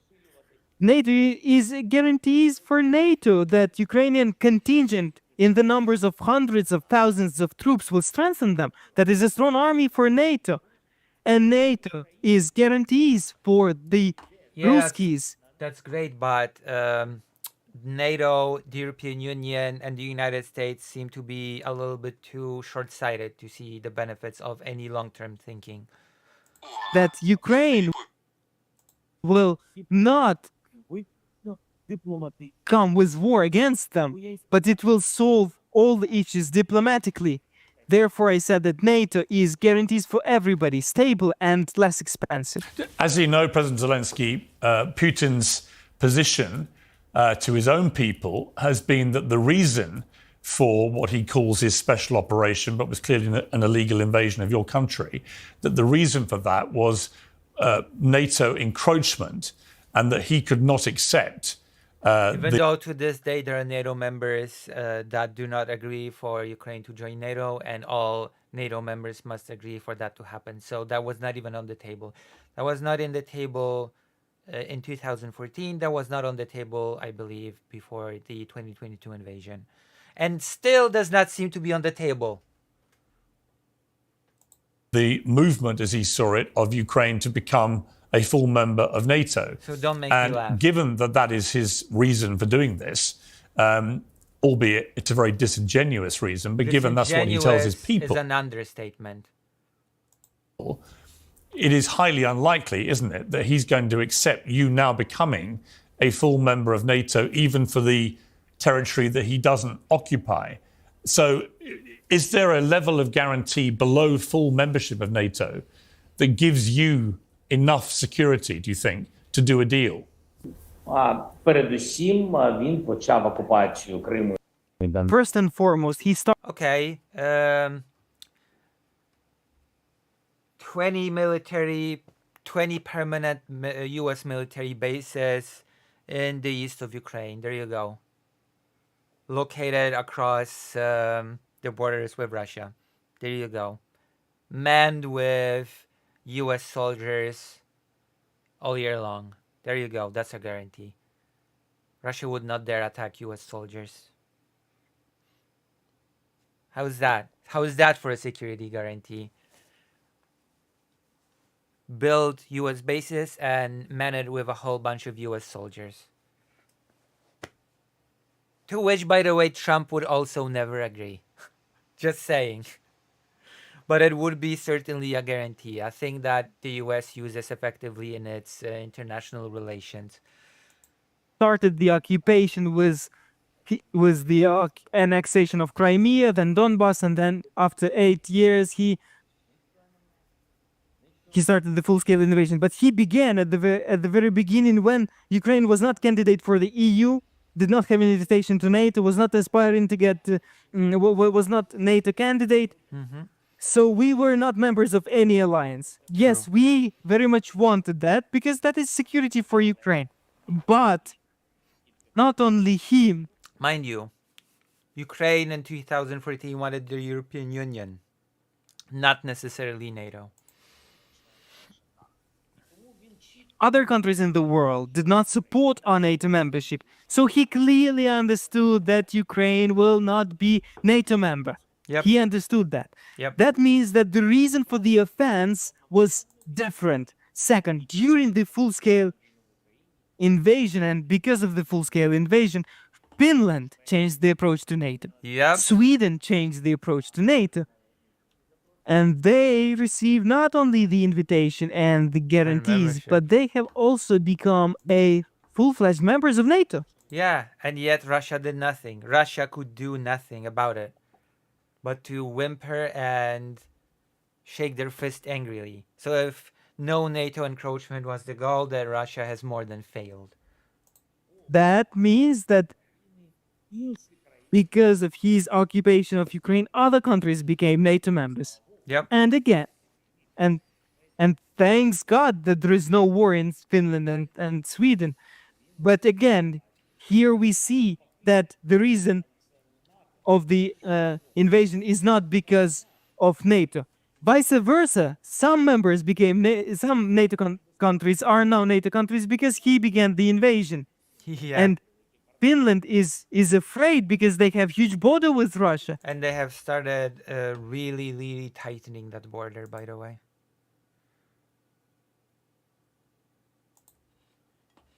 So, they like the NATO thing is frustrating me to no end, but the newest thing about Zelensky being an illegitimate president, that's equally high up there on the stupidity scale in my book. Okay, that's up there with the NATO thing. Started to be afraid that Putin will go to Finland, and definitely he wanted and wants. Therefore, they wanted to become NATO members very fast. So here's the reply. The third story. Putin, please look. He will understand that he must end the war when he is clearly explained to. When President Trump says to him, "Shall you not stop the war? 1, 2, 3 things happen to you." Ukraine receives 1, 2, 3. Then just and when China says to Putin, "We've had enough. Otherwise we will not support you economically. We will not have cooperation with you between our companies and banks." When there are very clear conditions and look, I'm not speaking about the threat of the war of big countries against Russia. No, it is enough for them to demonstrate political will and economic steps. And after that, Putin will end the war. He's very afraid of that. He's afraid that his economy will collapse. He is afraid of the of people The problem becoming with the economy is that it will be in trouble whether or not Putin stops the war or not. That is something that people don't really pay attention to enough. That there is a strong enough pro-war lobby that Putin is incentivized to continue, to at least win something. And if he stops, the economy is in trouble. If he wins, the economy is in trouble. He has incentives to continue. There were a lot of very bizarre and grim benefits that the Russian population has benefited from due to this war, especially the payouts after the dead relatives who are soldiers. And of course, the oligarchs that are pro-war also have, in a lot of ways, benefited from the war. So there is actually a pretty strong pro-war sentiment within Russia as it stands now. rapidly dissatisfied with him, and shall that happen, he will not hold the Kremlin. He will lose the power. That's what he afraid of. So there must be very clear signals. And if it is not NATO, Pierce, well, what you are saying, and I'm being very frank, we can look how Ukraine was supported during the war.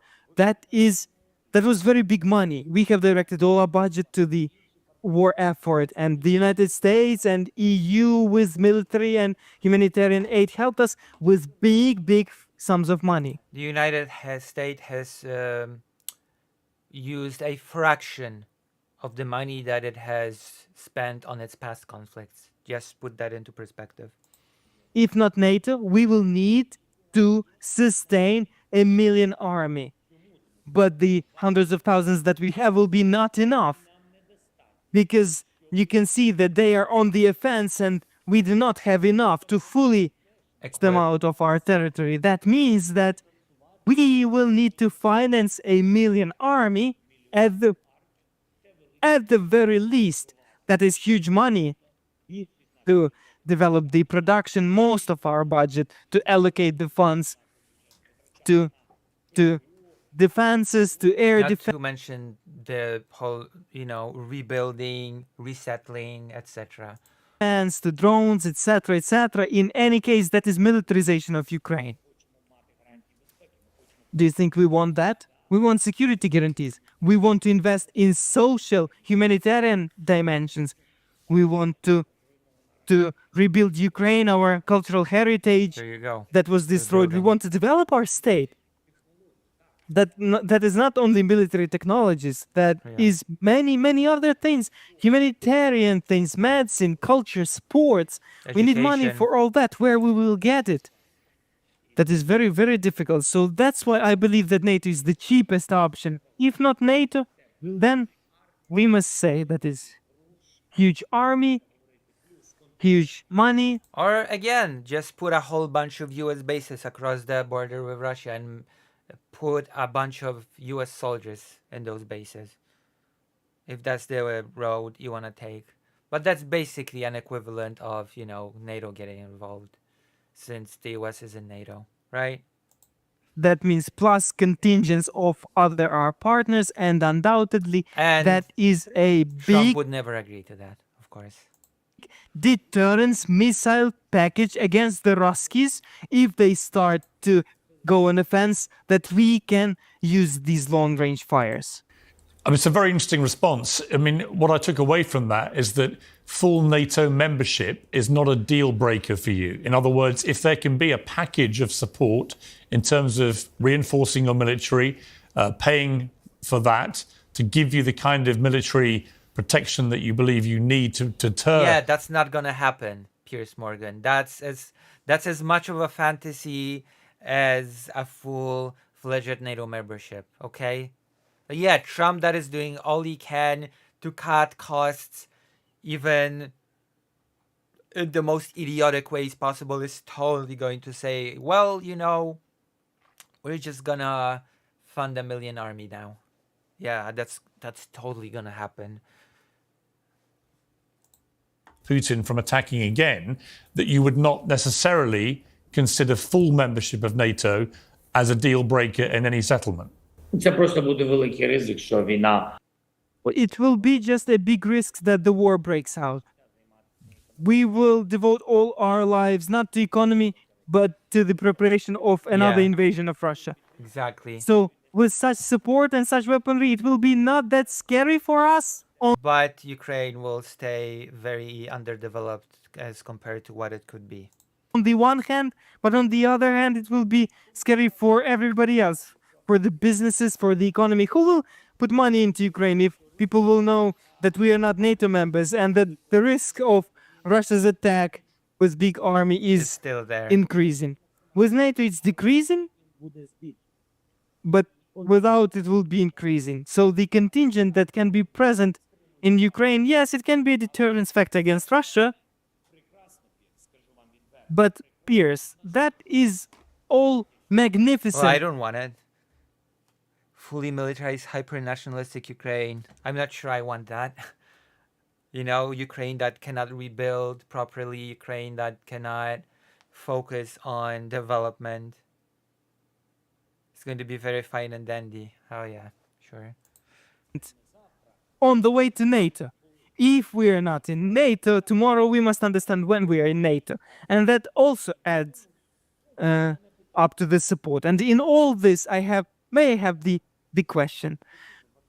I would like to ask you a question. You say that Putin started the war, that there is such opinion, because we were about to become a NATO member. Which is a joke, okay?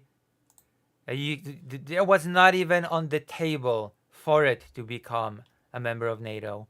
Not too much like, oh, yeah, it was about to become a full member without that option being even on the table. That's great. Then I have the question, if we're now not NATO members, and if some people do not want to get us to NATO, why he doesn't leave our territories? Please agree that there is a logic, and I'm correct. Well, what I would say is don't mistake what people are saying about this for my own opinion. I mean, let me be clear. Mr. President, let me be clear. I do not personally believe that is the reason he invaded Ukraine. I think he just wanted to get his hands on Ukraine, and he didn't care how many people he killed to do it. But there is, as you know, what he tells his people is that he's doing this for the protection of the national security of Russia, that he couldn't have Ukraine joining NATO because that would present an existential threat to the security of the Russian people. I don't agree with that, and that's what he tells his people. And so I'm moving forward to when you're all sitting around a table and you're trying to negotiate your way to an end of the hot stage of the war. I just don't see any. Yeah, but also, okay, never mind. That's just whatever. Way he allows you, as part of that settlement, to become a full member of NATO. And that's why it's interesting to me that you're now outlining a potential plan B, if you like, which involves enough guarantees of security, particularly with the military, that you're able to deter him from Yeah, but he also sort of listed all the negatives for Ukraine itself from that solution. So, again, and I think is that a correct understanding of your position? Якщо Yeah.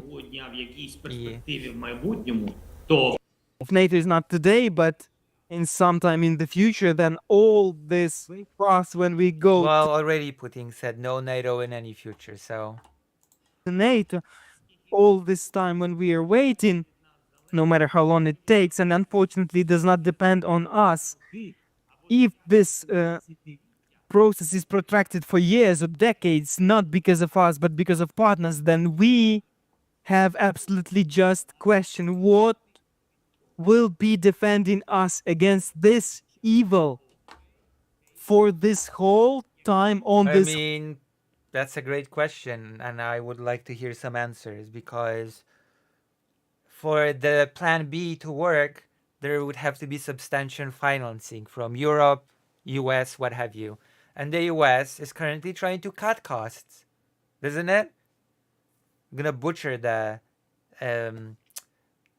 Department of Education. We're gonna butcher the membership in the World Health Organization. We're gonna stop USA. We're gonna stop this, stop that.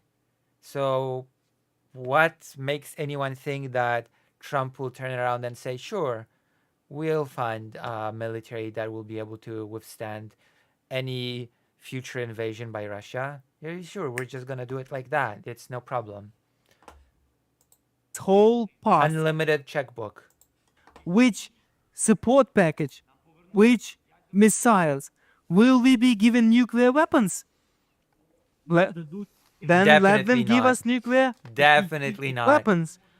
Will they give us the missiles in the quantities that we can stop Russia? And I'm not Nope. sure of that, but I think it would help. Otherwise, I'm sure they will not. And by they, I mean the West. Zelensky said, I'm not sure. I say, I'm pretty sure. what missiles can stop Russia's nuclear missiles? That is a rhetoric question. So let's do it the following way. Give us back nuclear arms. Give us missile Well, systems. your nuclear arms are in Russia, so Partners, help us finance the 1 million army. Move your contingent on the parts of our state where we want the stability of the situation. So that's not happening.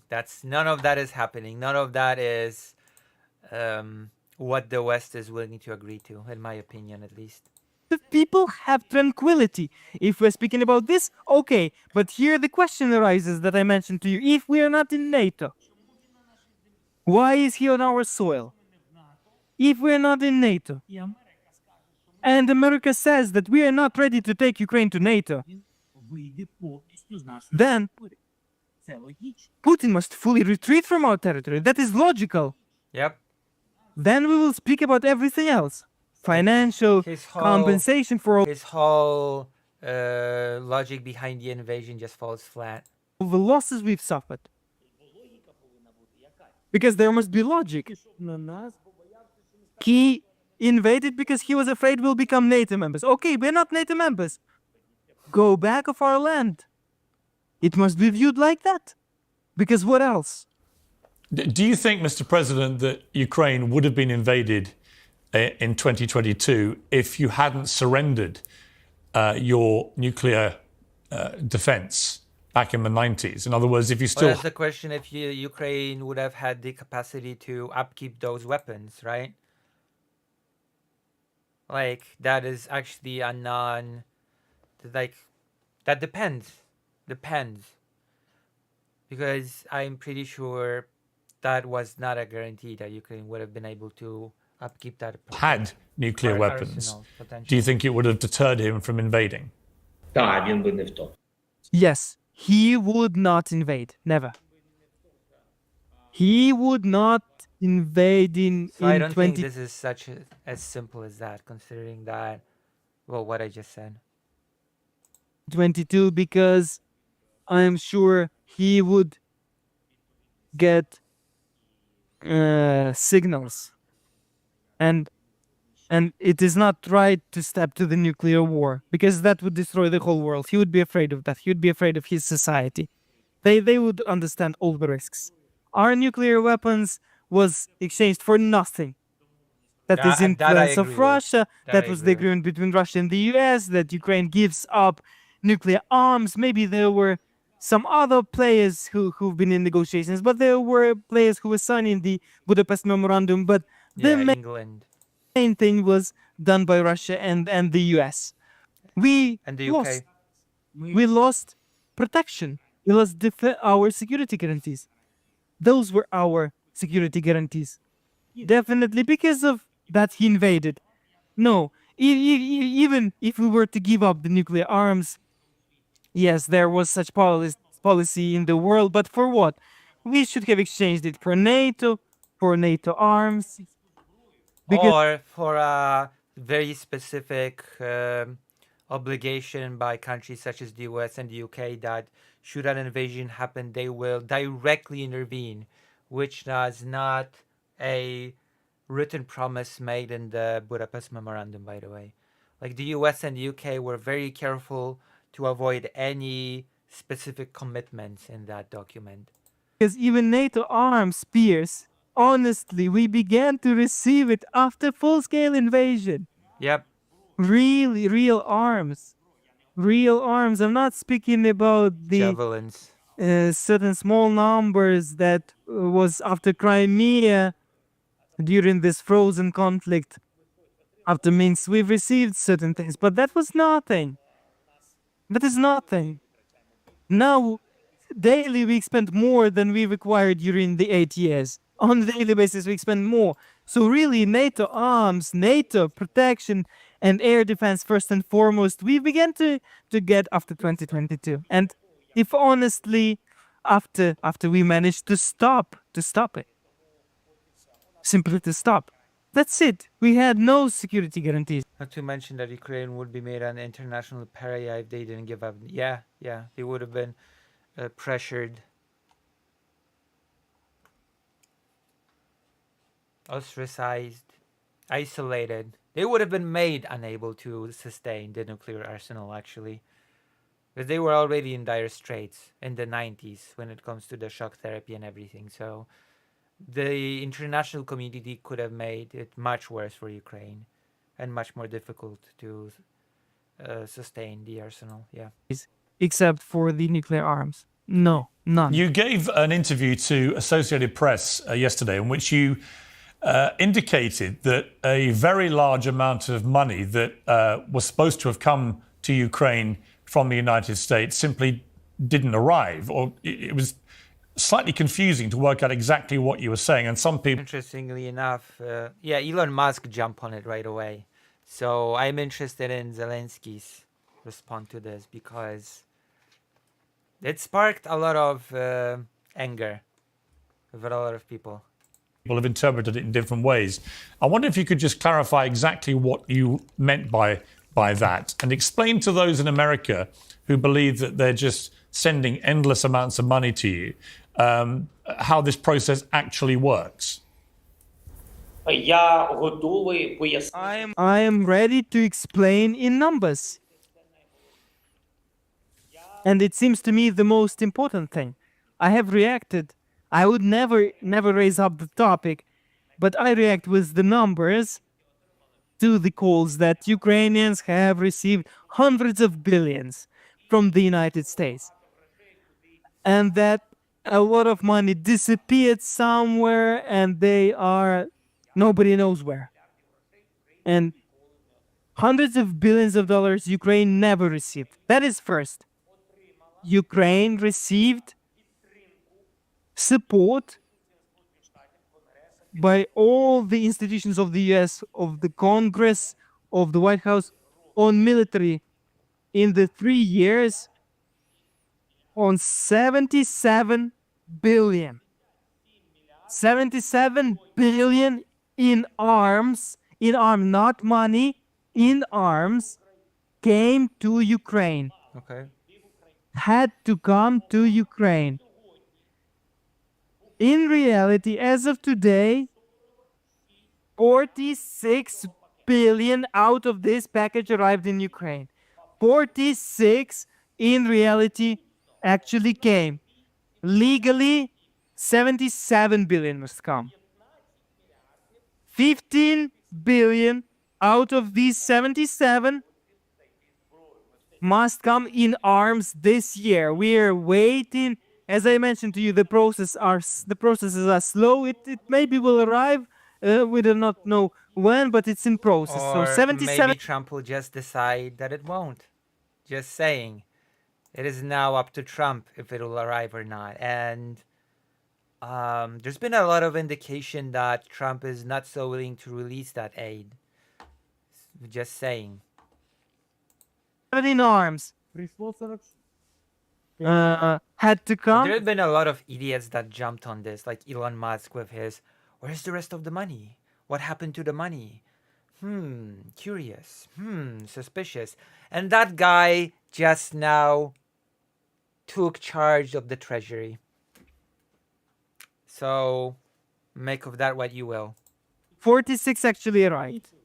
As regards other money, to the budget support of Ukraine, Ukraine received 31.5 billion. And if you actually see in reality, not on paper, we got to the budget 31.5 billion support. There are important things there, energy, etc. We are very grateful. And 46 out of 77, and you receive overall 77, 46 plus 31. That is what I said, 77. I never lied about that. That is what we have actually. Right. And as I have said, additional to those 46, some more arms can arrive. I'll list you some examples. Some people in the US said that about the support of Ukraine. I'll give you an example. Of course, there are organizations in the US that were providing assistance to other organizations in Europe. For example, they were allocating money to support Ukrainian refugees. Let me give you an example. Ukrainian refugees were provided with around 5 or 6 billion. These are Ukrainians that live in Europe and US, in where they have flat. And Europe supported refugees a lot. We are grateful that Ukrainians abroad are being supported. Different countries in the world, in Europe, have given this support. European Union allocated 18 billion, 20 billion they have had decisions in the first year. And this money never came to Ukraine. Never came to Ukraine.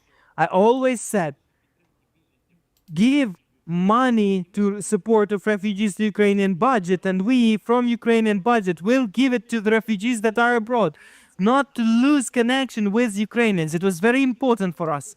But nobody wanted that. They wanted to give directly to Ukrainians. Why?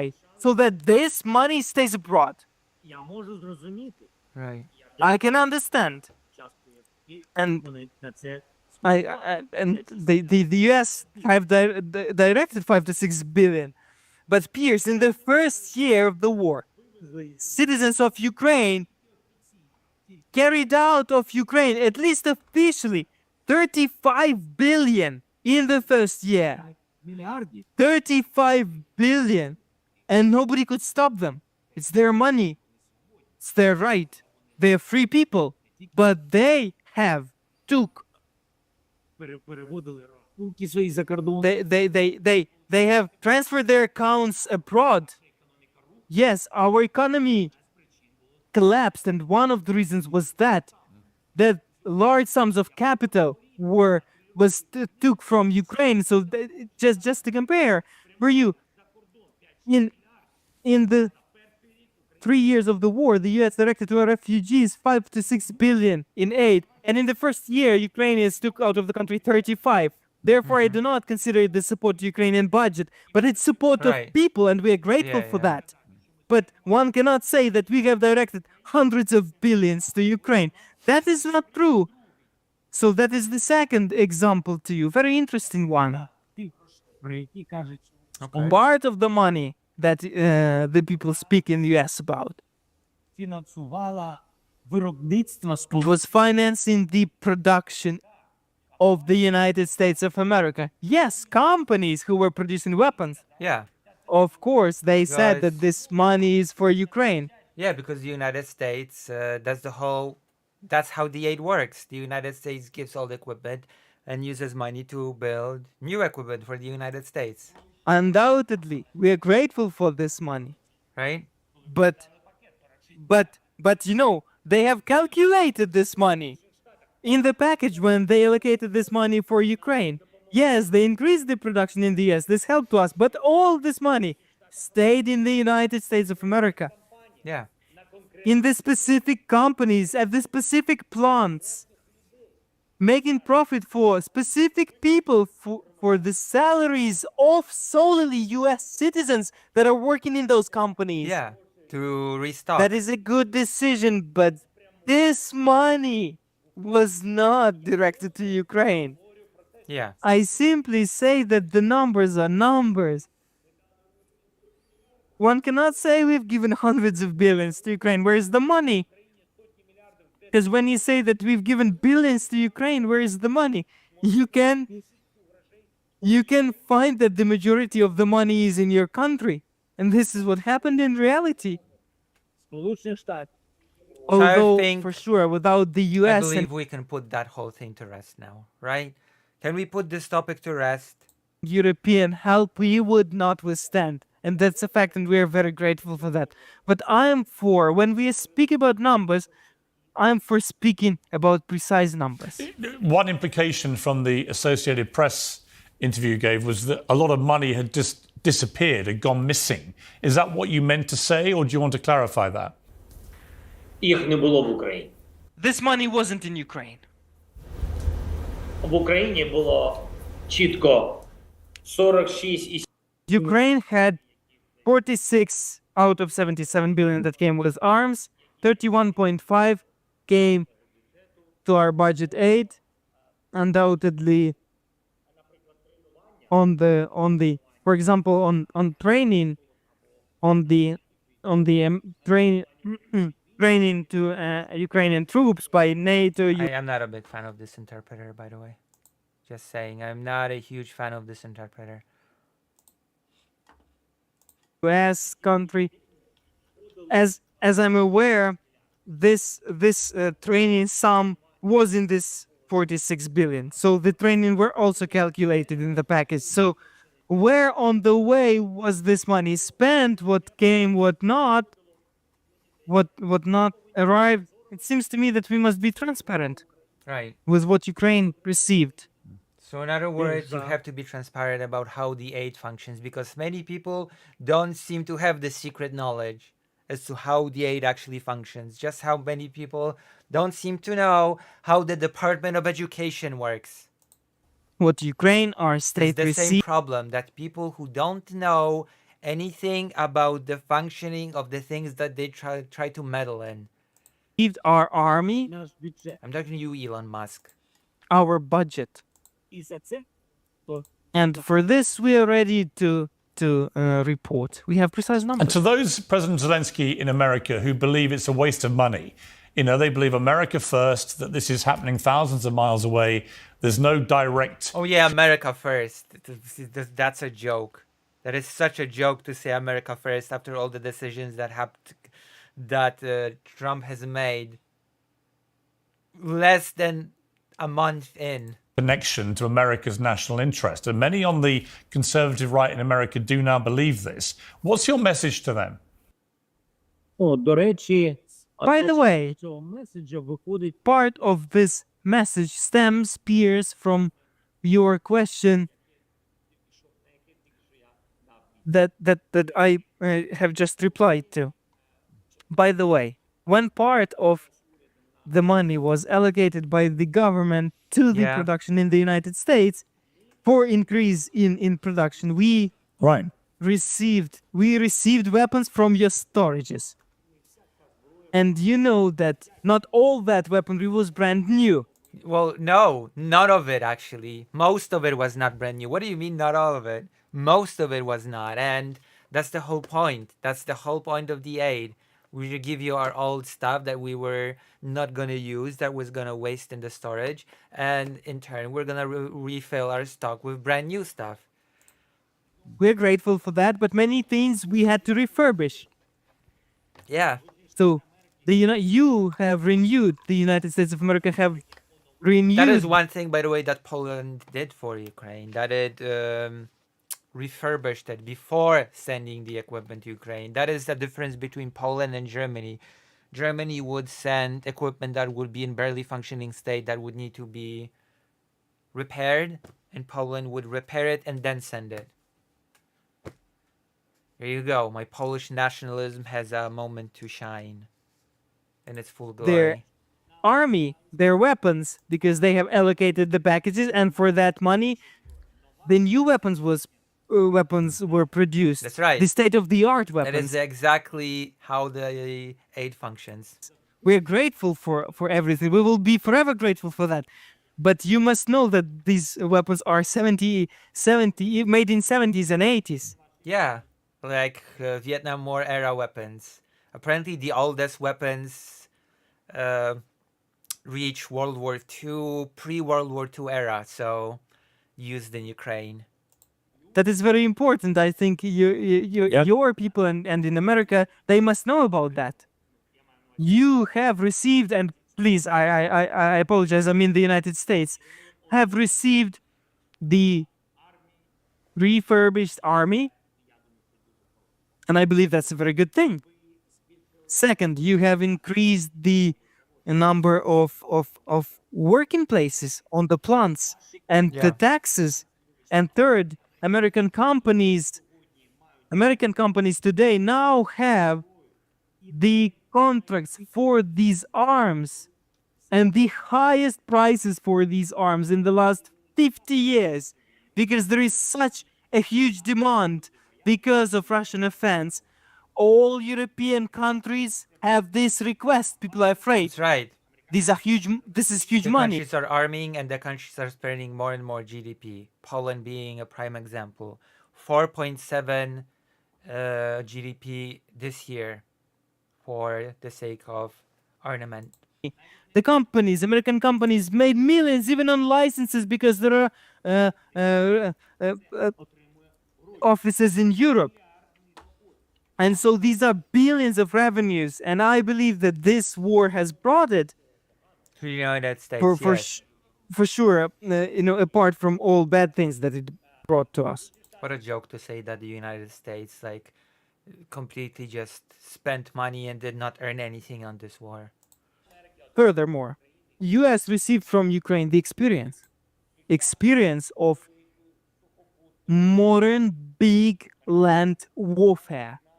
That's right. Americans and Europeans, but many things that applied in Afghanistan, that applied in Iraq, etc., don't apply here, by the way. Many stratagems, many ways of treating the wounded, drone warfare, a lot of these things are new. And the experience gathered in Ukraine dictates how people will train, dictates how medics will train, dictates how the production of drones, what will be taken into consideration. All those things are true. Yeah. Americans in the first place have all the information, not only from intelligence, directly from the military, what American weapons works, what doesn't work. True, Vladimir. Яка є реальністю і Росія не знайшла ключ. What is efficient, and Russians have not found a key to that. We have built the electronic warfare system against the modern Russian drones. We ourselves created such drone systems against Russian equipment and their energy grid and all the refineries, especially military targets. Such drones US Army never had. And all these technologies were open to the US. So that means refurbishing of the army and weaponry, but also making it more modern. That is a fact. Furthermore, we destroyed a real Russian land potential. So Russia is no longer an dangerous adversary for the US. We have destroyed their cadre experienced. I mean, to be honest, and that might sound mean and awful, but I don't think Russia in its state as it is now has been a real threat to the United States. Russia never stood a chance against the full strength of the US military in a conventional war. If we took the nukes completely out of the equation and the US went all out and Russia went all out against one another, just how do you think that would end? I can predict the outcome for you, and it would not end well for Russia. So I'm just gonna tell you that it would not be even close, in my opinion. Military, and let's be honest, Russia would have been crushed destroyed like a grape. it with our own lives. That is very important. That is the reality. Furthermore, the Americans, thanks to Wiesbaden, thanks to many other things, are fully aware of how modern Russian army acts, how it wages war, who fights, who is pretending to fight, and who is professional on the battlefield. American army knows about them everything, who they are, how they live, where they live, what they're capable of, what Special units that are prisoners that are just sent as mid-shield reconnaissance for the real professional military personnel in Russia, in the Russian army. they achieve, what they cannot do, and what they will never do. All that America, as of today, knows. And I believe that is a precious experience. Absolutely. That is in my opinion. Apart from that, America did not send its kids to die. Ukraine stopped Russia. Yes, on its... And the US has been demanding Ukraine to start enlisting 18-year-olds, by the way. soil. Stopped. And Russia did not invade any NATO country, which would definitely lead to the participation in the war of Russia, American troops, French, European troops. We have preserved lives to all warriors of these countries, to all children. This is what Ukraine did. So, is it that after all that, Ukraine does not deserve peace? The peace with dignity, the security guarantees from the countries to whom Ukraine honestly preserved lives of the people? One of the big problems you're facing is that Donald Trump has a lot of supporters who don't agree with continuing to give support. It was interesting that Donald Trump Jr. Reposted, for example, a post on Instagram by Sarah Palin, a former presidential candidate, which read, "Point of view," this was aimed at you, "you're 38 days from losing your allowance," implying that the moment Donald Trump was inaugurated, that would be the end of support for the United States. This has provoked a flurry of speculation that you were not invited, despite wanting to be at the inauguration. Can you clear that up?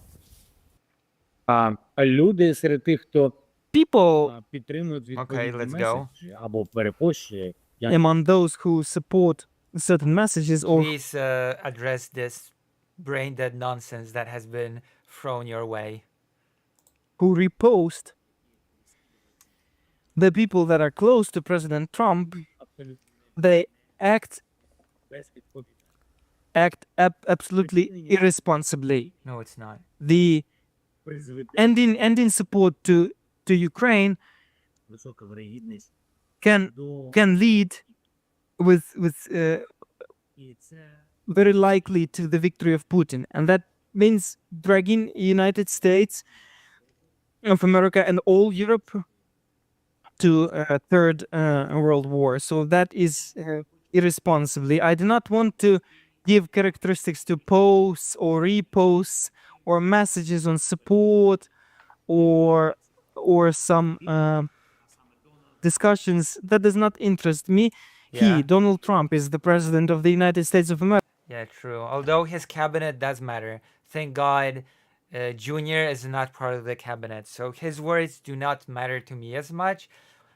What matters and worries me far more are the words of people like J.D. Vance, who said that he doesn't give a damn about Ukraine. And he said that he didn't even pick up the phone when Ukrainian politicians called. Those sort of messages worry me a lot more. And the responsibility will be on him. And I am the president of Ukraine, and therefore the responsibility is on me. And it does not matter who says something as a private citizen, to true. us. The main thing is to look a bit ahead and see how it will end for my country, for my people, for my family, for all of us. And I think that I very much... Translation. At the end of the day, this little prick is the president's son. I just cannot openly insult him. It might anger his dad, Donald Trump, and that might end up badly for me. So I'm just gonna ignore it and hope for the best. That's it. believe that President Trump, when he asks himself such questions, he finds the answers that Ukraine must be In supported. other words, I hope the father is not as much of an idiot as his son. That's also basically a translation in what is being said. One very vocal supporter of Donald Trump, who was at the inauguration and has been seen with him a lot. I interviewed him and he interviewed me in Saudi Arabia. Last week we happened to be there together by chance, and that was Tucker Carlson, who has been a very scathing... Oh my God. Oh, well, yeah, the Russian puppet. Okay, that's cool. Yeah, the totally legitimate, totally reputable guy that has been thrown out of Prime TV. Okay. critic of yours, as you probably know. I want to play what he said about you at the start of our interview for his show. But can I ask you, when you talk to Zelensky, Putin's been doing this for 30 years. Why don't you have an election? Why don't you stop murdering your political opponents? Why don't you let people practice their Christian... Murdering your political opponents. Okay. Any evidence? Which political opponents? Who are those political opponents that were murdered? Evidence, please. Not words. No Russian propaganda, please. Name names and provide evidence. Domination. Why don't you let Russian speakers speak Russian and read Russian books? Why don't you let Russian speakers speak Russian? Are you kidding me? What's the Russian that I heard every day when I'm in Ukraine? What is that? When I go to Ukraine and a local shop person remembered me because I would go from time to time to the store, I would walk around the neighborhood, and one of the local shopkeepers would stop me and say, "Hey, you're the person from Poland, right?" I would say, "Yeah, that's right. Do you speak Russian?" And I would respond with, "Well, I speak a little bit of Ukrainian." And then they'd be impressed and say, "Oh, wow, Ukrainian." But the fact is, the first thing they would ask me is, "Do you speak Russian?" Not, "Do you speak Ukrainian?" So how exactly does it follow that that Russian speakers are not allowed to speak Russian when they absolutely do, non-stop, not just in the east, but also in the central part of Ukraine, like in Kyiv, non-stop I can hear either the Suzyk, like the mixed version of the languages, or I just hear straight up Russian spoken. This is just, come on. Books in Russian, probably also not a problem. This is so ridiculous. And the whole killing of the political opponents, that just gets to me as well. Provide any substantiation for that claim, or just be quiet about it. But of course he's not going to be quiet about it. He is Tucker Carlson, the mouthpiece for Russia at this point. He might as well as be called Roman Karlsonevich or whatever else. That's what non-dictators do. He made it clear that in his eyes, you are as much a dictator as Vladimir Putin. Oh yeah, of course. It's... reasons that he outlined. What's your... Oh, all those made-up reasons that he just outlined. All those things are totally true and totally not made up by Russian propagandists. Sure. Response to Tucker Carlson. Thank you. First and foremost, I'd like to say that President Trump invited me to his inauguration, but he invited me in very general terms, as maybe other leaders. I'm not aware whom he invited personally or in other manner, but I believe just that we need time to sit and speak about how to end the war, and we need time for that. And in this moment, in the inauguration moment, I think that he has his own issues on the agenda. That is, You must be mishearing, Lucy. That's Ukrainian Russian, not like, Russian. True, of course. Yeah, I'm so silly. Like, when I've been asked in Ukraine if I speak Russian, all the people there must have meant Ukrainian Russian, true, and not Russian. When a person that talks to me about writing the articles and helps me out in correcting them told me that when they go to Ukraine, they mostly speak Russian with other people. They also must have meant Ukrainian Russian and not Russian Russian. Of course, yeah, that's right. I forgot my place as a foreigner. Maybe one. I forgot that my understanding of this region of the world clearly is much lesser than that of Tucker Carlson. Of course.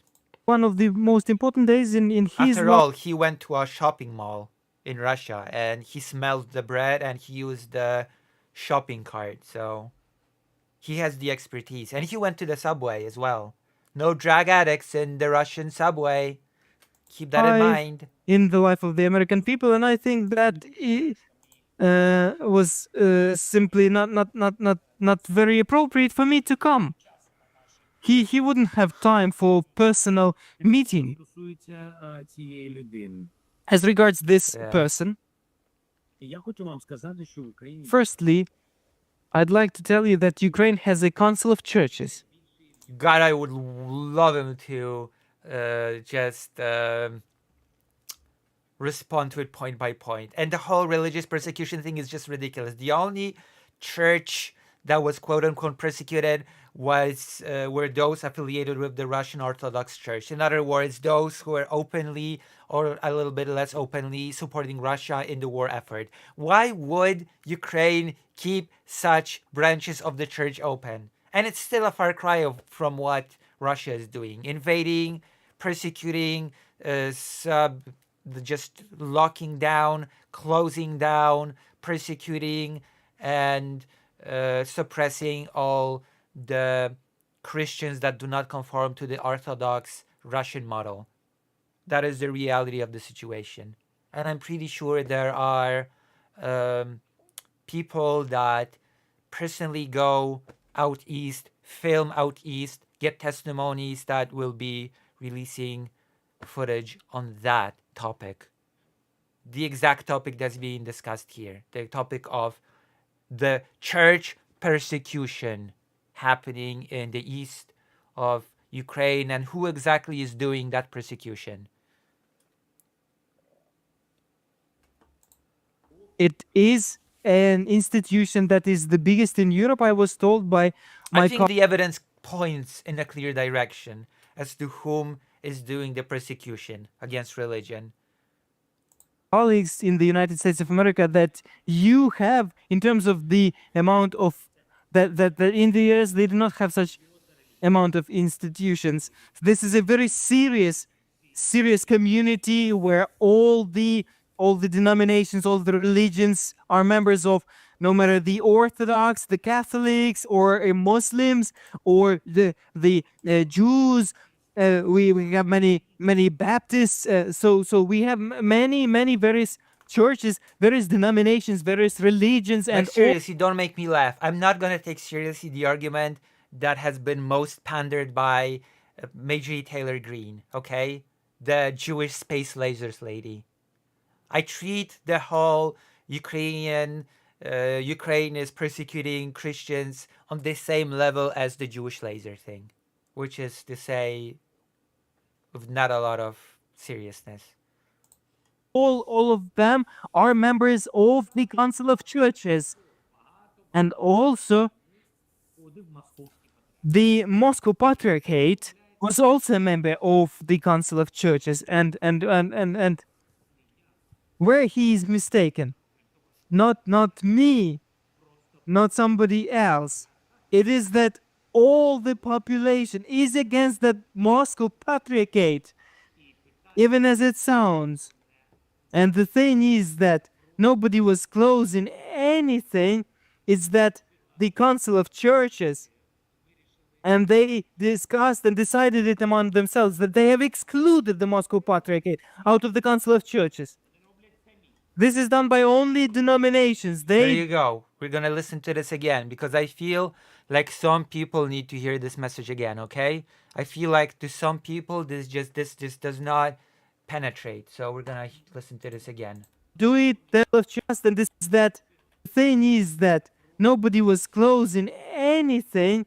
It's that the Council of Churches, and they discussed and decided it among themselves that they have excluded the Moscow Patriarchate out of the Council of Churches. This is done by only denominations. I wonder why. I wonder why the church that openly supported Russia and the invasion of Ukraine would not be very much welcome in Ukraine. That is such a grand mystery. I cannot believe that happened. They do it themselves without any influence. So the religious institutions decided that. Second thing is on legislation level in parliament, a decision was enacted that there can be no Moscow Patriarchate. Yeah, of course. That means that this church must re-register legally. There can be no legal connection with Moscow. Like, come on, this is pretty basic. This is not some super conspiracy. This is what is it about, that Moscow Patriarchate is being closed. There can be no legal connection. And they must be Ukrainian church, legally, in Ukrainian jurisdiction. And language here doesn't play any role. That is all lies. That is Putin's narrative. Putin has narrative about Moscow Patriarchate. I mean, Tucker Carlson is basically a mouthpiece for him. So, of course, there's going to be things that Putin says. Russian church. Putin has narrative on elections, on my legitimacy, on dictatorship. That says a person who is 30 years in power. The bloody dictator, murderer, who violated territorial integrity of Ukraine. That is the biggest joke. Putin, of all people, saying that Zelensky's presidency is illegitimate. That's the biggest joke of all. Only in other nations, and he says about all the language argument was separate from Tucker Carlson, that Russian speakers are not allowed to function in Ukraine or read Russian books, which is a laughable claim. I'm sorry. I guess all that Russian that I've heard in Ukraine was fake Russian. The Jewish leader who's persecuting Christians sounds like some Nick Fuentes fiction. Yeah, it does, doesn't it? Some illegitimacy. And what is very interesting, as denominations, as elections, all that is Putin's narrative. And regrettably, this blogger or journalist, whatever he wants to call him, oh snap! This blogger or journalist or whatever he wants to call himself, that's good. He deserved that. He deserved that one. He so deserved this. That's on him, okay? He brought it upon himself. Unfortunately, fully repeats words of the Putin. And what he wants. Of course he repeats the words of the Kremlin, of Putin. He does it very consciously. He's just a puppet to the Kremlin at this juncture. He works for the Putin because he wants. Yeah, because he's a has-been. He's been kicked out of mainstream television for being an idiot, and now he looks for good graces wherever he can, and he happened to find it in the Kremlin. And now he sucks on this Russian tit for as much as he can. To lower me to the level of Putin. This is what he wants. He wants us to be equals. And what's afterwards? Then people would need to... I told you that I'm not the biggest fan of the, interpreter. But, whatever. I will manage, okay? I said that if I spoke fluent Ukrainian, I probably would have been a better interpreter. I mean, I did live interpretation of the interview between Polish media and Zelensky. I think I did a pretty good job. To find the balance, to strike the balance, to find compromise. Putin is not so bad. He was against NATO. He started this not simply. Putin murdered tens of thousands of civilians. And the majority of those were Russian speakers. Yep. Because he still bombs Russian speakers every single day, by the way. Ask anyone from Kharkiv how they feel as Russian speakers about Russia. Murdered people, and in the majority, 90%. Russian speakers There's so many Russian speakers fighting in the east right now against Russia. Those were eastern parts of Ukraine. Parts he occupied, that is east of our country. Саме там більш In the majority, it is there that where people who spoke Russian lived. Why he started the invasion from there? Because he wanted the support. Because somebody told him all the time that there the Russian speakers live, and the occupation Yeah, will go. a lot of Russian soldiers initially expected to be greeted with flowers, and they were greeted instead with a rude awakening. Smoothly. But that was not true. There were many people who spoke Ukrainian, various people. But if we speak about Russian speakers and about the Russian language in the majority, and its majority is in the east of the country, it was always like that in all the book. Just come here, you will see, you will speak, and you will take people who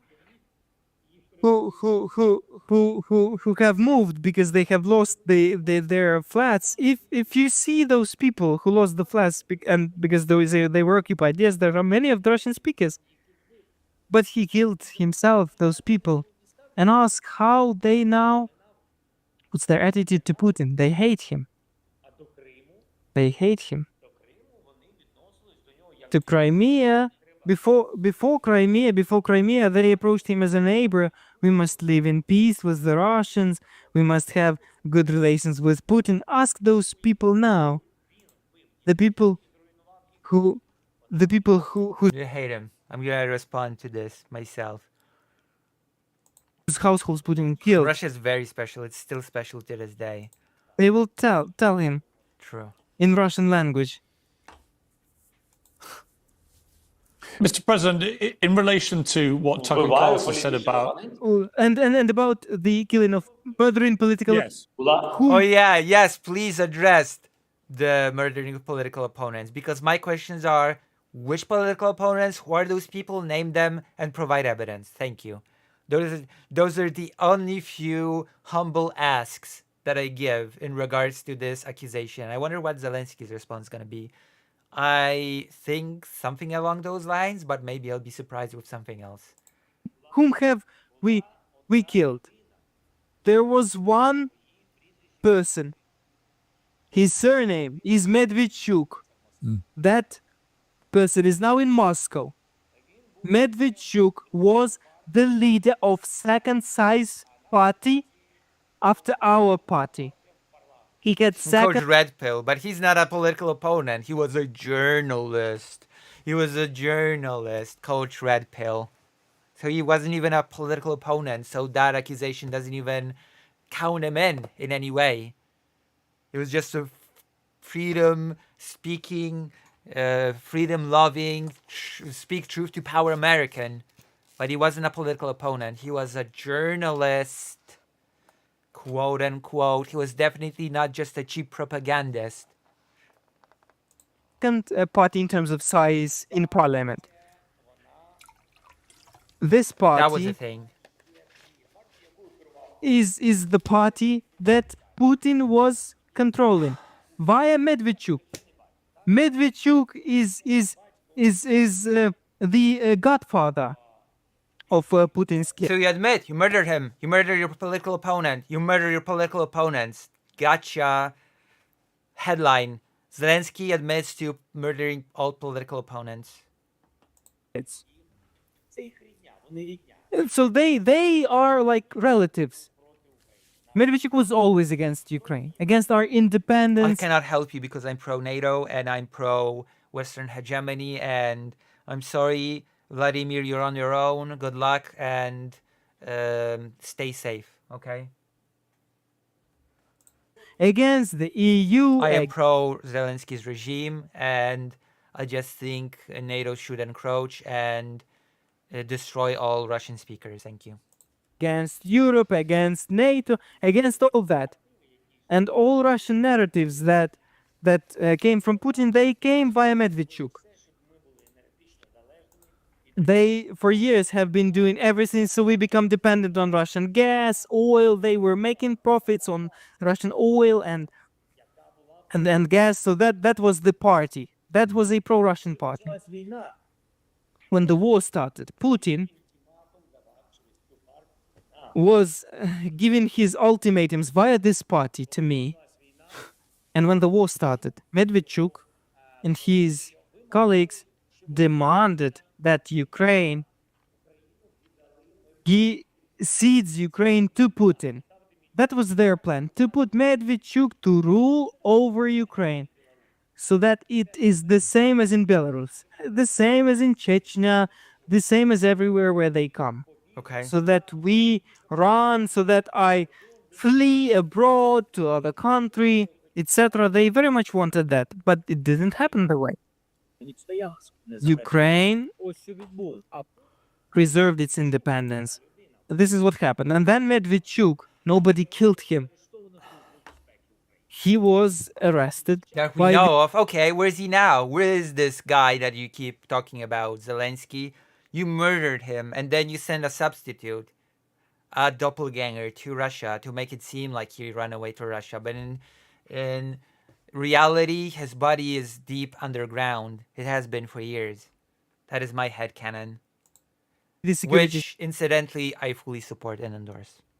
Service of Ukraine, and in time, we exchanged him for 200 Ukrainian military personnel. So I'm not aware of which opponents he speaks. All of them. All my opponents are dead. the opposition. All the opposition that was there when I became the Yeah, president. and they're all dead. They're all dead in the ground, aren't they, President Zelensky? You've killed them all. You've killed all your political opponents.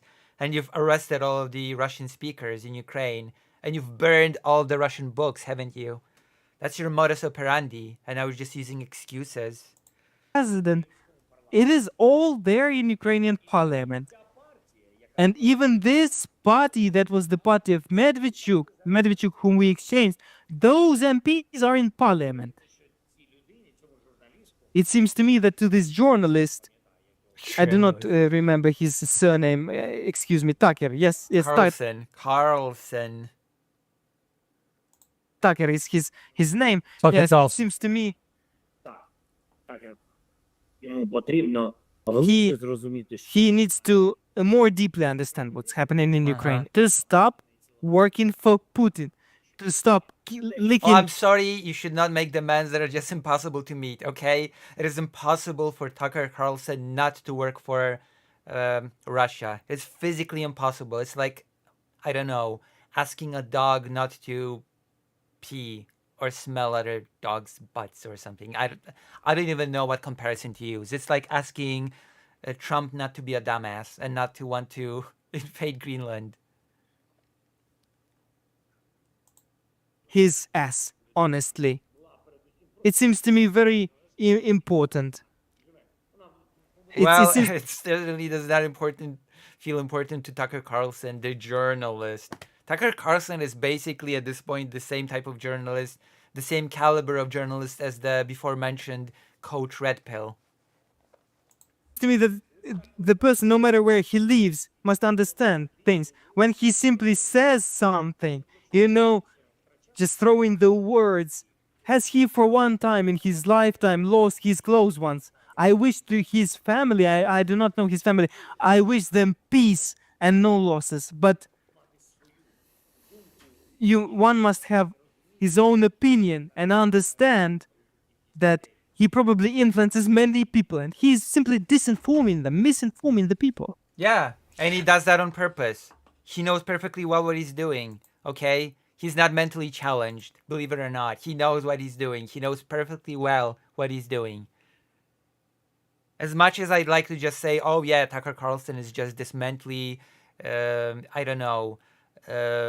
just a silly goose that doesn't know what he's doing. No, yes, he absolutely does, okay? I told you, he's sucking on that Russian teat for as long as he can, because he's a has-been in the actual media that he used to be a part of, that has thrown him out. As we've been talking, he has been excised.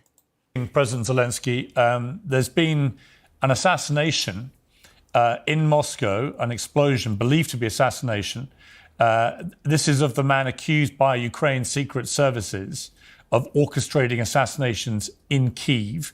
And according to Russian state news agencies today, Armen Sargsyan Yan was initially injured in the blast but later died. He was the head of the Arbat Battalion, a pro-Russian paramilitary group active in eastern Ukraine. And the Russians are telling people they believe it was an assassination by Ukraine. Can you confirm that? Я не можу сказати ні про які. I Oh cannot. yeah, sure. I'm going to confirm or deny directly all the assassinations that are happening in Russia on this show. Sure. Yeah, of course. What does he expect? Speak about This any is one of the... Come on. Seriously? assassinations. I know that Security Service of Ukraine has eliminated one person that stands behind killings of Ukrainians in the east of our state, behind the killings of Ukrainians during times of the Revolution of Dignity on Maidan. And I know that the Security Service of Ukraine has given the official message regarding this. I do not know this person. I do not know his name. It's difficult for me to say, is this that case or not? I'm not sure that something happened during the time of our conversation. If it is something that happened before, I know that they had certain just aim, a person that is a killer, a murderer, an assassin. I know that there was an elimination of such person by SSU of Ukraine. I'm not sure that this is you said the name, the surname. I'm not. It doesn't It's say still more than anything. I believe it is the same person we're talking about. Yeah, I think just I more. expected actually the answer to be more or less no comment, but I guess we got more than I expected. Information has come out as we've been talking, so you appear to have confirmed it. Ukrainians do not do any prepaid assassinations. We have Ukraine is such a powerful but also weak state. It simultaneously cannot protect itself, but also is killing high-ranking officers in Russia. True.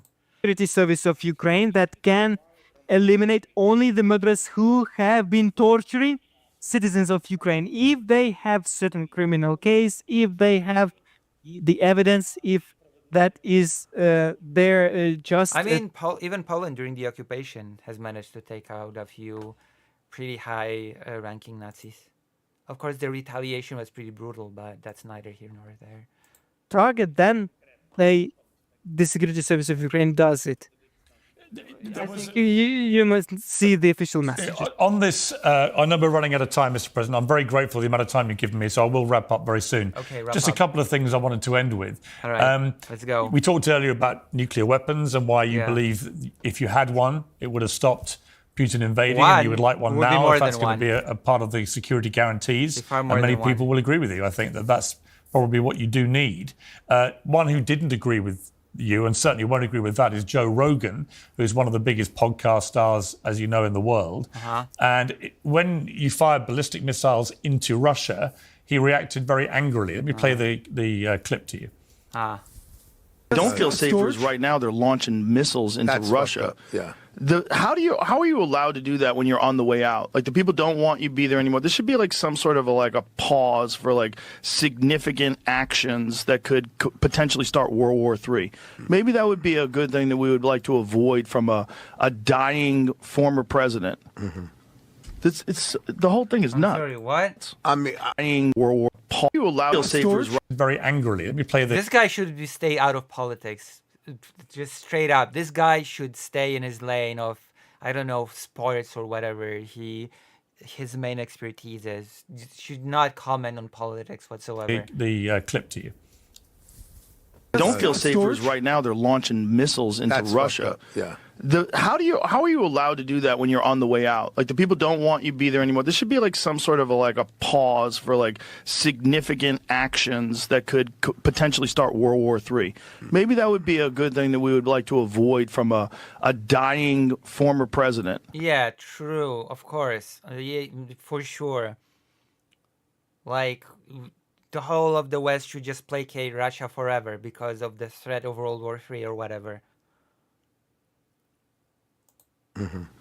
It's the whole thing is nuts. I mean, look, I don't know shit about politics. I'm not Zelensky gonna says, pretend- Yeah, and neither does this guy. Okay? Neither does Joe Rogan. So this other person is in good company. Neither of them know anything about politics. Is terrified. You know who he's talking to? Fuck you, man. Fuck you people. You fucking people are about to start World War III. What I found strange Brain rot. I'm sorry. Brain rot of the highest caliber. about that, President Zelensky, was that Joe Rogan, who I admire greatly, I think he's a brilliant interviewer. Yeah, how dare Ukraine launch missiles into Russian without consultations with Joe Rogan? True! Joe Rogan should be the highest advisor for Ukrainian military affairs. Of course. Thank you for finally understanding how it all should work. But he seemed completely enraged that you would fire missiles into Russia because it might Come on. precipitate World War III. But Oh my God. he didn't seem to factor in that Russia's been firing missiles into Ukraine for nearly 3 years. I'm struggling to see the difference. Я думаю, що I think the difference is that Ukraine has been forced to give up its nuclear arsenal and Russia has not. So увазі хлопцям with all the respect to the boys, to Joe Rogan, to his guest, you understand. I have the feeling when the war I have is zero respect for these people, by the way. Zero respect given. somewhere away from No somebody, respect due. we speculate and we do not understand all the pain. But when we replicate to our experience, to our life, we can find more right answers. On the 9/11, there was an attack on the United States of America. Thousands of people have been killed. What Americans had to do to leave this impune or strike the terrorists? They have attacked the terrorists, and they did the right thing because they put them into their place. They destroyed the terrorists, destroyed those who ordered it. They for years have been destroying those terrorists. Then that was absolutely just to stop the terrorists. Otherwise, if you don't Yes, Russia cares so much about the sovereignty of nations in the global south. You wouldn't believe how much Russia cares. stop them, they will come again. So that is the reply. Ukraine hit Kursk region where Russia brought North Korean troops, 12,000 North Koreans. It simply trained them to kill us, and they came to kill us. 4,000 we've destroyed. We asked to give long-range weapons so that those thousands not reach us. But, excuse me, I'm not... You know who's the biggest caretaker of the global south? The Wagner Group. I apologize, I'm not comparing with 9/11, but we have 9/11 for 3 years. Oh, And sorry, African Corps or whatever. When we appeal to the Americans, to our partners, give us long-range weapons. Nope. To destroy military targets. Nope. Of I mean, recently, the sort of, terrorists yes, from other but not countries exactly. who come to us and destroy us at the distance, and they bomb us from the aircraft, our hospitals, our schools, our Sort of, kind of, maybe yes, but actually never. commercial centers. That is what missile attacks are. The North Koreans that have signed the treaty with the Russians, the Iranians that have signed No, they were not, actually. They were not dealt with. They were just renamed African Corps. the agreement with Putin. Please tell me if tomorrow at the border of the US, Iran will be standing, there will be North Korean troops, and you will know that, the US will know that tomorrow they will attack you. Will you destroy them or no? Or will you stand there and wait? Okay, continue. We won't do anything. Okay. Because there is a big risk of the Third World War. Third World War Everybody's All of it afraid of is the big bad war. now today in the head of Putin, North Korea and Iran, and the China. followers of those Oh. who are like them. This is where in whose heads it is. So they must be stopped. It must be stopped. And it seems to me that Rogan Does not will want understand me. Just wrapping up now, Mr. President. The Sun newspaper in England reported this morning That is so that a naive. No, British you won't. teenager called James Wilton, who was 18, had flown from Manchester last year, aged just 17 then, to join the resistance against the Russian invasion. All right. Despite having no military experience, his family said he just felt compelled to come and help you and your people. And very sadly, he was killed in an explosion minutes into his first mission. It was a drone explosion, and his friend who was with him survived. I just wondered whether you might have a message for this poor boy's family, given that he pretty courageously went and tried to help you. Ви знаєте, я You know, мої щирі my sincere condolences, first and foremost, sincere condolences to the relatives, to the close ones. Your boy gave his life, the most precious thing he had. It's a great sorrow. And I want you to know that we appreciate it so much. We are so proud of such warriors. Unfortunately, he gave his life. He's among heroes, among Ukrainians. For us, he's ours. You know, and of course we will never forget it. I'm grateful that today you ask such question, because if there is such question, that is, you know, like a notification about such people, and no matter where he comes from, he definitely is in our hearts, in Ukrainian hearts, in British hearts. That is a heroic person. It's important to speak of it, then it stays in the memory, undoubtedly, of the close ones and relatives in the first place, but also in the memories of those who did not know such boy, and now we all know him. We all speak about him with great honor and with pain. Thank you for bringing up such man. Well, thank you for your very kind words. It'll mean a lot to his family, I'm sure. Finally, Mr. President, I like I say, I interviewed you 4 months into the war. Ago. I came to Kyiv. I sat with you and your wife, and we had a very profound interview, which has stayed with me to this day. And I said when I got back to England that you were a hero to me because of the way that you stayed on those first few days when many leaders would have run for the hills and disappeared. But you just put a video out saying, I'm staying with my people. And Tucker Carlson tried to ridicule me for that and tried to mock me for feeling that way about you. But I've never changed my view. I do think you're a heroic figure in this war. I think you've led your people magnificently. I hope you get the peace in the way that you want it and that this bloodshed ends. And we both know President Trump well. I just wonder whether you'd like to end with a final message, because I'm sure he'll watch this. Whether you have a final message for Donald Trump, who ultimately it will be down to him, I suspect, how this all gets resolved. Це обов'язково буде на плечах українців. It will definitely be on the shoulders of Ukrainians and on the shoulders of President Trump. I know he has many internal issues, but yes, we must end the war during his time. Very much needed. You know, there are days when there is an opportunity to save people at the greatest, but there are also days when so many people die. Yeah. And the majority of the days during this war are like that. Sometimes there are successes and few losses, but tens of people daily. Right. I think very important is that we not lose such days, because the losses do not decrease daily, they increase. And I think it's important not to protract.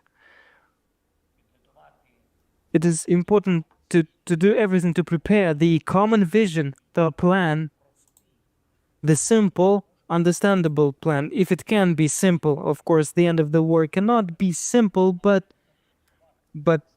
to concentrate fully at the war ending What without do you mean? 24 hours. It should have been ended in 24 hours. That's what Trump said. That's what he promised in the campaign trail. So that's what should have happened, no?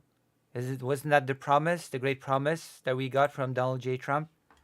It would end in 24 hours? Well, time's the up. prospect of it coming back. The fact that people have withstood for so long. No, we're not. How do you not understand, Mr. President, that MSC needs to make more money? I think it will be very difficult for us if the war comes again to withstand. I think it will be very difficult. And it seems to me that the main thing is why I always underscore it. We need such security guarantees that this person never comes back. I Well, simply if not this, then some other person will, because Russia's not just a problem of Vladimir Putin. don't want another challenge like this for Ukrainians. Let's not test our resilience again. It seems to me it's been enough, and we For now. therefore deserve a just peace. And today, Wow. the You say that, time frame but of the agreements, the strength of the agreements, You say it that. depends on President Trump we'll see.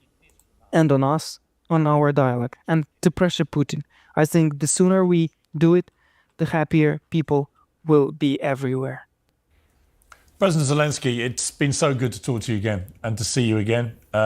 Keep fighting for you, your people, your country. My very best to your wife, the First Lady. I interviewed her actually last year. It was great to see her again. But it's been, I'm sure, a period of unimaginable stress and horror for all of you, as it has for all Ukrainians. But I wish you all the very best. And I thank you very much for coming on Uncensored. Thank you. Дякую дуже. Приїжджай. Thank you. Thank you so much. Come to Ukraine. You're always a desired guest. I You're will. very welcome. I will take you up on that. Oh, Thank you very much. Good luck, Pierre. Okay. Good luck, Tears. Thank you so much. Thank you Thank so you, much. Mr. President. I think you need the All the luck more than best. me, but thank you. I appreciate it. Well, that's it. How did you like? How did you like my little thing for this ban? How did you like? Did you enjoy? Did you enjoy what happened here? God, we've been streaming for over 5 hours. Are you proud of me? Are you proud of my resilience? Are you proud of just what, you know? Whew. You tell me.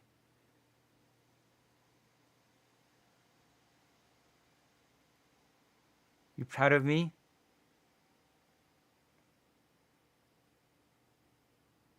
How proud of you? How proud of me are you? Are you proud enough of me to give me a dono or whatever?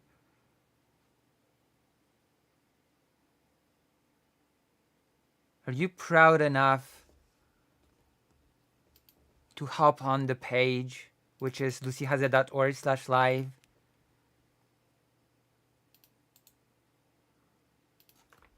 And subscribe?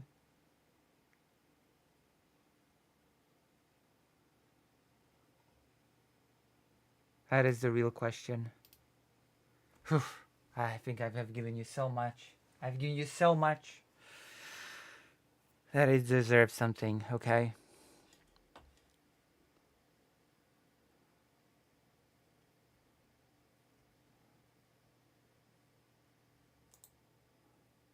Just saying.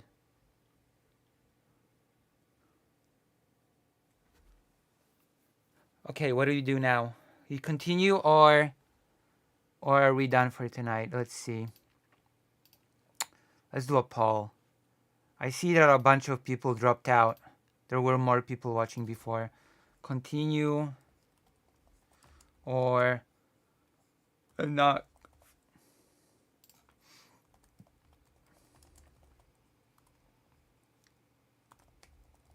There you go. Let's see. How do you like these apples? These questions?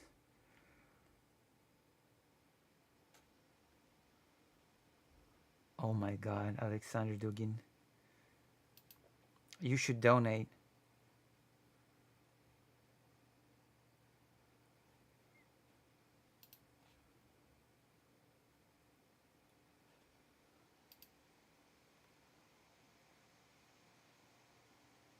Yeah.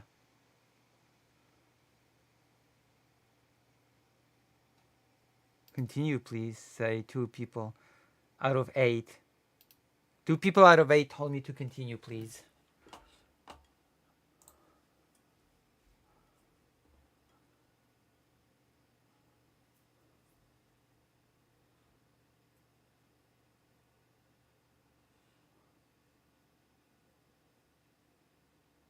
The Hassan and Ethan Klein drama is deranged, said Zanderhall.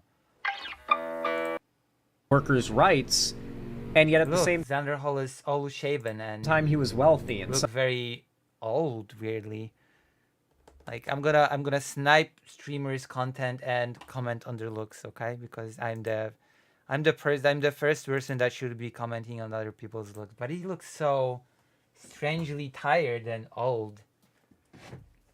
He's been giving that old person look when the eyes are slightly closed and like, you know what I mean? With sort of I'm tired of life look.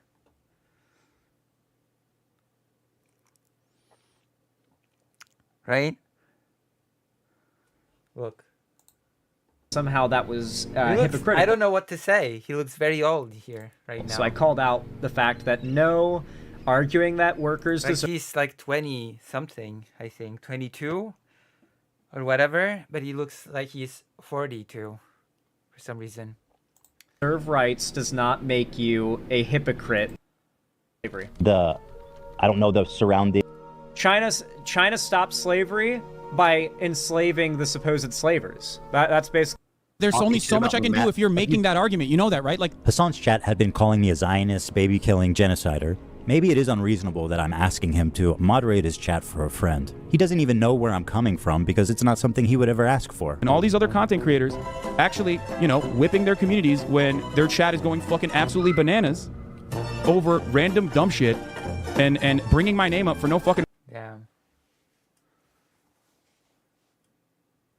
Senator looks like a...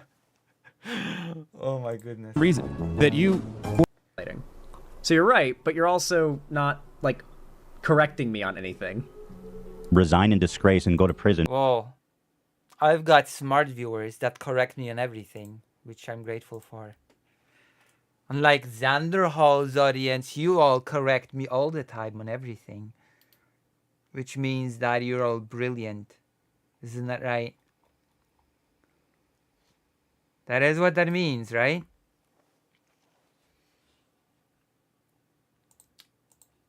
being serious.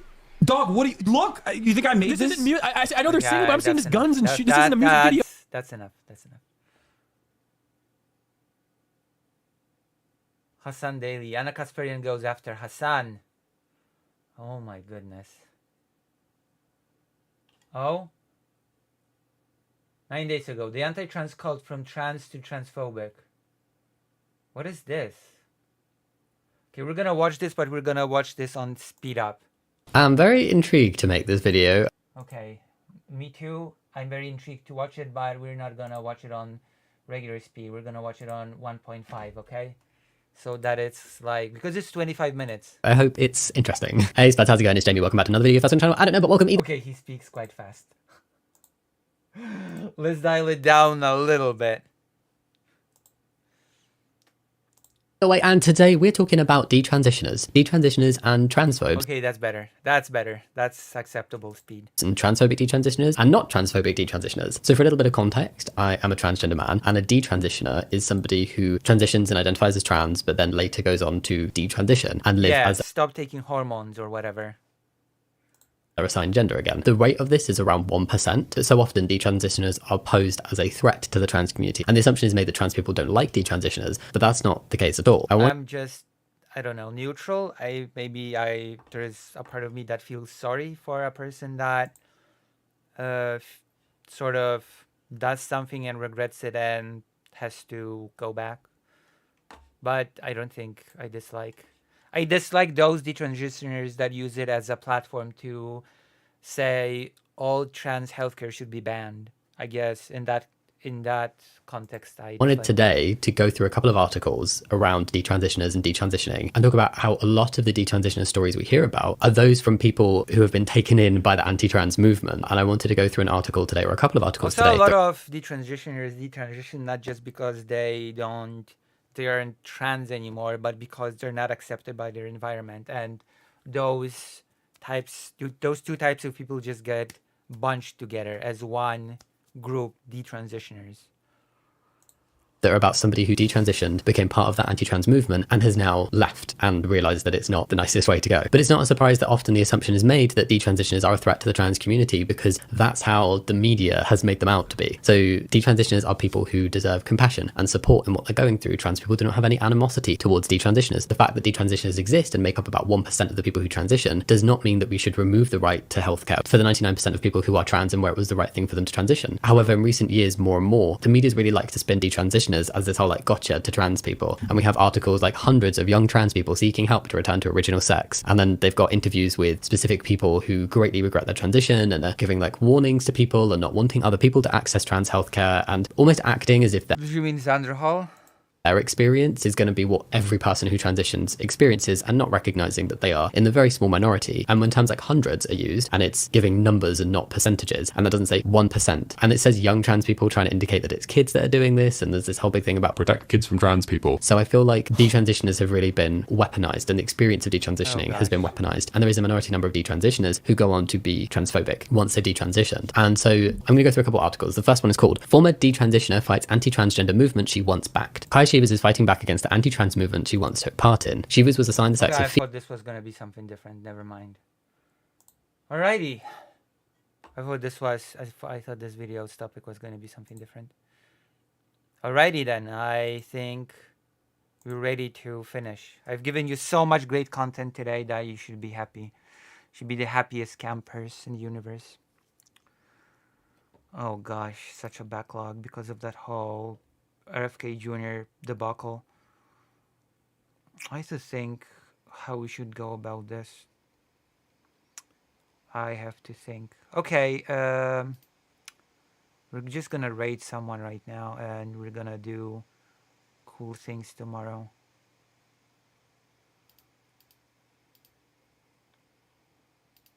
I'll open the widget. I'm happy. Thank you very much, Lucy. Thank you, Vladimir, for being here always. That I have Slavic representation in the audience. All right, let's go. Let's raid somebody. Somebody cool. Who do we have? Mrao, no. Mercado Gaming. Oh, I guess we're gonna raid Mercado Media, I guess. It's just, I guess we're raiding Mercado Media. Nobody else is on.